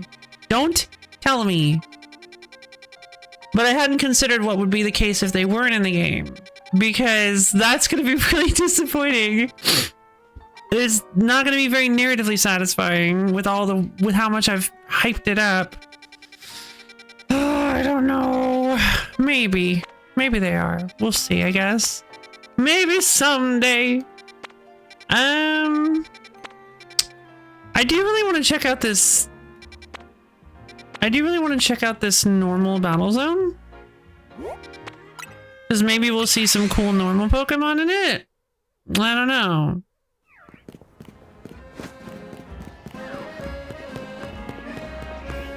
Let's give it a shot. Alright, Donut. Take me there.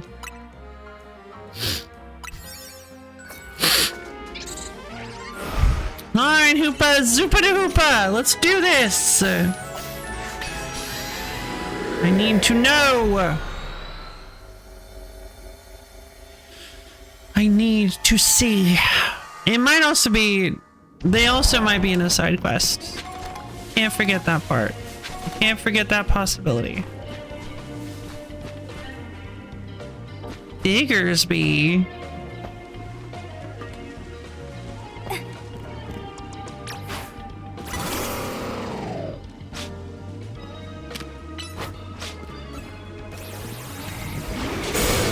Waterfall! Liquidation! Oh, I missed.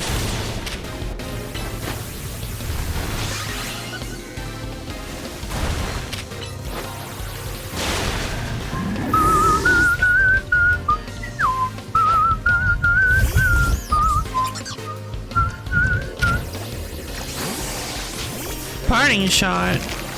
Wait, Shootel's psychic? I thought Shootel was... Wait, no, Shootel's dark. Dark poison. What? Wait. No. Normal dark? Must be normal dark. Because this is supposed to be a normal zone. I think I may have gone a bit too far on that jog. Yeah, maybe?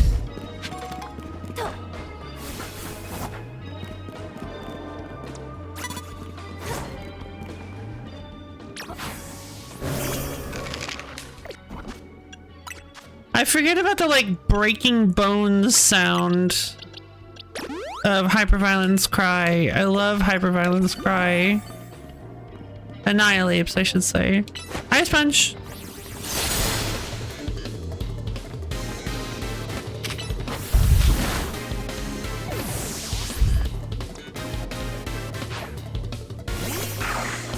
Zangoose!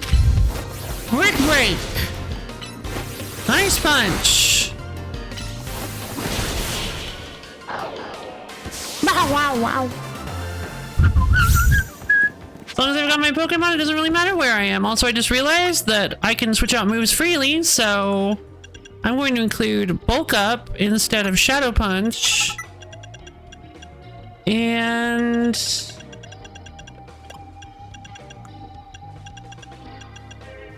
Close Combat instead of Rage Fist. Because they don't actually work here. I just need to defeat 7 trainers to get access to the bonus ball.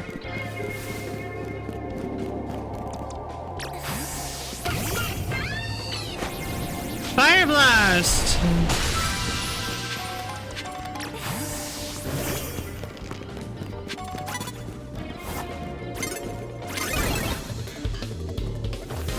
I'm caught off guard, I guess, which doesn't make any sense, but okay.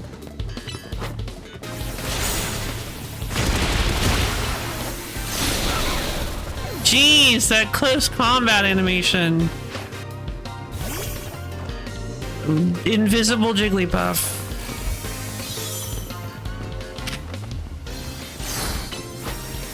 Woke up! Brick break!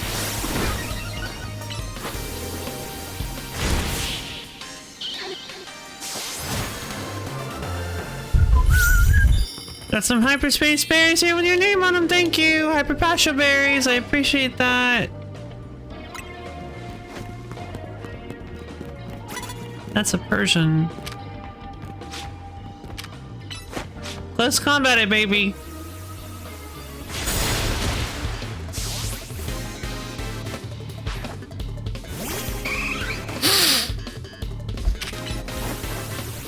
Woke up!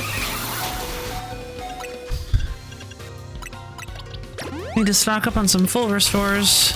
Quick break! Yeah, I mean, just a fighting kit is really good. Flat fighting kit is not bad for my baby.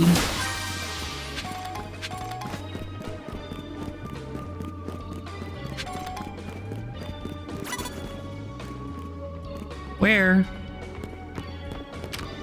Close combat on that Baneri. Completely annihilate it. Destroy it.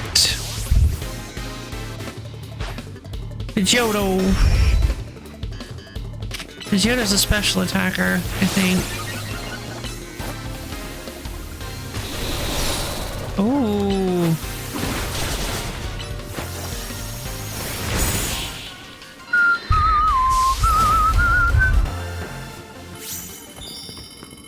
Would you like some hyperspace berries? I'd love some hyperspace berries. Thank you. Hyper Wacken berries, which are a good high-level berry. We can use those to make some real high-level donuts.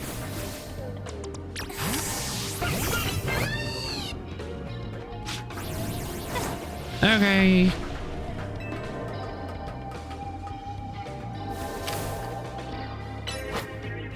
Oh my god.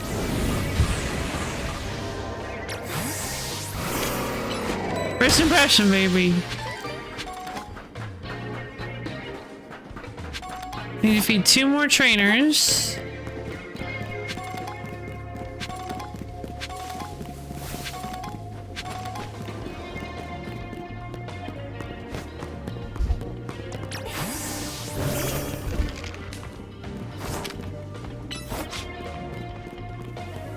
Actually, close combat is the best opener because it doesn't debuff you. There's Little Bunny. Oh, look at Little Bunny move! Close combat! Dead. Good job, buddy. I suppose I did want to visit somewhere off the beaten track. I don't think another dimension made out of dreams is really where you want to go.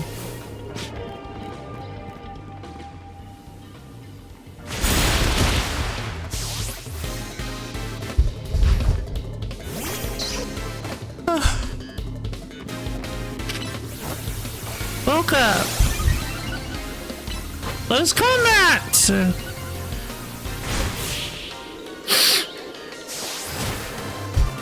I guess fairy resists fighting. Thank you for healing my Pokemon. Bonus ball is here. Bonus ball has appeared in this pocket of hyperspace, but where is it?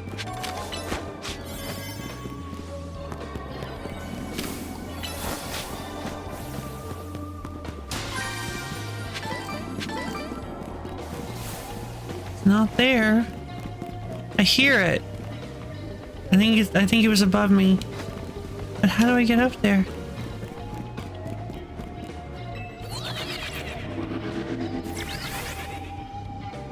Yeah, there it is! Come on! No! No! No!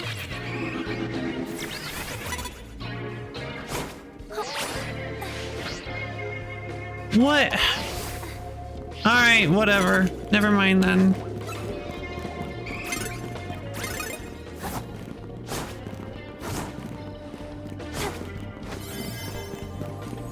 Dang. I can just not get that bonus ball, huh? Oh my god. No, there it is! No! No! I hit full cup! Ah, I was so close! If I had my girl out, I might have pulled it off. If I had Belle out, I might have gotten it. Ah, it's so close! Those bonus balls are a real nightmare. Ah.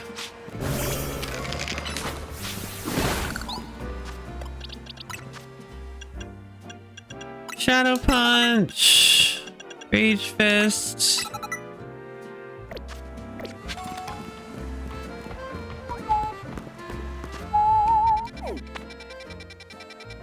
Okay. A detective agency currently being run by a woman named Emma. Let's go talk to Emma, see what happens. It's not Emma, it's Mimi.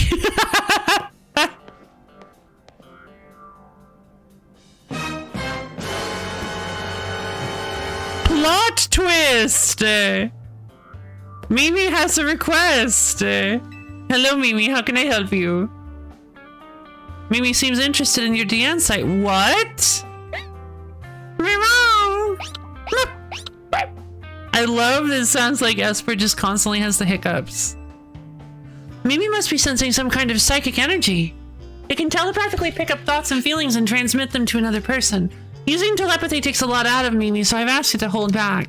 But even so, sometimes it happens to pick up on something, like just now. I wonder what it's detecting. Maybe the insight you've got is imbued with some kind of strong emotion? Nope, there she goes. Why don't we follow Mimi and see where it's headed, Lo-Fi? Sure, side mission EX1. Oh, shine bright like a gemstone. Okay.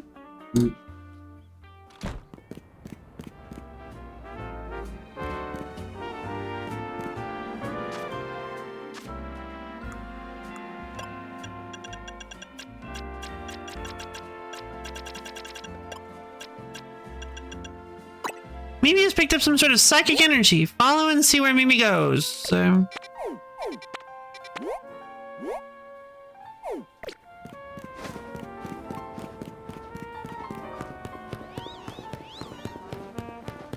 And you have to use the quest marker because they didn't actually want to put Mimi in the world for you to follow. So you just have to kind of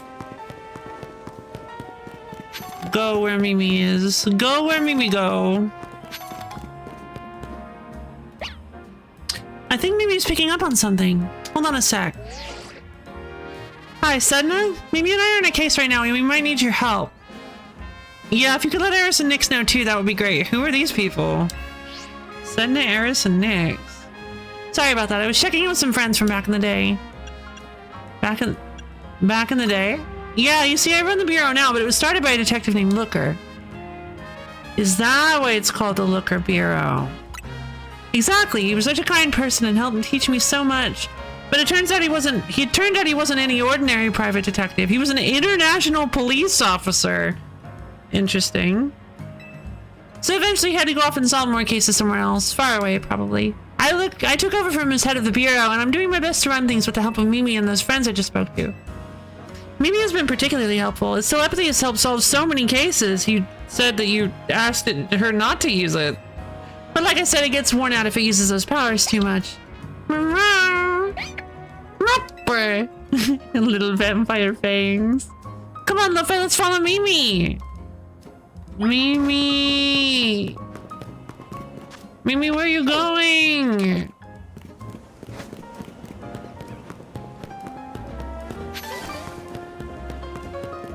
The sweetest baby! We love Mimi here. Mimi is the best. But I wonder what her deal is. Why is she getting so excited? She wants bread. What is it, Mimi? Wait, were you picking up on my own feelings?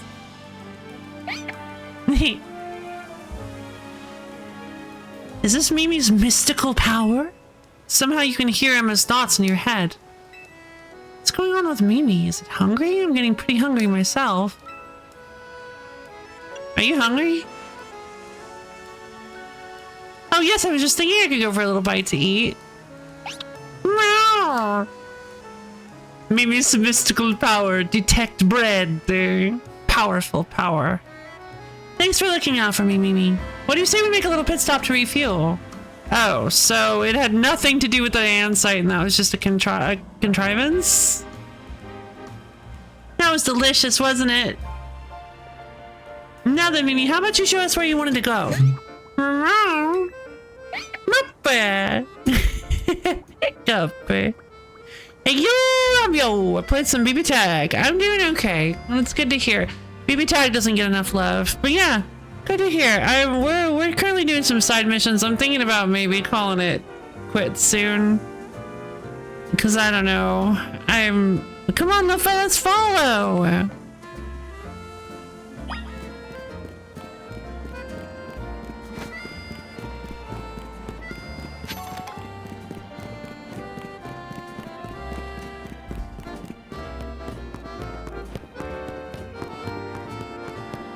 The gameplay loop is getting one up. Obviously, I was thinking about it. Yeah, I was thinking about trying to play some,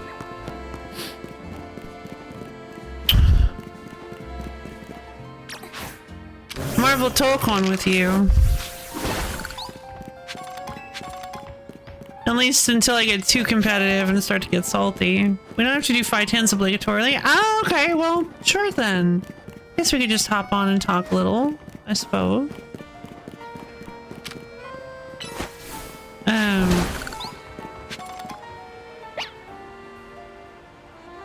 What's up, Mimi? What are you doing in front of that elevator? Little Mimi.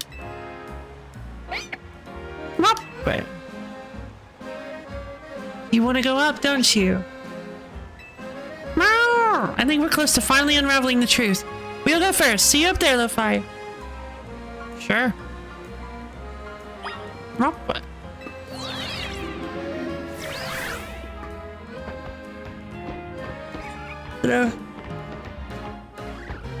Is it a rogue mega evolving Diancie?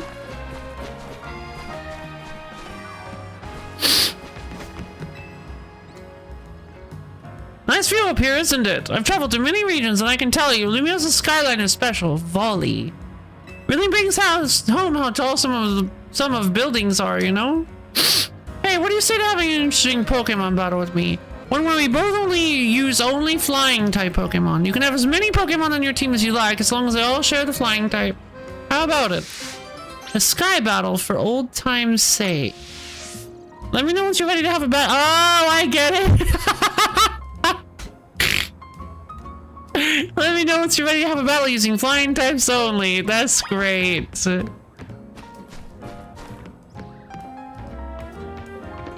Defeat the requester in a Pokemon battle using only flying type Pokemon. Beautiful.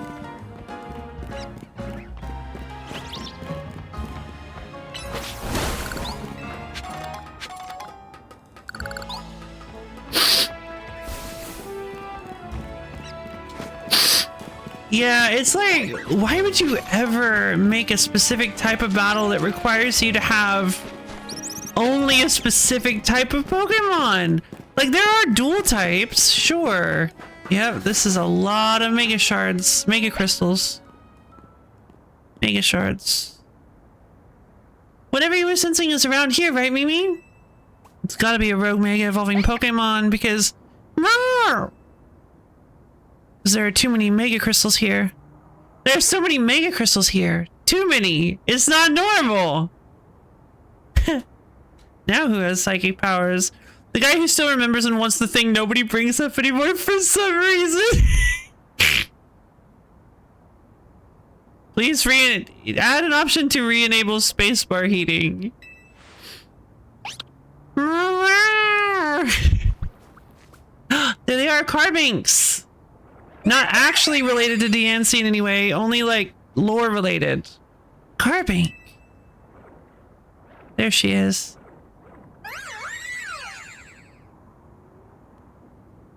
what's that other Pokemon? Maybe it's related to your Megastone somehow? Didn't you call it a Diansite? Well, the only way to find out whether it's connected to your Megastone is to catch it. Meow. Hi, how's it going? You are so tiny. Yeah, you are so tiny.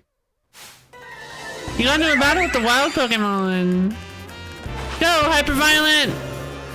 Let's tear him to shreds! Rip him to shreds!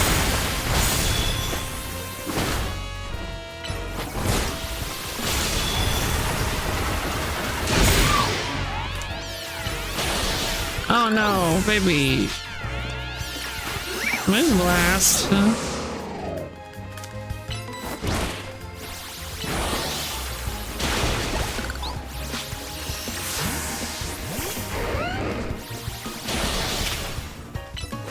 Bulldoze!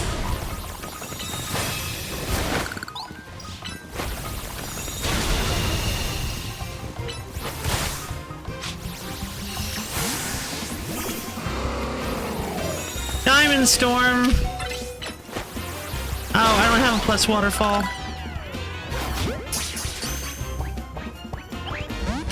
It didn't work.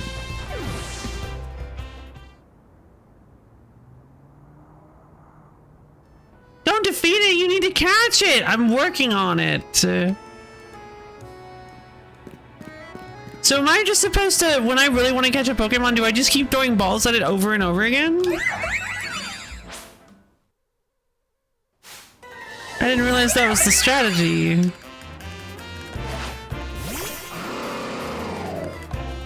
Hello, Scrub.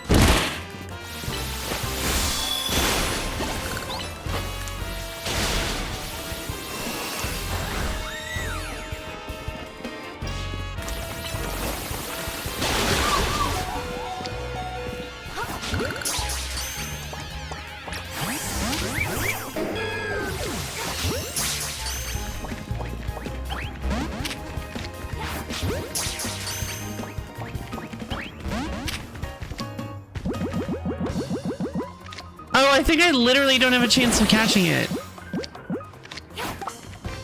Oh, right! She's enraged! I forgot about that mechanic, actually.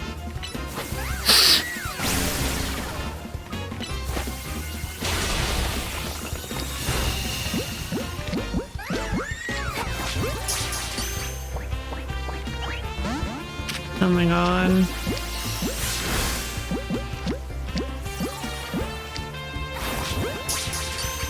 I don't have anything that puts a Pokemon to sleep.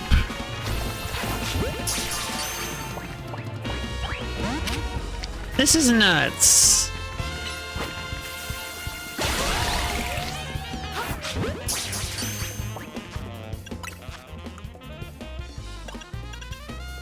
More actions the target has taken. And I failed. Alright, let's keep going, I guess.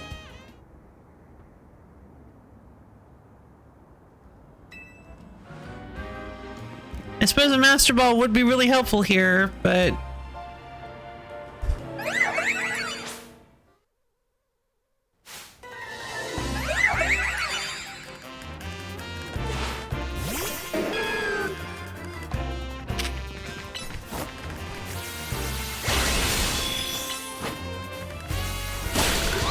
Leaf Blade!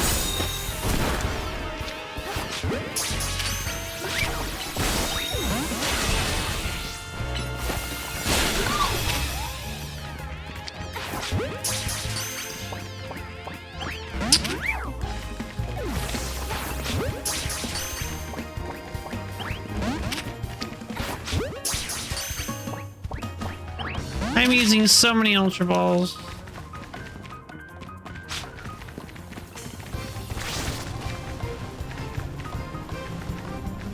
I like the way the Stealth Rocks kind of fade in and out. It's creepy and I like it.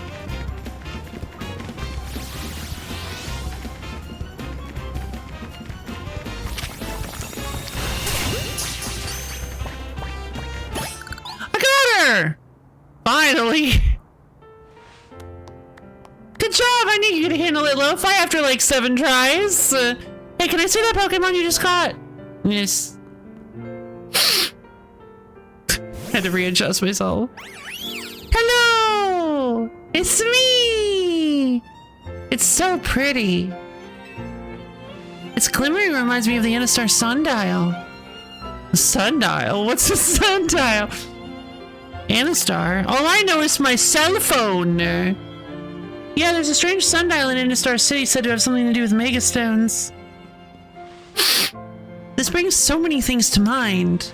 Oh, so is Diancie in X and Y related to the Anistar sundial? Like, do you have to interact with it after getting the ticket or whatever? Because I'm assuming it's an event Pokemon.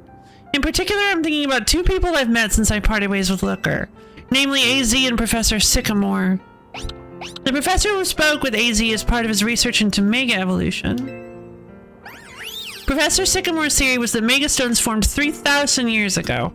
When certain stones were irradiated by the light, the energy of the legendary Pokemon that was fired from the ultimate weapon. Huh. AZ nodded when he heard that. According to him, that's why we've been finding new types of Megastones recently. After all, the ultimate weapon was fired again 5 years ago. Oh! Hey! That's actually kind of a fun lore. I like that. Wow. It's okay, Mimi. I'm here to keep Lumia safe, and Lo-Fi is here to help too. Poor Mimi. Mimi cares so much. For such a tiny body, she has such a big heart. Make sure you take good care of this Pokemon, okay, Lo-Fi? Lumia's needs people like you. People who can really bond with all sorts of Pokemon. Diancie! I love Diancie. I guess we'll head back to Looker Bureau. I'm kind of surprised how small Diancie is. Ah, I just remembered that AZ mentioned something else. He said during his long journey searching for Floette, he saw a phenomenon in Hoenn that may have been the beginning of all Mega Evolution. Oh. That's what got him always thinking about the bonds between people and Pokemon. You mean Oros? Anyway, thanks for helping us out, Lo-Fi. I'll see you around. What a little Mimi. Shine bright like a gemstone. 10,000 pucks and 1 large experience candy. Lovely. Dratini! I already have a Dratini. I forgot I already had one. I think I named her Noodles. Noodle? I think I named Dratini Noodle, and then I named somebody else Noodles.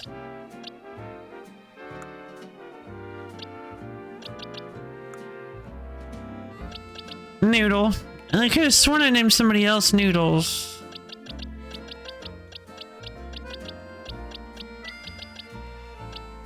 I don't need this other Sandile. What am I doing?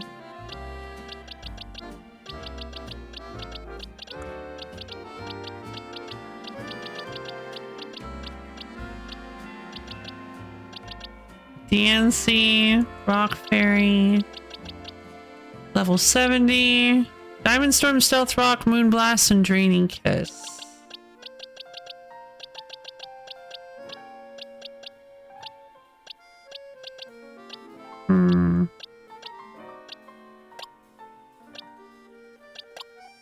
It was not a girl, Abra. Alfabra was not a girl. Oh, but he does know Shadow Ball. That's actually really funny because he's an Alfabra. He's an Alfabra, so he has the. That's so fun. Oh wow! I did not know Abra could learn TMs. Maybe only in this game.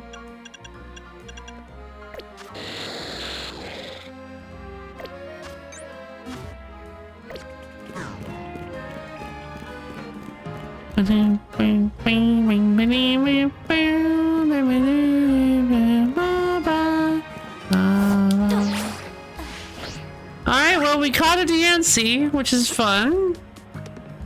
Not really sure what to do with DNC. Megastones. I have Absolute Z, Staraptite, Scovillainite.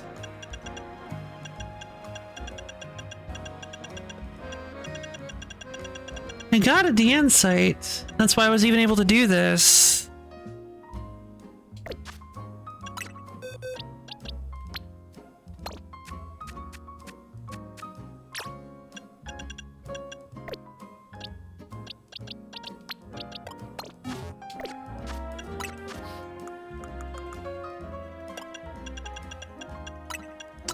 I'll give the DN site to DNC. I am actually curious what a Mega DNC looks like. I think Mega DNC is not new, right? I think Mega DNC's been around for a long time. Dynasty? Probably Dynasty, right? Because it's Diamond. Dynasty. But let's see. Diamond. At some point, I'd like to find Scrump's Megastone, get Mega Golysopod.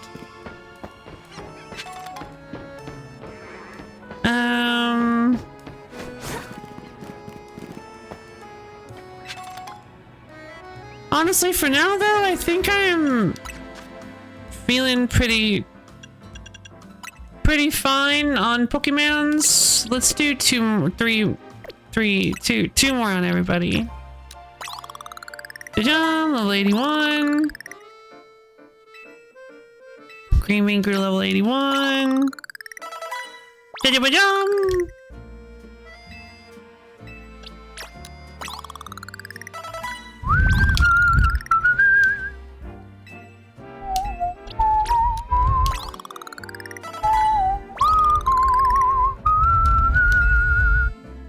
Scrump hit 82. Hyperviolent hit 84. Alright, and oh, Gabby hit 80 for some reason. I guess Gabby levels up more slowly? I didn't realize that.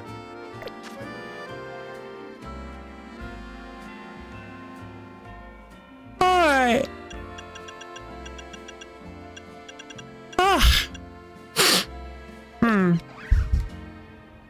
It's a cloudy day. There's a rainbow! Guys, look, there's a rainbow!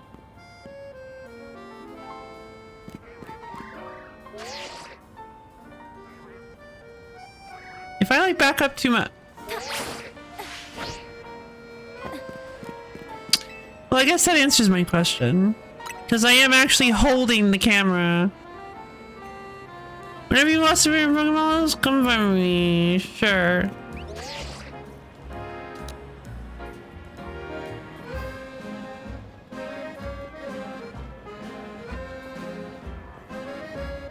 What?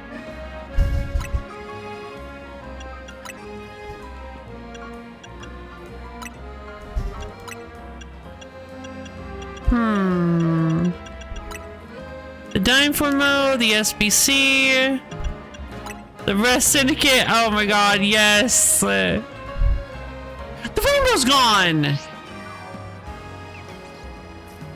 That was too slow.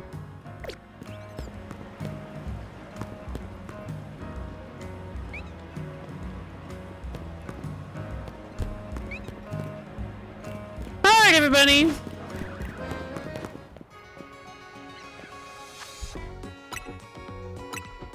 I guess that's going to be it for today's Pokemon Legends ZA stream.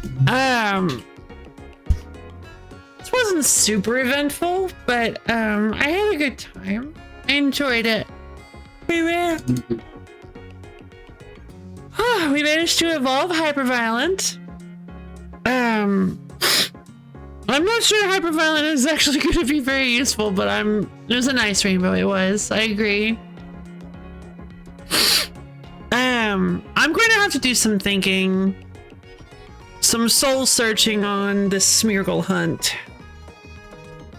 You had to though. I did. I absolutely had to. Like, I couldn't not get Annihilate in a game that has her in it. It's tradition.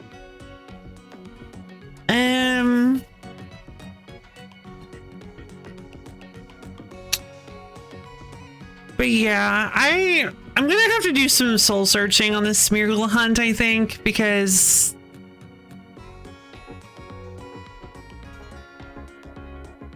yeah, I've been refraining from looking up to see if the creature is here. I really want to know. At this point, I kind of just want to know so that I can stop agonizing over it. But at the same time, it is exciting every time we get a new star and a normal portal pops up. Like getting to think like, oh my god, is it gonna show up this time? Are we gonna get a Smeargle? Like, I don't know. And again, we have seen some Pokemon from side quests. So, also, don't tell me if there's Smeargle here. I swear. Nobody tell me yet. Please, just please don't do it. But anyway, it would be amazing payoff if you held out and you were right. It would be amazing payoff if I held out and I was right. But I'm getting really worried because I honestly am starting to think I'm not. Like the fact that they still haven't shown up.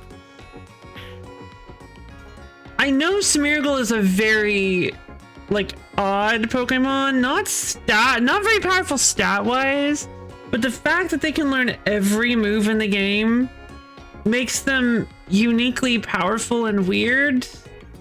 But on the other hand, Christmas will be ruined. Exactly! That's the worst part, is that I've hyped this up so much, I've basically created a really unfortunate situation where the more I hype it up and the more I wait, the more I look, the better it'll feel if Smeargle is actually in the game, but the worse it'll feel if they're not.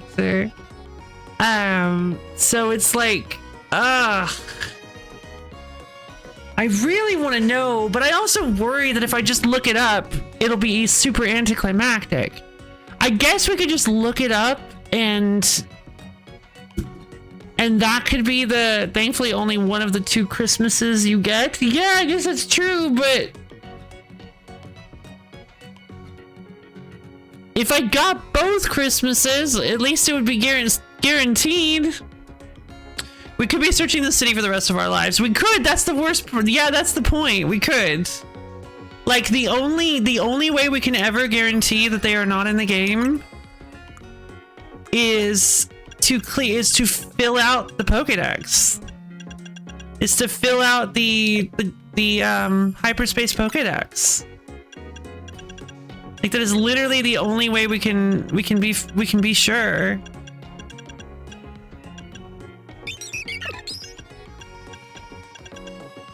But I'm here for that if that's what we want.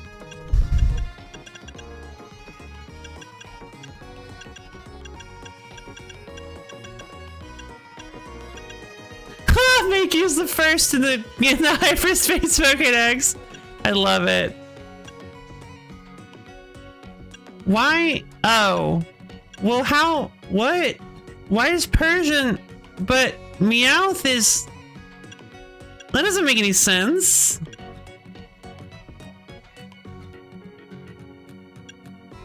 Why does Persian turn into... Why does this Meowth turn into normal Persian? It did show up first. Wait, why the... Yeah, I don't know. I don't know. Yeah, what is...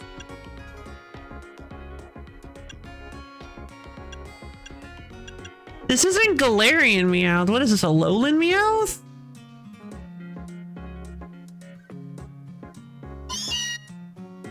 Scratch Cat. Alolan form. Okay. Okay, so you can get... There we go. It just happens to have...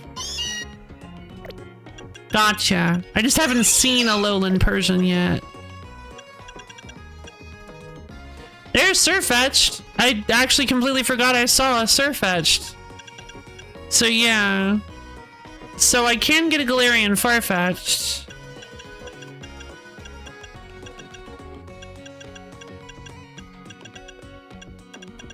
So there are a ton of Gen 9 Pokemon that are showing up.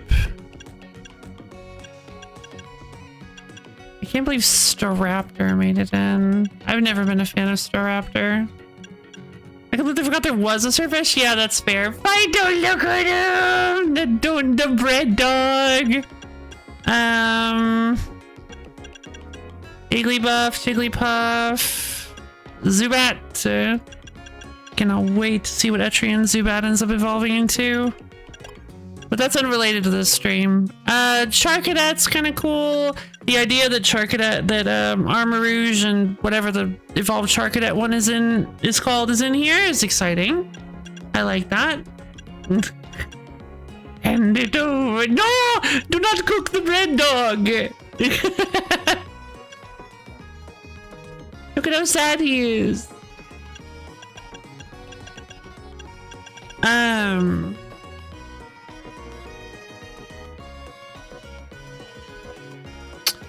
I realize there are probably not a whole lot of people around right now.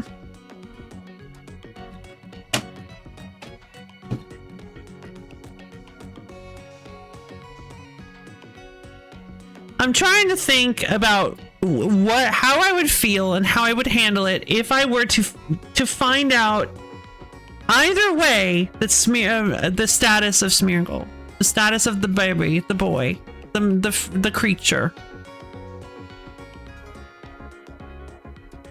If we looked it up and I discovered the Smeargle is in the game, I think I would be pretty happy. We would celebrate, we would go, yeah! And it would be a great moment. And I'm trying to imagine how I would feel if we found out that they weren't, and it would be like, I think it would be like a kind of, yeah, all right, that's fair kind of moment. Like, all right, whatever. I guess we can move on now.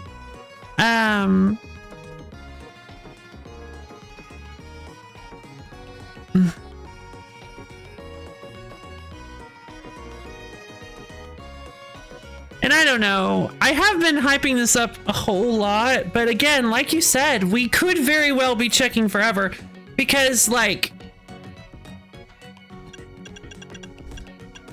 I don't really know if I want to put that much, I don't really know if I want to put that much into,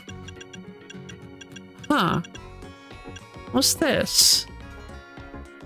Must be a single stage Pokemon. I don't know if I want to clean out the hyperspace Pokedex just so that I can see if Smeargle is in it.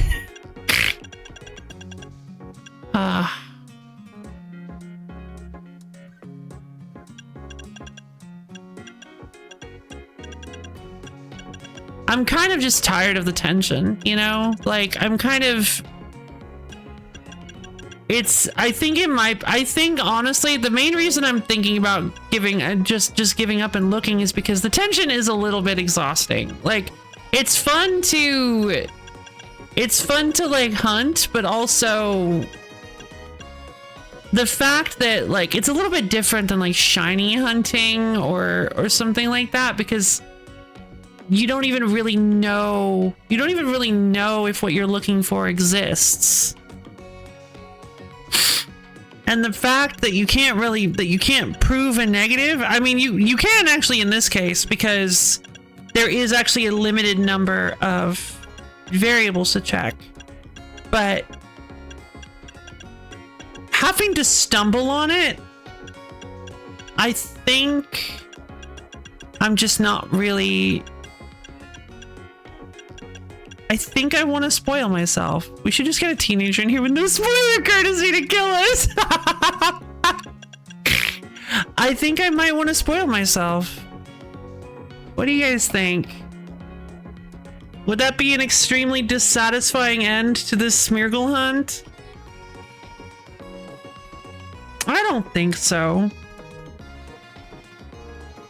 There are lots of other interesting Pokemon to find in the game and to be excited about. And like, Smeargle is one of those that's like, such a dice roll is the thing, yeah. But I mean, here's the again, like I said, okay, let's consider something then. If we're worried that looking it up is going to disappoint me by not knowing that Smeargle is in the game, if we're worried about that being the outcome, the problem is that waiting and continuing the hunt will make that negative outcome worse. So logic dictates that if that is the worst case, if that is the worst, the thing we're afraid of, we should just brave it, because it's only going, the negative 50-50 is only going to continue getting worse. So if that's the only reason we're not doing this, is that we're afraid that it's going to disappoint me, then this is the time to do it. And if we know where to look for this miracle, then you can actually play with it. Exactly. That's a good point. I can actually have the creature on my team.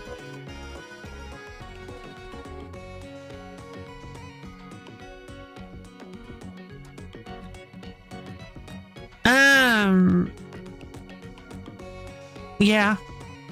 Yeah, let's do it.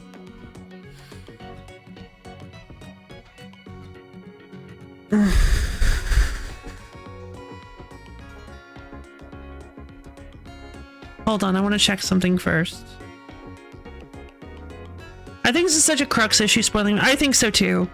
Hold on. I want to check a Pokemon that isn't Smeargle first. Okay, major appearances. No, in animation and manga. Let's see, game data. Where do you find locations? Pokédex entries. Game locations. Here we go. Okay, Generation 9. Legend ZA, you had to trade. Okay. Mega Dimension, you find in Hyperspace Lumios. Okay, so I suppose that means that any Pokemon is available. Well, that's weird. How are you supposed to trade it then? I guess you can trade it from like... I guess you can trade it from like from Legends Arceus or from BDSP or something. I don't know. From Sword and Shield. Well, yeah, it shows up in the expansion pass of Sword and Shield, so I guess you can trade them from there. If that's the case, then that's what we're dreading, is the dreaded. So theoretically, then Smeargle will have an entry for Legends EA, but it could possibly just say trade. Okay, it's fine. I can handle disappointment.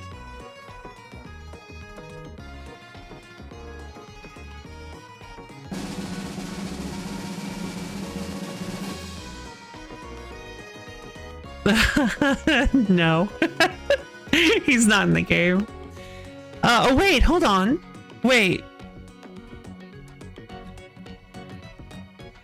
No, unobtainable. Okay, that's fine. That's fine. Yeah. Oh man. That's so sad. Rip, that was the right call. That was the right call. That was the right call. That means that was the right call. Congratulations, you did it. Thank you. That means that was the right call to do. God, that hurts, but like it would have hurt way more if I had continued searching. Okay, I did. I pulled off the band-aid. That I think was necessary, because now I can focus more on the Pokemon that do show up. There are loads of Pokemon that are still here. Like, look at this. Look at how big the rest of this dex is. I think that actually was a really good idea, because now I can actually focus on I can actually focus on the game in front of me rather than the game that I want to be in front of me, you know? So yeah, that's fantastic. Plus, I have a lot of spots in my... I was a little bit worried about where I would put Smeargle on the team anyway, so yeah. I think that was a hugely good idea, because now I'm already feeling a little less like restricted in terms of my team. I might honestly consider just swapping, just kind of mixing my team up a little bit, because I think I'm gonna consider how some of the members are doing currently. Belle is of course an icon. Hyperviolent I think is pretty good, but I might want to like mess with her kit a little bit. Rage Fist might actually not be the right choice. Scrump is super cool, but I think I might want to change up how she works, because I think she's also, First Impression is such a cool ability, but it's not really there. It's got kind of like Waterfall and Liquidation. I'm considering possibly changing. Same with Swords Dance. The problem with Scrump is that you can't Swords Dance First Impression, and First Impression gets you up close and personal, so then using Swords Dance puts you in danger. So I might actually swap out Swords Dance. Better than a gray-haired lo-fi at the end of creation, chasing a hallucinatory Smeargle. Indeed. I'm so sad. I'm so sad that that's the resolution, but I don't know, it's kind of like it is a little bit like taking a big boulder out of my hands. Like I've set down a weight that, it's a really interesting philosophical thing, isn't it? Because like Smeargle was never in the game. I had only been hoping that Smeargle was in the game. So I am disappointed that Smeargle was in the game. I don't know how to put this in. I don't know how to put this in thoughts. I'm having some really weird feelings right now about this. This was the healthy choice, if not what we wanted. Exactly. It was weirdly enough the healthy choice, even though we never knew it was. It's like Schrodinger's healthy choice. It's terrible. You can't use that for everything.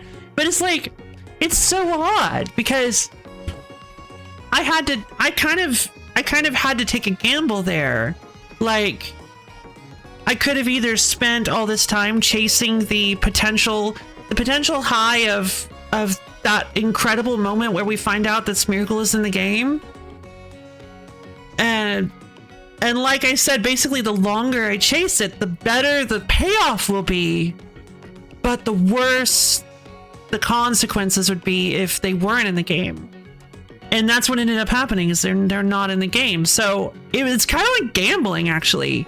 It's a reality in which you shot a hole in your joy, but exactly. I was basically gambling. I was gambling on the fact that Smeargle was in the game.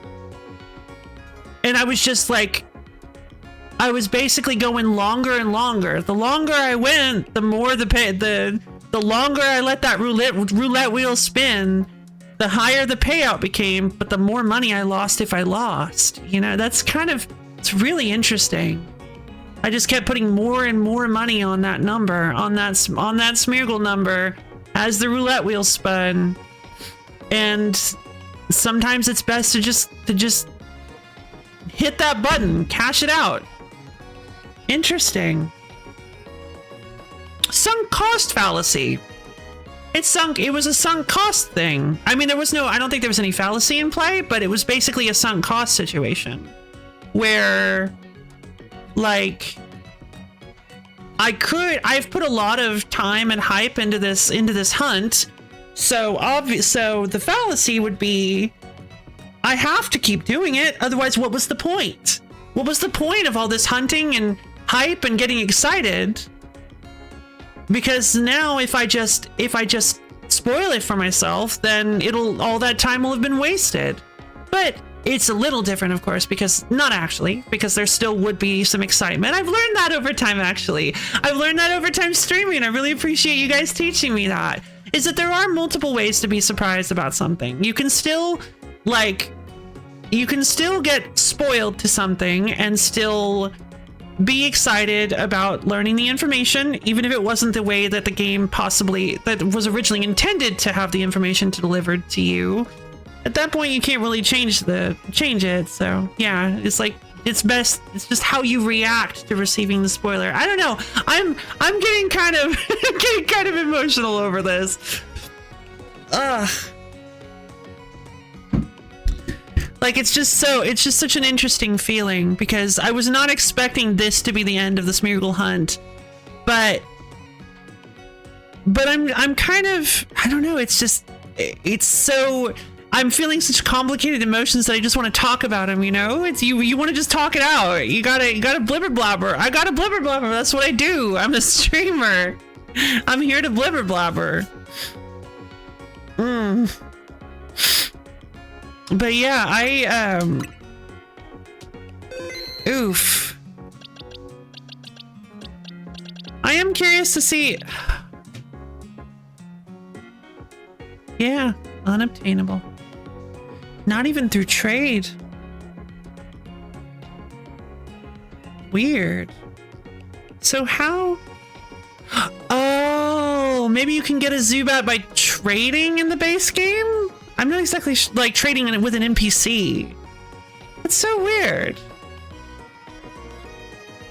Oh, wait! Maybe you can trade between Legends Arceus and Legends ZA. Maybe Legends games can trade between each other.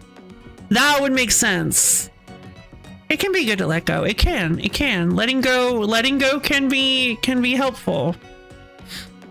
Yeah, that's a really good point. It's like sometimes you hold on so long to the idea of something that you stop looking at the reality of it. That you become unable to accept the reality of it. So it can be important to rationalize the idea with the reality.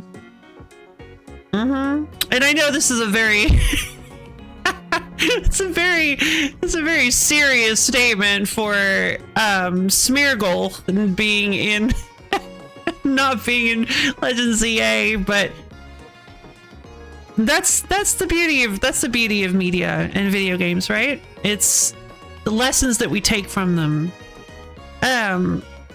Video games are human creations, and I think one of the most powerful abilities we have as human beings is the ability to draw messages from just about every experience we can have. I think being able to take important lessons from experiences is, no matter what kind of experience it is an admirable thing, and it's something I strive to be able to do. Like, yeah, sometimes it can be like, yeah, video games are about having fun, blah blah blah, it's just a game. No, I hate that phrase so much. It's never just a game. It's never just a game, ever. It's never ever just been a game. I've talked about this before. I've actually gone on this rant before, but like, it's just a game is always used to devalue, in my opinion, is always, in my experience, is always used to devalue somebody's emotional reaction to it. Like, yeah, it's like, hey, you don't have to get so angry about it, but like, it's just a game, don't get so angry about the thing. But I despise that phrase. There has to be a better way to approach it, because no, it's not just a game. It's a piece of art. It's an experience. It's a story being told by the developers. It's a piece of somebody's soul that they plop down on the page, and now you're reading it. It's like a story, a book, just in electronic visual form, and interactive as well. The way stories differ from life is the ending. In real life, things just happen. There may be no exciting climax, no resolution, no answers. I'm helping someone move out, and I poured 8 bottles of expired Coke into the toilet, but when I flushed it, nothing cool out of it. Toby Fox. Yeah, exactly. Like, there can be elements of video games and life that reflect in each other. But one important difference between the two is that life does not have a narrative arc to it. Life doesn't follow the pen of a writer. It doesn't always have satisfying conclusions. Coke expires. We don't know. It doesn't always have a satisfying conclusion to events. You don't always get to see the rewards for your efforts the way you think you're going to.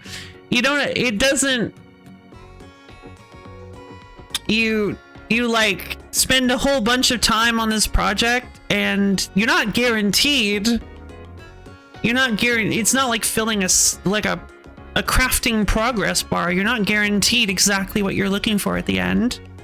And so, like, you may, I don't know, you may go through these hard experiences, and sometimes your only reward is more hard experiences. But yeah, it's It's an interesting thing to think about.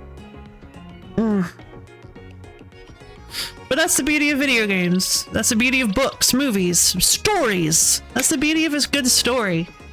Is that it's something that is, it's the ideal. It's the ideal that we are all striving for. Proper reward for proper effort.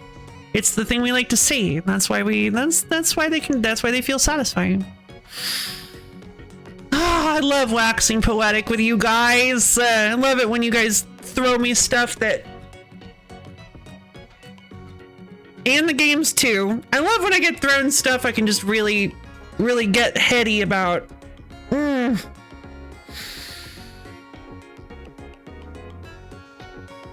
I feel like this really was the only outcome to Smeargle not being in the game, is me getting extremely poetic. The screen. Did you guys know that sometimes you just don't get what you want? Life can be suffering sometimes, you know? Sometimes the only outcome is pain.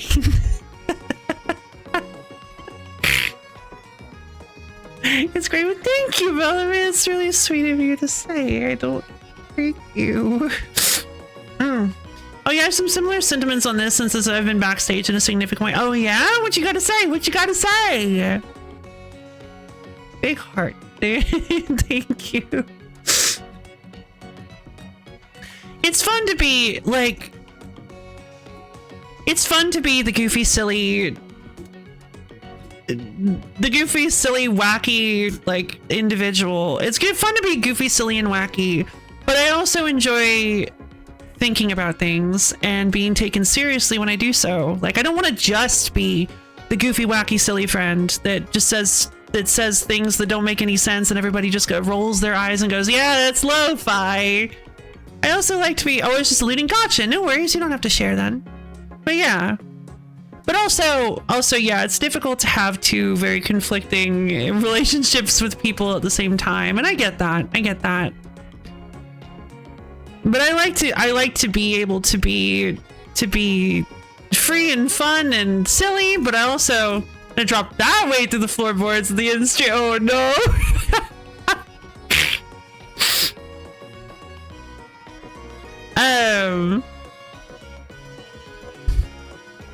But yeah, but also I like being able to just have like serious discussions with people. Like it's fun to be able to actually able to think about things, and that's why I've been really getting into a lot of like video essayists and the idea of critique as well, and the idea of critical thinking about media in general. It's a lot of fun because it's, I don't know, there's just like a real shine to it, a real sparkle to seeing through lines and consistencies and certain themes and tools that people just use that kind of show up over and over again. And yeah.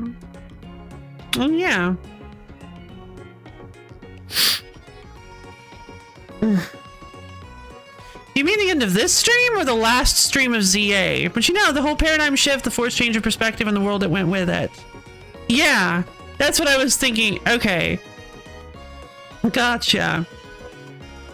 I was thinking you were meaning specifically the... Okay, now I get what you were saying. My mistake. I totally understand what you're saying now. Gotcha. God, could you imagine if Annihilate got a Mega Stone? Oh my god, Mega Annihilate. There's no way, right? Well, your life isn't always easy. I agree. I agree. I don't think there are any... Oh. Wait. Okay, so the Mega Evolution Dex is shared, obviously. They're saying, oh, whoa! It just immediately showed me. Oh, she's so beautiful. Look at her. Hopefully Mega Annihilate one day. Hopefully. That would be really great. Although, here's Zygarde, here's Diancie, here's Mewtwo. This is Scovillain. Okay, so yeah. So likely not, unfortunately. Although, hold on. Here's Mega Absol Z. There's Mega Garchomp Z. Mega Lucario Z, and this is presumably Mega Lucario. Mega Lucario Z is kind of wild. I wonder. Meganium Emboar, this would be for Alligator. I guess he literally never...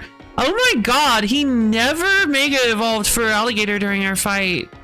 Good grief. Wonder if that means there's a Mega Ampharos Z. Mega Barbaracle. Starmie.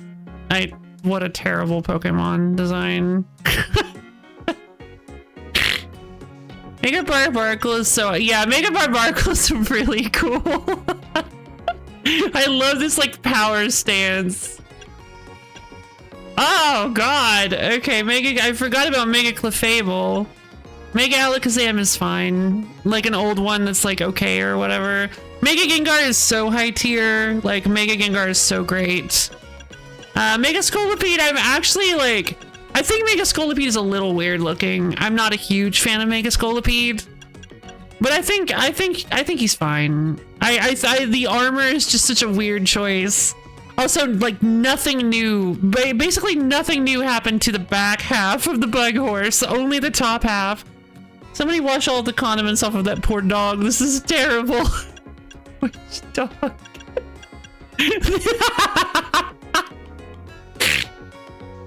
I think that's supposed to be the fire kanji on his head. It just now occurred to me. Mega Medicham is a very understated yet really good design in my opinion. Mega Manectric is awful. Probably the worst Mega in the whole game. Mega Gardevoir is extremely simple, but also really fun. Mega Gallade, I forgot Mega Gallade even was a thing and there's like barely any changes at all, but I like him well enough. Mega Altaria is hilarious. That's just so much fluff. Mega Bayonet is the high. I forgot. I was trying to remember, like, why did I think Mega Gengar was so good? I like Mega Gengar, but no, I was thinking Mega Bayonet. Mega Bayonet is probably the best Mega Evolution design in the whole game. I think Mega Bayonet might actually be the best Mega Evolution. It's just such a fantastic, iteration on the original Bayonet design.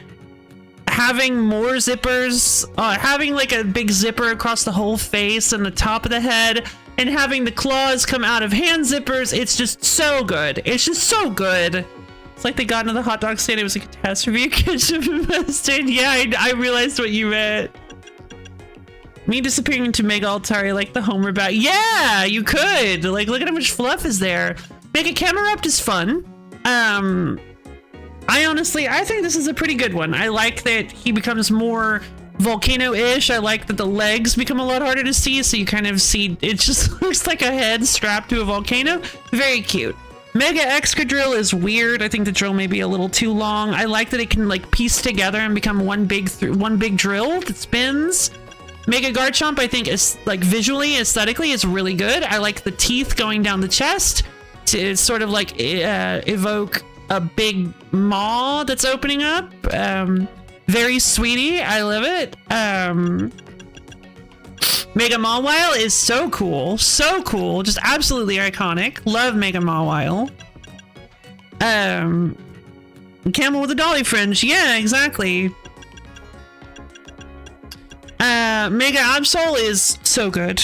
You got the very, like, goth angel thing going on. Love it. I did not realize Absol had such a human face, but yeah, Mega Absol is good. Mega Absol Z is strange. Not as huge a fan as I am of regular Mega Absol. Mega Lucario Z. Mega Lucario is pretty good too. Kind of the like original Mega Evolution. Mega Lucario Z is a fun shift on that. A fun twist. Mega Slowbro is just a joke. Like, let's be honest. Spinning top man. Megas are a total mixed bag, but some of these are good enough to justify it. True. I like Mega Electros. I like the little ghostly eels on the hands. Mega Dragonite is actually really fun. Like the big wings. Yeah, I don't know why they stopped trying there. Just poor Mega Slowbro.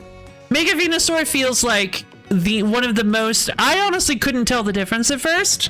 I had to really look, and I finally realized that it has a new pink flower on its head. So it's like, oh, cool. And I guess the flower on its back turns into a big tree. I just think this is one of the weakest Mega designs. Because I was like, oh, it changed? It's so reserved, it's out of character for the design ethos. Exactly.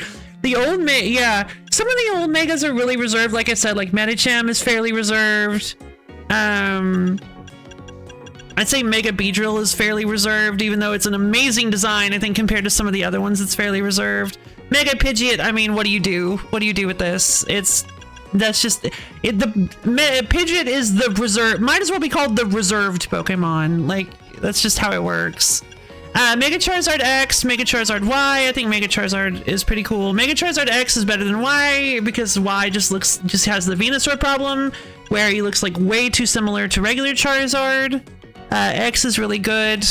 Mega Blastoise, I don't know, just a big cannon on his back is kind of silly, but I never noticed he had the wrist cannons, which is actually quite fun. Medichem's good. Reserved is already there. Yeah, fair enough. Mega Malamar is wild. I love the little spinny circles. I love the little spinny light circles. I think Mega Malamar is actually pretty fantastic. I love that it becomes giant brain squid. It's such a strange choice, but I actually quite like it. Mega Dragalge, I mean, look at that. Look at that gorgeous design. Like God, they took the inspiration for it. The algae dragon, a sea dragon? I can't remember what they're called, but they took the inspiration and just ran with it, and I love it. And of course, I said that Mega Bayonet is the best, but I mean, look at Mega Frostlass. I mean, this is kind of everything Frostlass was supposed to be. Like, this is what Frostlass is. Frostlass is designed after Yuki-Onna, I'm pretty sure. So having her become an actual Yuki-Onna is like so good. Like, man, what a top tier design. Good grief. Especially when you fight her for the first time as like a giant version. Like, she just has so much presence. I love her. Mega Heracross is fine. I think it's a cute design. I'd definitely die in the snow. Yeah, probably.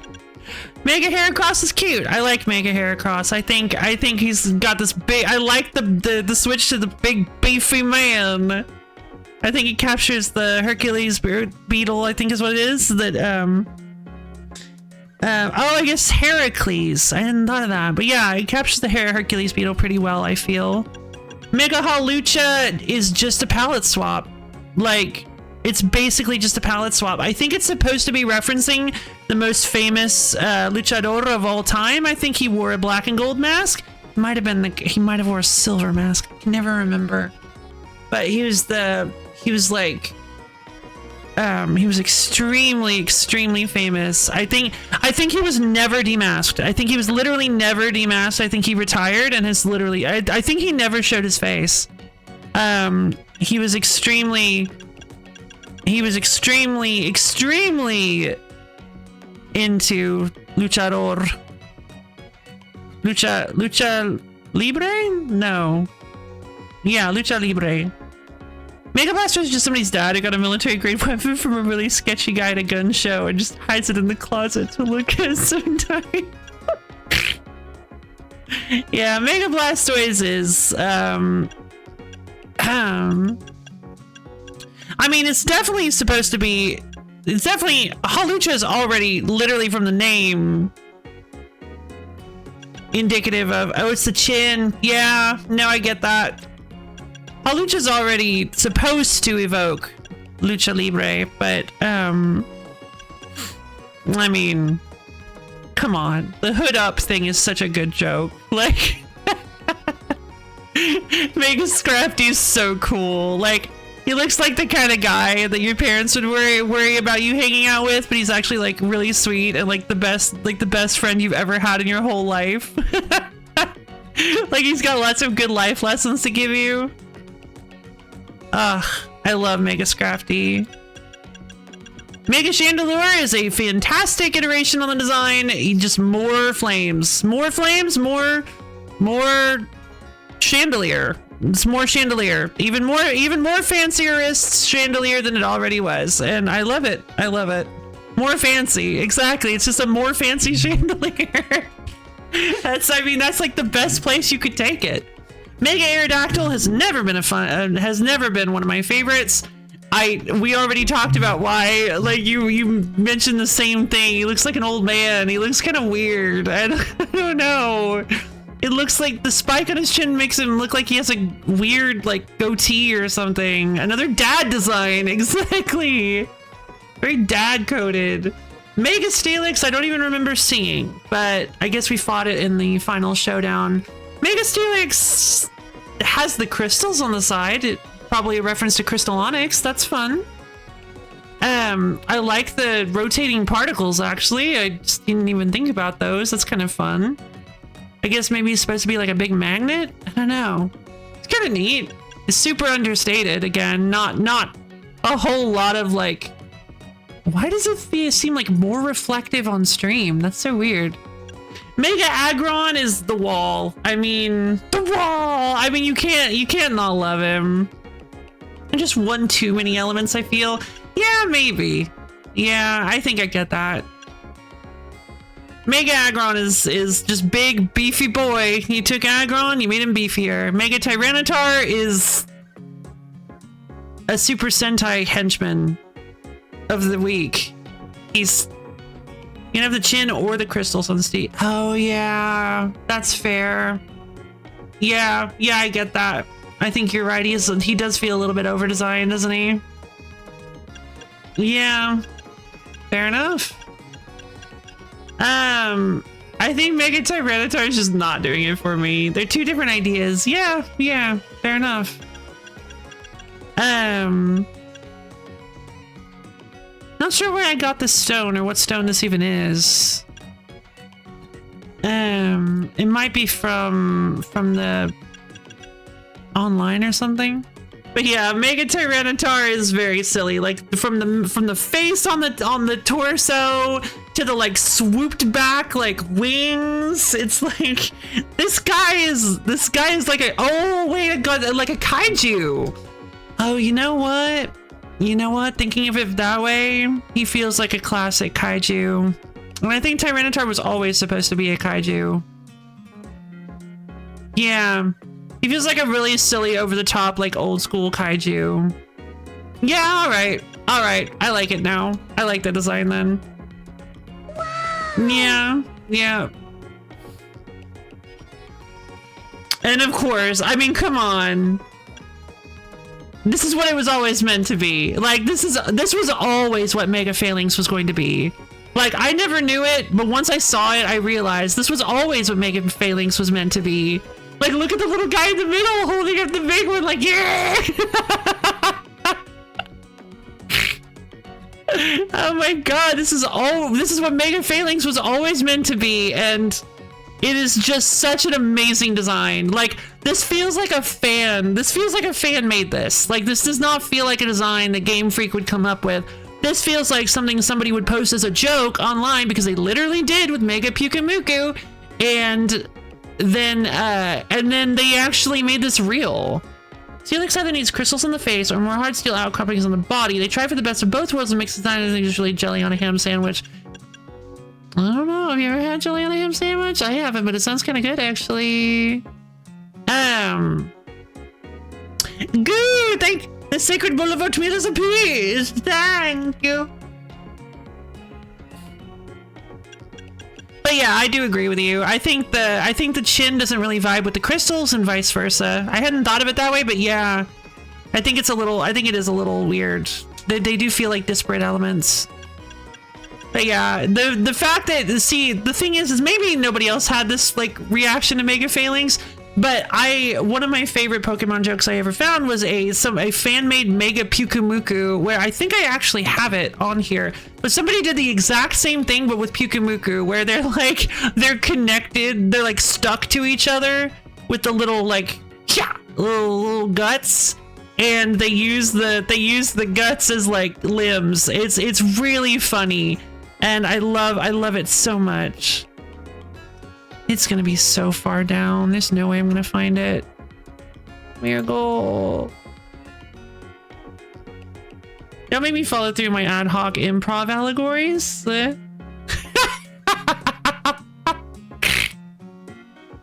What the jelly on a ham sandwich thing? I don't know. I feel like it might be good. Nothing wrong with jelly and lunch meat. Mega Skarmory is... I don't know. I don't really like it very much. It's weird that it's gold, but I guess it's not a bad thing that it's gold. The only thing that really changes is that his talons get super duper long for some reason, and I don't really get it. So, Mega Delphox is extremely good. Mega Skarmory just got big feet. Exactly. That's a fishing lure. You're right. Oh my god, I knew it. Yes. You're right. I knew that reminded me of something. Mega Delphox is such a good design. I love the little self-flying broomsticks. I love actually having the Witch Fox fly around on a broom and it be powered by fire. The broom bit actually being fire that's all wisping around or riding around on it like it's a surfboard is so good. Oh my god, this design is so good. So yeah, I love Mega Delphox. Absolutely fantastic. Mega Salamence feels a little bit like a joke, and you can't, because of how flat he is, you can't actually get a good look at him from this angle. He's in a glider. I didn't realize, I thought they just got rid of his arms, but his arms are like stuck in a glider. He's like, boom, he's like, wee. Like he's got a glider vest on. It's so weird, and his back legs are too long. They made his his front legs all stumpy, but his back legs are still really, really long. So I don't get it. I don't get this design at all. Hard plastic. Yeah, I don't know. Kangaskhan, Mega Kangaskhan is just like a really cute design that makes total sense. The baby grow up and doesn't kill the mother.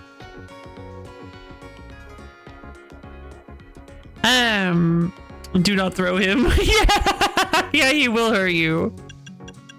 Yeah, I think Mega Kangaskhan is a pretty obvious choice. Again, fairly understated because Kangaskhan herself doesn't like actually change at all. I don't know. Wouldn't it be cool if now just spitballing here? No. Imagine if that happened, right? That'd be ridiculous. That'd be ridiculous. Having the baby grow up, having the baby be the replace Kangaskhan, grow up and like kill her and like you put her skull on a staff. That'd be ridiculous. Oh man, that's a horrible idea for a Pokemon evolution of Kangaskhan. So glad that's not a thing ever anywhere at all. Mega Drampa is fun. Like, I love that he's got very Old Man of Lightning energy, and you know how I feel about Old Man of Lightning. He's like he's wearing a big robe. He looks like a big wizard. I like him.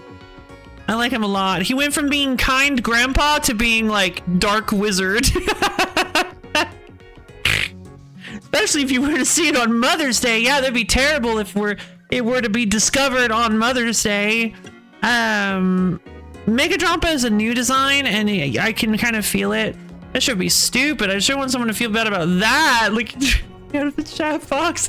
Yeah, I was kind of doing the same thing. I was thinking about calling out the developers of Pokemon Evolved directly, but I'm like, I don't know their names.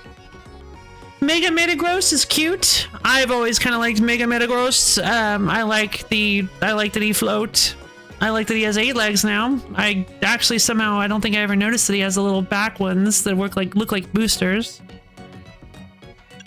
Mega Drampa is an optional pickup in a 4-job Fiesta run for sure in case you full summon her.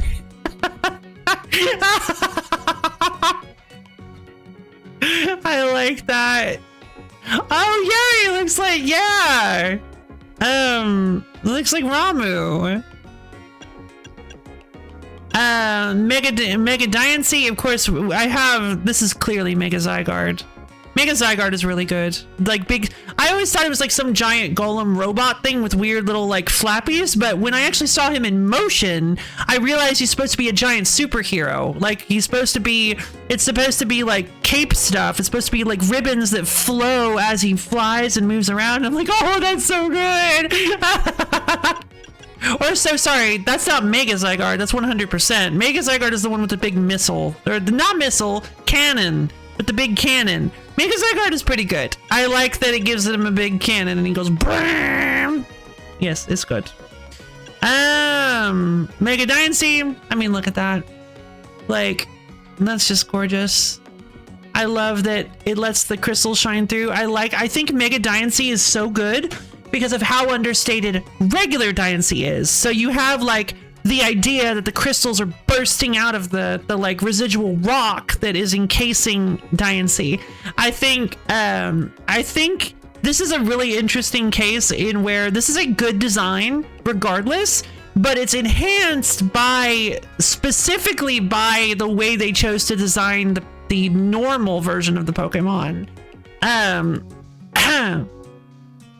Because it adds a specific emotion. It adds emotion. It's like a the Kuleshov effect, where I think it's called the Kuleshov effect, where it's something along the lines of a scene is given meaning. A scene is given meaning by the connection between the two.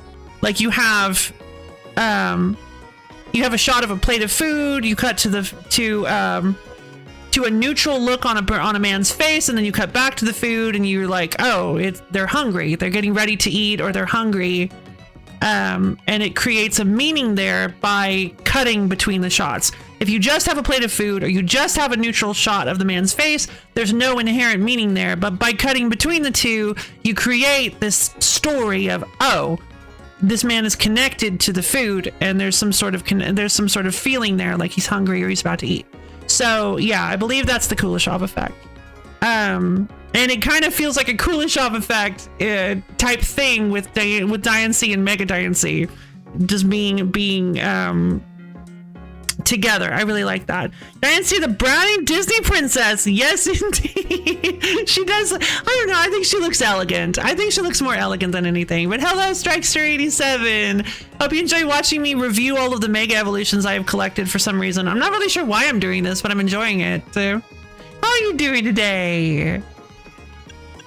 We have Mega Scovillain, which I think is really cute. Not a huge change on the original Scovillain design, but look at their tongues.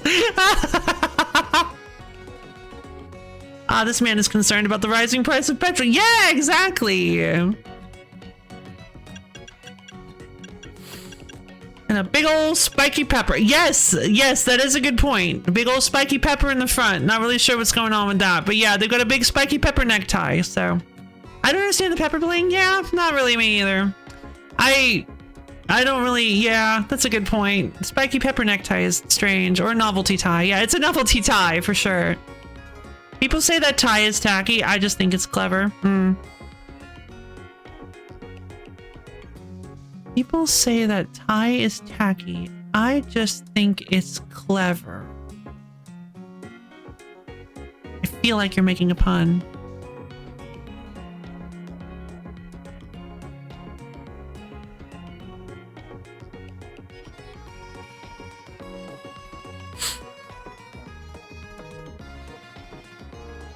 I think it's clever because it's a reference to old school villains. Oh!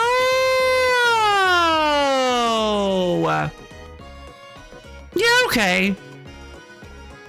I think that's like a big pentameter. People say that tie is tacky. I just think it's clever. It's 8 and 6.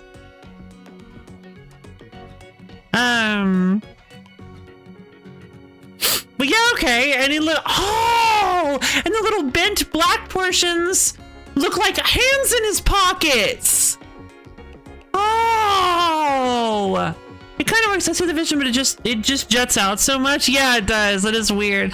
But yeah, the little black portions look like he's doing like a stance with his arms. I accept him. Fair enough. That's really okay. Okay, I'm glad you opened my eyes on that one, Strikester. That's really good. That's a really fun design. There's even some people that think fedoras are ugly hats. I may not like them, but myself, Harry Stone, and Reddington would say otherwise. Reddington, yeah, too true. Yeah,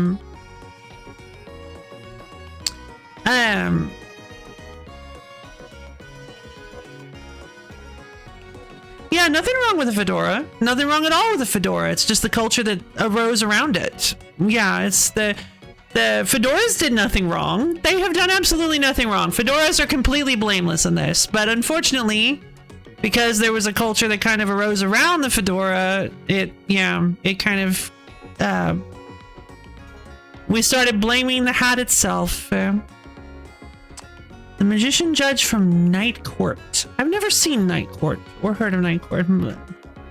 Milady, exactly. Exactly.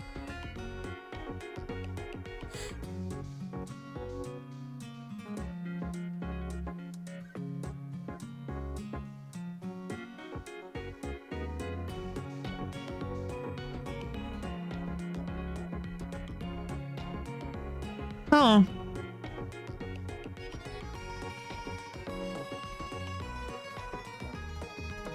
Harry Anderson.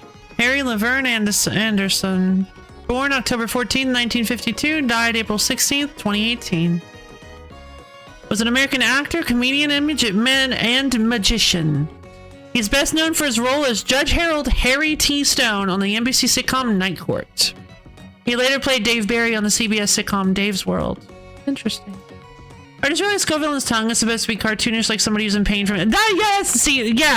See, that's what I kind of originally saw it that way. Yes, very cartoonish with the way that it like it spikes back and forth. It's a very like cartoon shock frame or whatever it's called.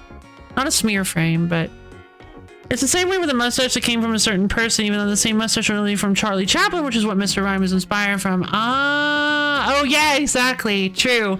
Mr. Rhyme is inspired by Charlie Chaplin. I guess I don't think I saw that until you said it. Maybe I probably did. But yeah, exactly. Yeah, it's all about context. Yeah, things are recontextualized culturally all the time. My least favorite version of that is with language, because often, yes, oftentimes there will be some perfectly fun and good words that people will get a hold of and just completely twist their meanings and turn them into some real nasty words, and or just really unfun meanings. And it's like, okay, well, this used to be good. Or just like destroy the meaning, like with euphoria. I think euphoria is a wonderful word. I like it. It's got a good feel to it. It's a fun word. And then now the only thing anybody knows the word from, if you try to use the word, people can be like, well, like the TV show, which, I guess at least they've heard of the word. Did you beat the story of this game so that way I don't? Thank you. You are so sweet. Top tier Pokemon Legends ZA first timer. That's you are the first person to do that, I believe. Thank you. Everybody else comes in and tries to backseat and ask me if I've done specific things already. So thank you so much, Strikester. But yeah, I have completed the story. I'm currently in the DLC. I actually have gotten a lot of hyperspace Pokemon. Yeah.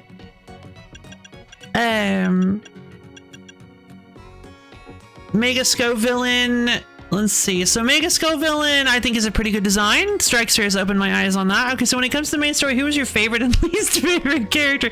The main story, dang. I think Gisant was pretty good. As far as characters, I guess Emma was kind of fun. Mimi is best character. But I don't know about best character, but we all know who the least favorite character was. Oh wow, least favorite? Oh wow, that's a thinker.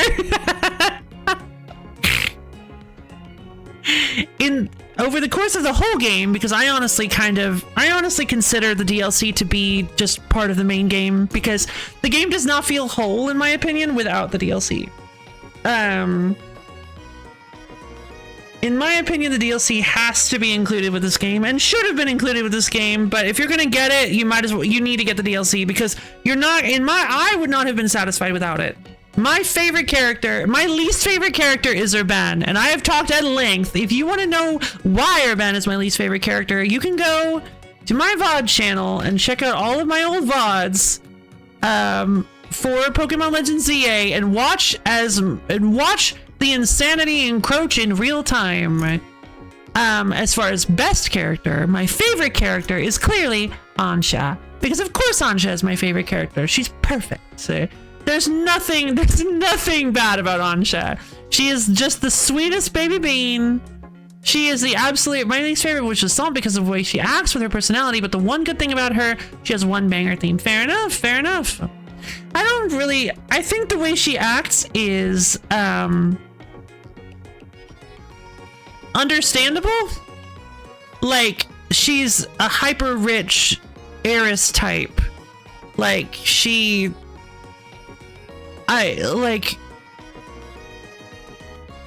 it's kind of, I mean, I'm not condoning the way she acts, especially because she's like straight up enslaved Laban, because she can't beat her in a Pokemon battle. But I will say that, yeah, there are things about Giselle not to like, but also she's not the most hateable character in the game. Not even close. By far, that would be... I mean, Urban is the most horrible character in possibly any fiction I've ever experienced. Like, as far as... Of course, there are some caveats, because there are some villains that are more, like, despicable and evil than he is. But the fact that he's set up as a friend...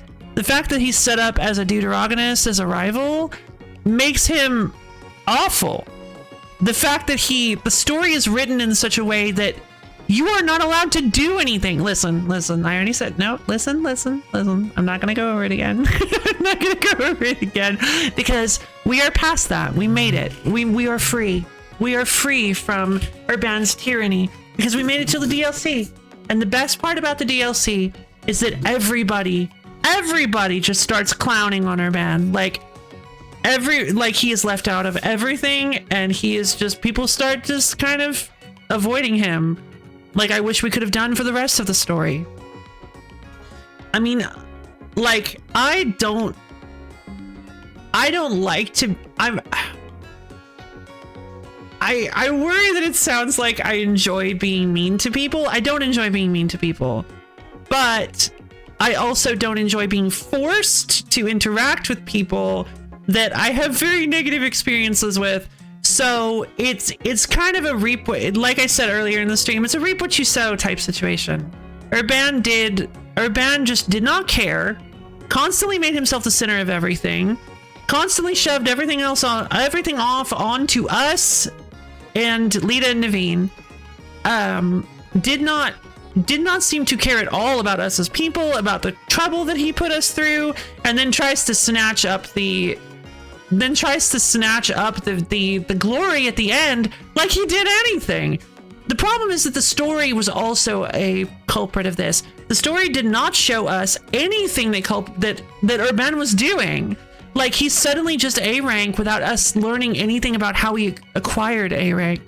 So it feels completely unearned that he is the final fight rival. It doesn't feel like he did anything to get there, because we didn't see him do anything to get there. So there's just absolutely no reason the story should have been written this way, and it just feels extremely incompetent. The regular Team MZ team feels like a Sonic song, but then when you get the showdown version, like against Tawny, then it feels like a supersonic version of it.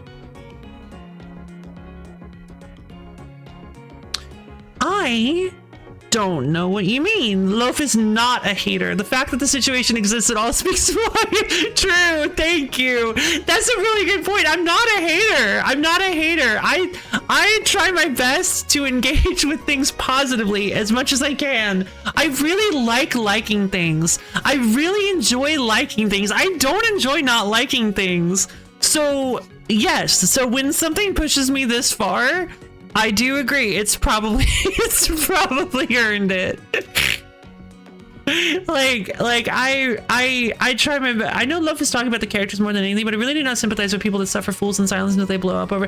Yes, it's so important to learn how to regulate your emotions that way. Like, yeah, like yeah. Unfortunately, I've known a lot of people that basically do that. They don't feel comfortable bringing things up in isolation because they don't want to have uncomfortable confrontations. So what they do is they put in a little jar inside their heart too, and they just keep stuffing it fuller and fuller, more and more, stuffing more and more things in there until it gets so full that it bursts, and then suddenly everything is coming out on the table. Everything is a problem. We're talking about this now, even though it has absolutely nothing to do with the problem at hand. And yeah, I really don't like people who do that. And I used to be one of them. And I learned how to try to not be that way. I work every day of my life to not be that kind of person anymore. Supposedly every battle against Tawny or Ben, you can continue the story even if you lose, but the final battle you have to win. I don't know what you even mean, because I don't remember there being any fights against Ben or Tawny or Ben Tawny. Like, I remember I'm pretty sure there was only one before the final battle. The problem is that, like, I'm pretty sure there weren't like any rival fights. Did you ever fight him? Like, I think you fought alongside him once, but I don't think you ever... Obviously, you fight alongside him in the Rogue Mega Evolutions. Oh, right. I want to end the stream so that we continue on my day, but I gotta finish up the Mega Evolution. Hold on. Mega Tatsugiri, I don't like, because I don't like the idea. I don't like the fact that it becomes food. Like, it's clearly supposed to be sushi, and that makes me really uncomfortable. I know Tatsugiri was like always supposed to be sushi fish, but the fact that they took it this far makes me really uncomfortable and I don't like it. I don't even like to look at it. Mega Chime Echo is such a powerful design. Like, it's insanely strong. Look at how many the little Chime Echoes that are like attached to this chime. Like, oh my god. Twice before the final one, because she did use Mega Man Tree. Oh, that's right. You do fight her in the outside the hotel.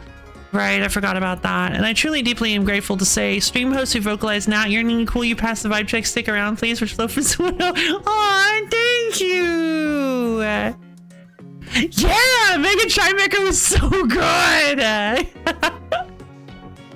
I love Mega Chime Echo. I don't like that Mega either. Yeah, Fish agrees with me. But no problem, Random Gamer Nat. Thank you for being such a wonderful part of my community. I really appreciate having you around. Yep, that's rage. Hey, Light Echo, you okay? Or are you just mimicking my rage? What's up? What's up? How you doing? Mimic. Wonderful. Yep. Yeah, that's me. Yeah. I'm trying to distance myself a little bit from thoughts of Urban and Tawny because unfortunately I engaged a little too hard with the story and ended up, well, no, not a little too hard. I engaged just the right amount with the story, but a little too hard for the outcome, I should say. I engaged with the story to a degree that I wanted to, and what ended up happening is feeling like I was trapped in bad friend hell, because, like, seriously, the way these people treat you is so bad. Like, Lita, Urban, and Naveen, like, they just lean on you. See, here's the thing, though. Lita and Naveen clearly just don't realize how much they're leaning on you, how much they're taking advantage of you. and they clearly feel like there's even a point where they ask you, like Lita asks you if she's pulling her weight. She's clearly like concerned about it, and the only thing you can say is yes. The only thing you can say is yes. You can only tell her that yes, of course she's pulling her weight. Like, it's an actual nightmare. It's an actual legitimate nightmare.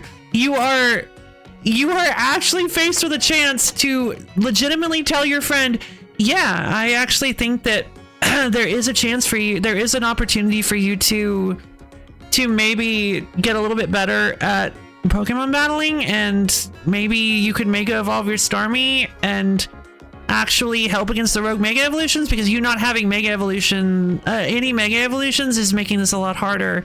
Or just something like, yeah, maybe if you could train up your Pokemon a little bit more, or like actually show initiative in going and doing other Pokemon battle related stuff. Like, there's nothing you can say, because all you can do is tell her that her and Naveen that they are doing great and they are perfect just the way they are, and they do not have to change anything, while you shoulder this extremely huge boulder down up the hill over and over again.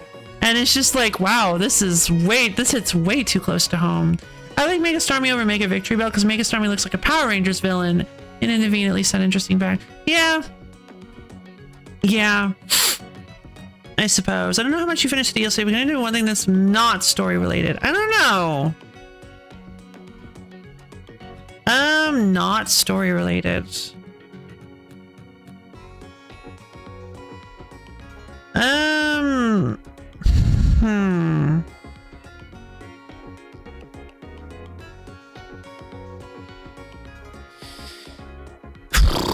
Maybe next time. I'm not sure. I don't know. I'm feeling a little bit nervous about it. It's gameplay related. Yeah, I do consider those.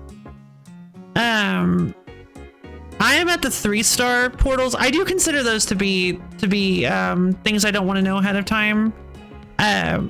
So yeah, no, maybe not. Sorry. Oh God, I really need to drink some water.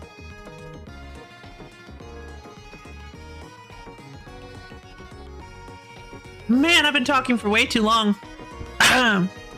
But yeah, there's Mega Chimecho, Mega Star. I love Mega Chimecho. I think this is an incredibly good design. And I absolutely love it.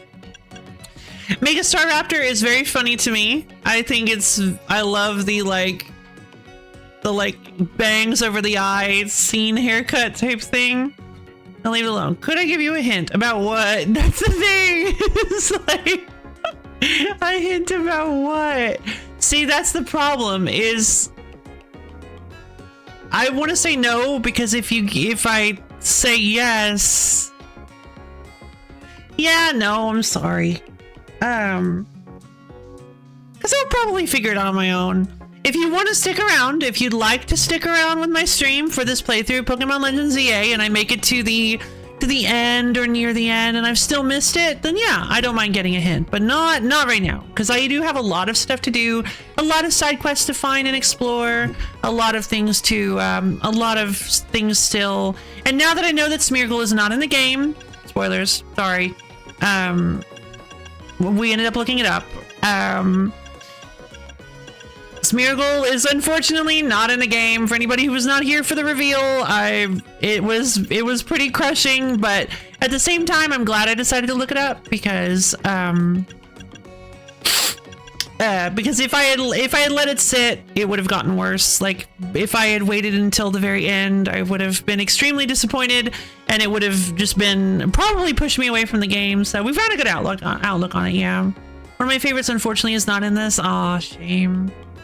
I still hope for Stranger of Paradise. Yeah, maybe. But thank you. It would have festered to madness. It would have festered to madness, indeed. And I'm glad I let it go of it, because yeah, exactly. Now I can actually focus on the Pokemon that are in the game, have fun collecting them and like leveling them up. And yeah, I had not realized over time, I had not realized how, until I finally made the decision, I had not realized how much the Smeargle hunt had kind of taken over my feelings of this game, and how much it was kind of souring the experience. Like, not fully, but it was making it it was actually becoming an obsession. Like it was becoming something closer to obsession than simply something I wanted to find out. So, oh, right, that's what you mean. The mastery system. Well, I know the mastery system exists. I know the mastery system exists. I just don't know when I get it. So yeah, it is driving me a little bit insane. I'm tempted to look it up. I remember the soundtrack and then the music playing because I already... Oh, fair enough. I didn't even realize they had a soundtrack for this. I just never thought of Pokemon as being a type of game that has a soundtrack. But yeah, now I'm excited to actually decide to sort of bask in the game itself rather than the hope that maybe Smeargle will appear. So yeah, that'll be great. Oh, appear in champions have interesting abilities. Yeah, Brof actually like pointed that out to me, that since some of the new megas are showing up in champions, they're actually getting abilities now, which I think is pretty cool. Oh no! I thought you were because you joke. See, I remembered you joking about Smeargle showing up in Stranger of Paradise. Like maybe Smeargle's in Stranger of Paradise. Like I think you did that on Friday. I thought I remembered you doing that, but then I realized that I also have a bit of a madness thing going on with Stranger of Paradise. So, yeah. God, my throat is getting so dry. I mean, I suppose so. Yeah, since I already know Megastar. Yeah, sure. Tell me, what's up? It's not important to this game, so I don't consider it to be a spoiler. Contrary! That's weird. That's actually pretty cool. Brave Bird! Oh, that's disgusting. Wait, no, Brave Bird is a recoil move, isn't it? Close combat. Is Megastar, yeah, Megastar Raptor is fighting type, so close combat. Close combat, it means it won't decrease stats. It means it increases stats, actually. Megastar Raptor is a top class flyer. It can easily soar through the sky while gripping a Steelix that weighs more than 880 pounds. I don't think that's how that works. I guess it can be. No? Because it only weighs 110 pounds. Is that how physics work? I don't know.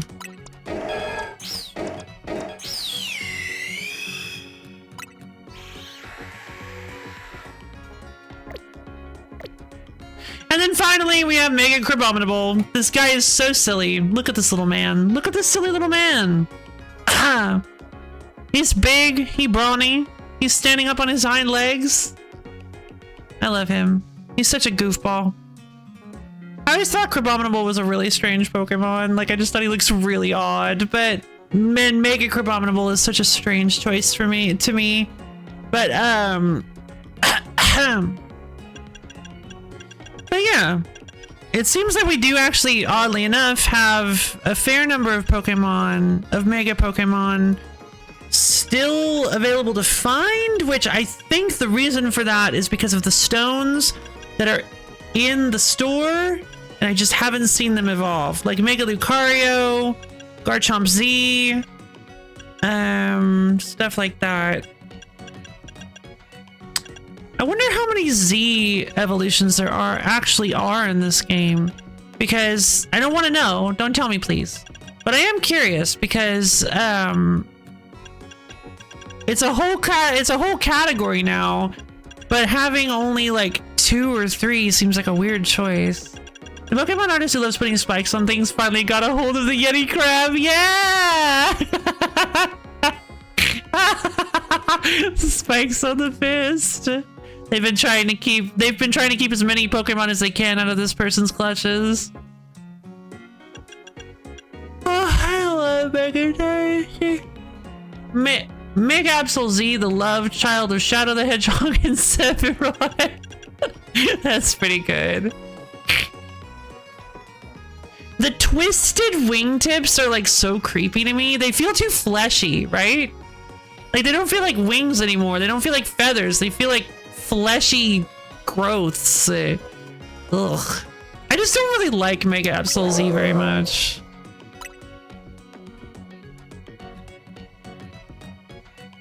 One little stunted wing. One little stunted wing and one big fleshy wing. Absolute generation. His only weakness is fairy type. I guess that's true because it's dark ghost. Oh yeah, dark ghost. Dang, that's actually pretty good. Yeah, ghost dark type is is Sableye. Oh, yeah, because there are only 3 dark ghosts, I believe. Sableye, Spiritomb, and now Mega Absol Z. Fair enough. I don't know how true it is, but I think I've heard that everyone working on Pokemon has to submit 1 Pokemon design. One sec, well, look it up. Well, yes, I'm a righty. How could you tell?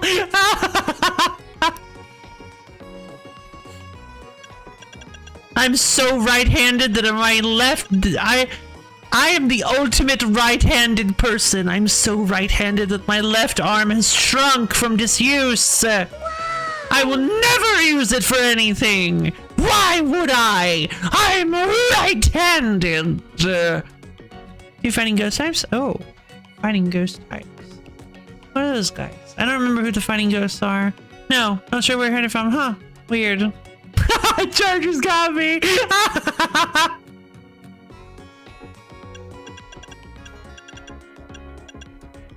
I love it.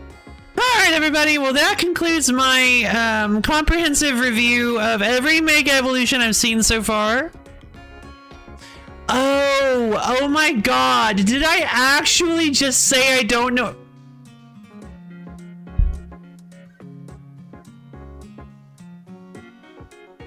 Fake fan! Fake fan! I'm sorry, baby. I'll never let it happen again. Oh, no. I can't believe that just happened. It's just because I wasn't thinking about it. I wasn't thinking about it, okay? Mega Meganium. I didn't. Hold on. I started with Barbaracle. Hold on. Mega Meganium. We gotta finish with Mega Meganium. Really good. I like Mega Meganium. I never noticed the little footsies, the little feet frills. Those are cute. I love Mega Meganium being all puffy with the neck flowers. Very cute, very fun. I did not realize that he became part fairy. That's important. Mega Embor, fired. Whatever. He gets a stick. Mega Beedrill is such a good design, but Beedrill is not a very good Pokemon, so it's sad, but that's fair. And Mega Pidgeot is very bland. But I suppose it could be worse. I like that there is a red streak on the left. It's not like symmetrical. I find that to be kind of neat. And I guess the big like wispy tail feather thing coming out of the head is actually kind of neat. I guess the design is pretty decent, but it's understated. It's understated. Oh, improved shiny. That's neat. Marshadow who? Exactly.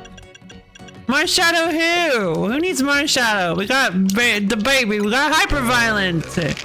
I love Annihilate. So angry. Monkey so angry. Newsflash. Monkey so angry she die. Alright, everybody. Like my cute outfit. So I guess that's gonna be it for today. Thank you, everybody, for coming. I went like 2 hours over time. I wasn't actually planning on doing a long stream today, but I got kind of into it. Bye, Fire Rabbit. Let's see. So, yeah, for those of you who may be unaware, maybe in the Phantom audience, I have a Discord server. It's a wonderful little place where you can get access to my schedule, as well as times when I go live, and hang out with me and other low fans. It's a super duper fun and cool place, and you should totally come check it out if you can. Random question on counting Arceus. Who's your favorite mythical? I don't know the difference between mythicals and legendaries, and I don't want to because they're just legendaries. I don't... Zeraora. See, I never really knew anything about Zeraora. Thanks for stream. See, yes, you and Form. I'm just gonna say legendary, and you're gonna have to deal with the fact that I mean legendaries and mythics or whatever, and super specials. And OUs and extreme specials. Let your cat from... Oh, I've seen Zeraora. Yeah, no, I just don't know much about it. Like where it came from, like what game it was in or anything like that. I guess it was from Sword and Shield, maybe? I don't know. I don't really think I have a favorite legendary. I mean, Groudon has a lot of nostalgia. I've always really liked Rayquaza.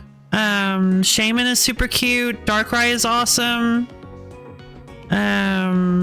Cresselia is super underrated. Ultra Sun. Oh, Ultra Sun, Ultra Moon. Gotcha.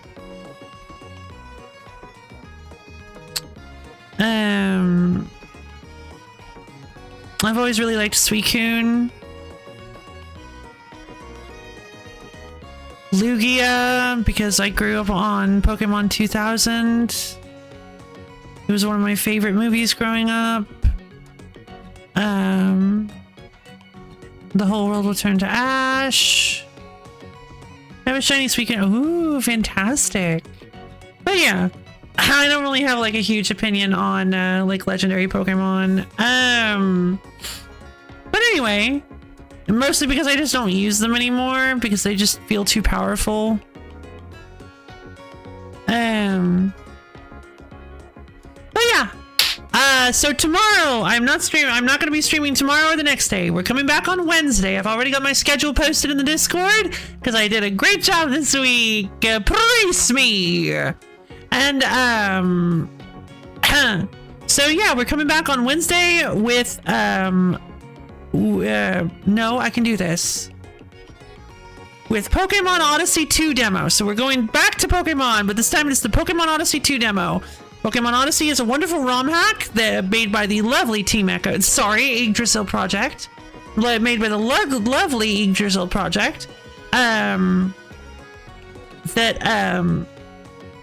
is basically Pokemon meets Etrian Odyssey. It is a really, really, really cool game, and I am excited to explore more because it seems like it's gonna be really great. The systems are really fun. It definitely took a lot of stuff that was great about Pokemon Odyssey 1 and expanded on it heavily. So I cannot wait to unlock all the sorts of new mechanics, because there are potentially a lot of super cool, neat mechanics that we will be unlocking. So, and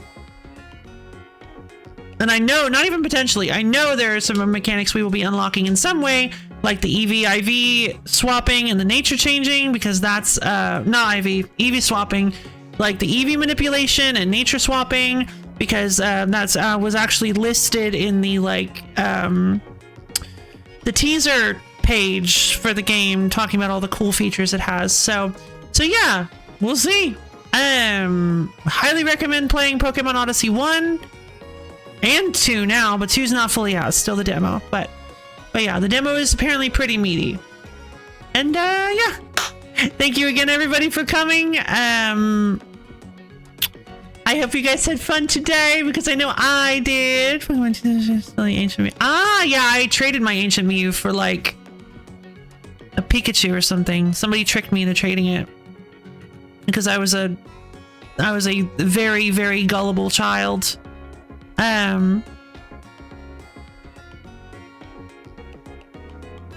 But anyway, let's see. I guess I saw it in theaters too then. Yeah. God, that hurts to think about, but yeah, whatever.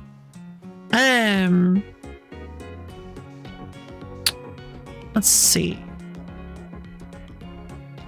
Let's see. So yeah. I think I've talked enough about this game and about this particular stream. We didn't do much. We did a little bit of fun stuff, like getting Hyperviolent evolved and doing some one little bit of the story and fighting Mega Tatsugiri that I do not like. I do not like Mega Tatsugiri, but yeah, I think we're gonna be coming back in a couple weeks. Next week is the wheel stream, so we're not playing ZA next week.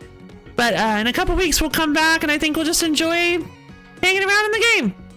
Nothing super major to hunt for. No Smeargle to hunt for, but we can look around at some of the fun new Pokemon that have been added to the DLC. So that'll be great.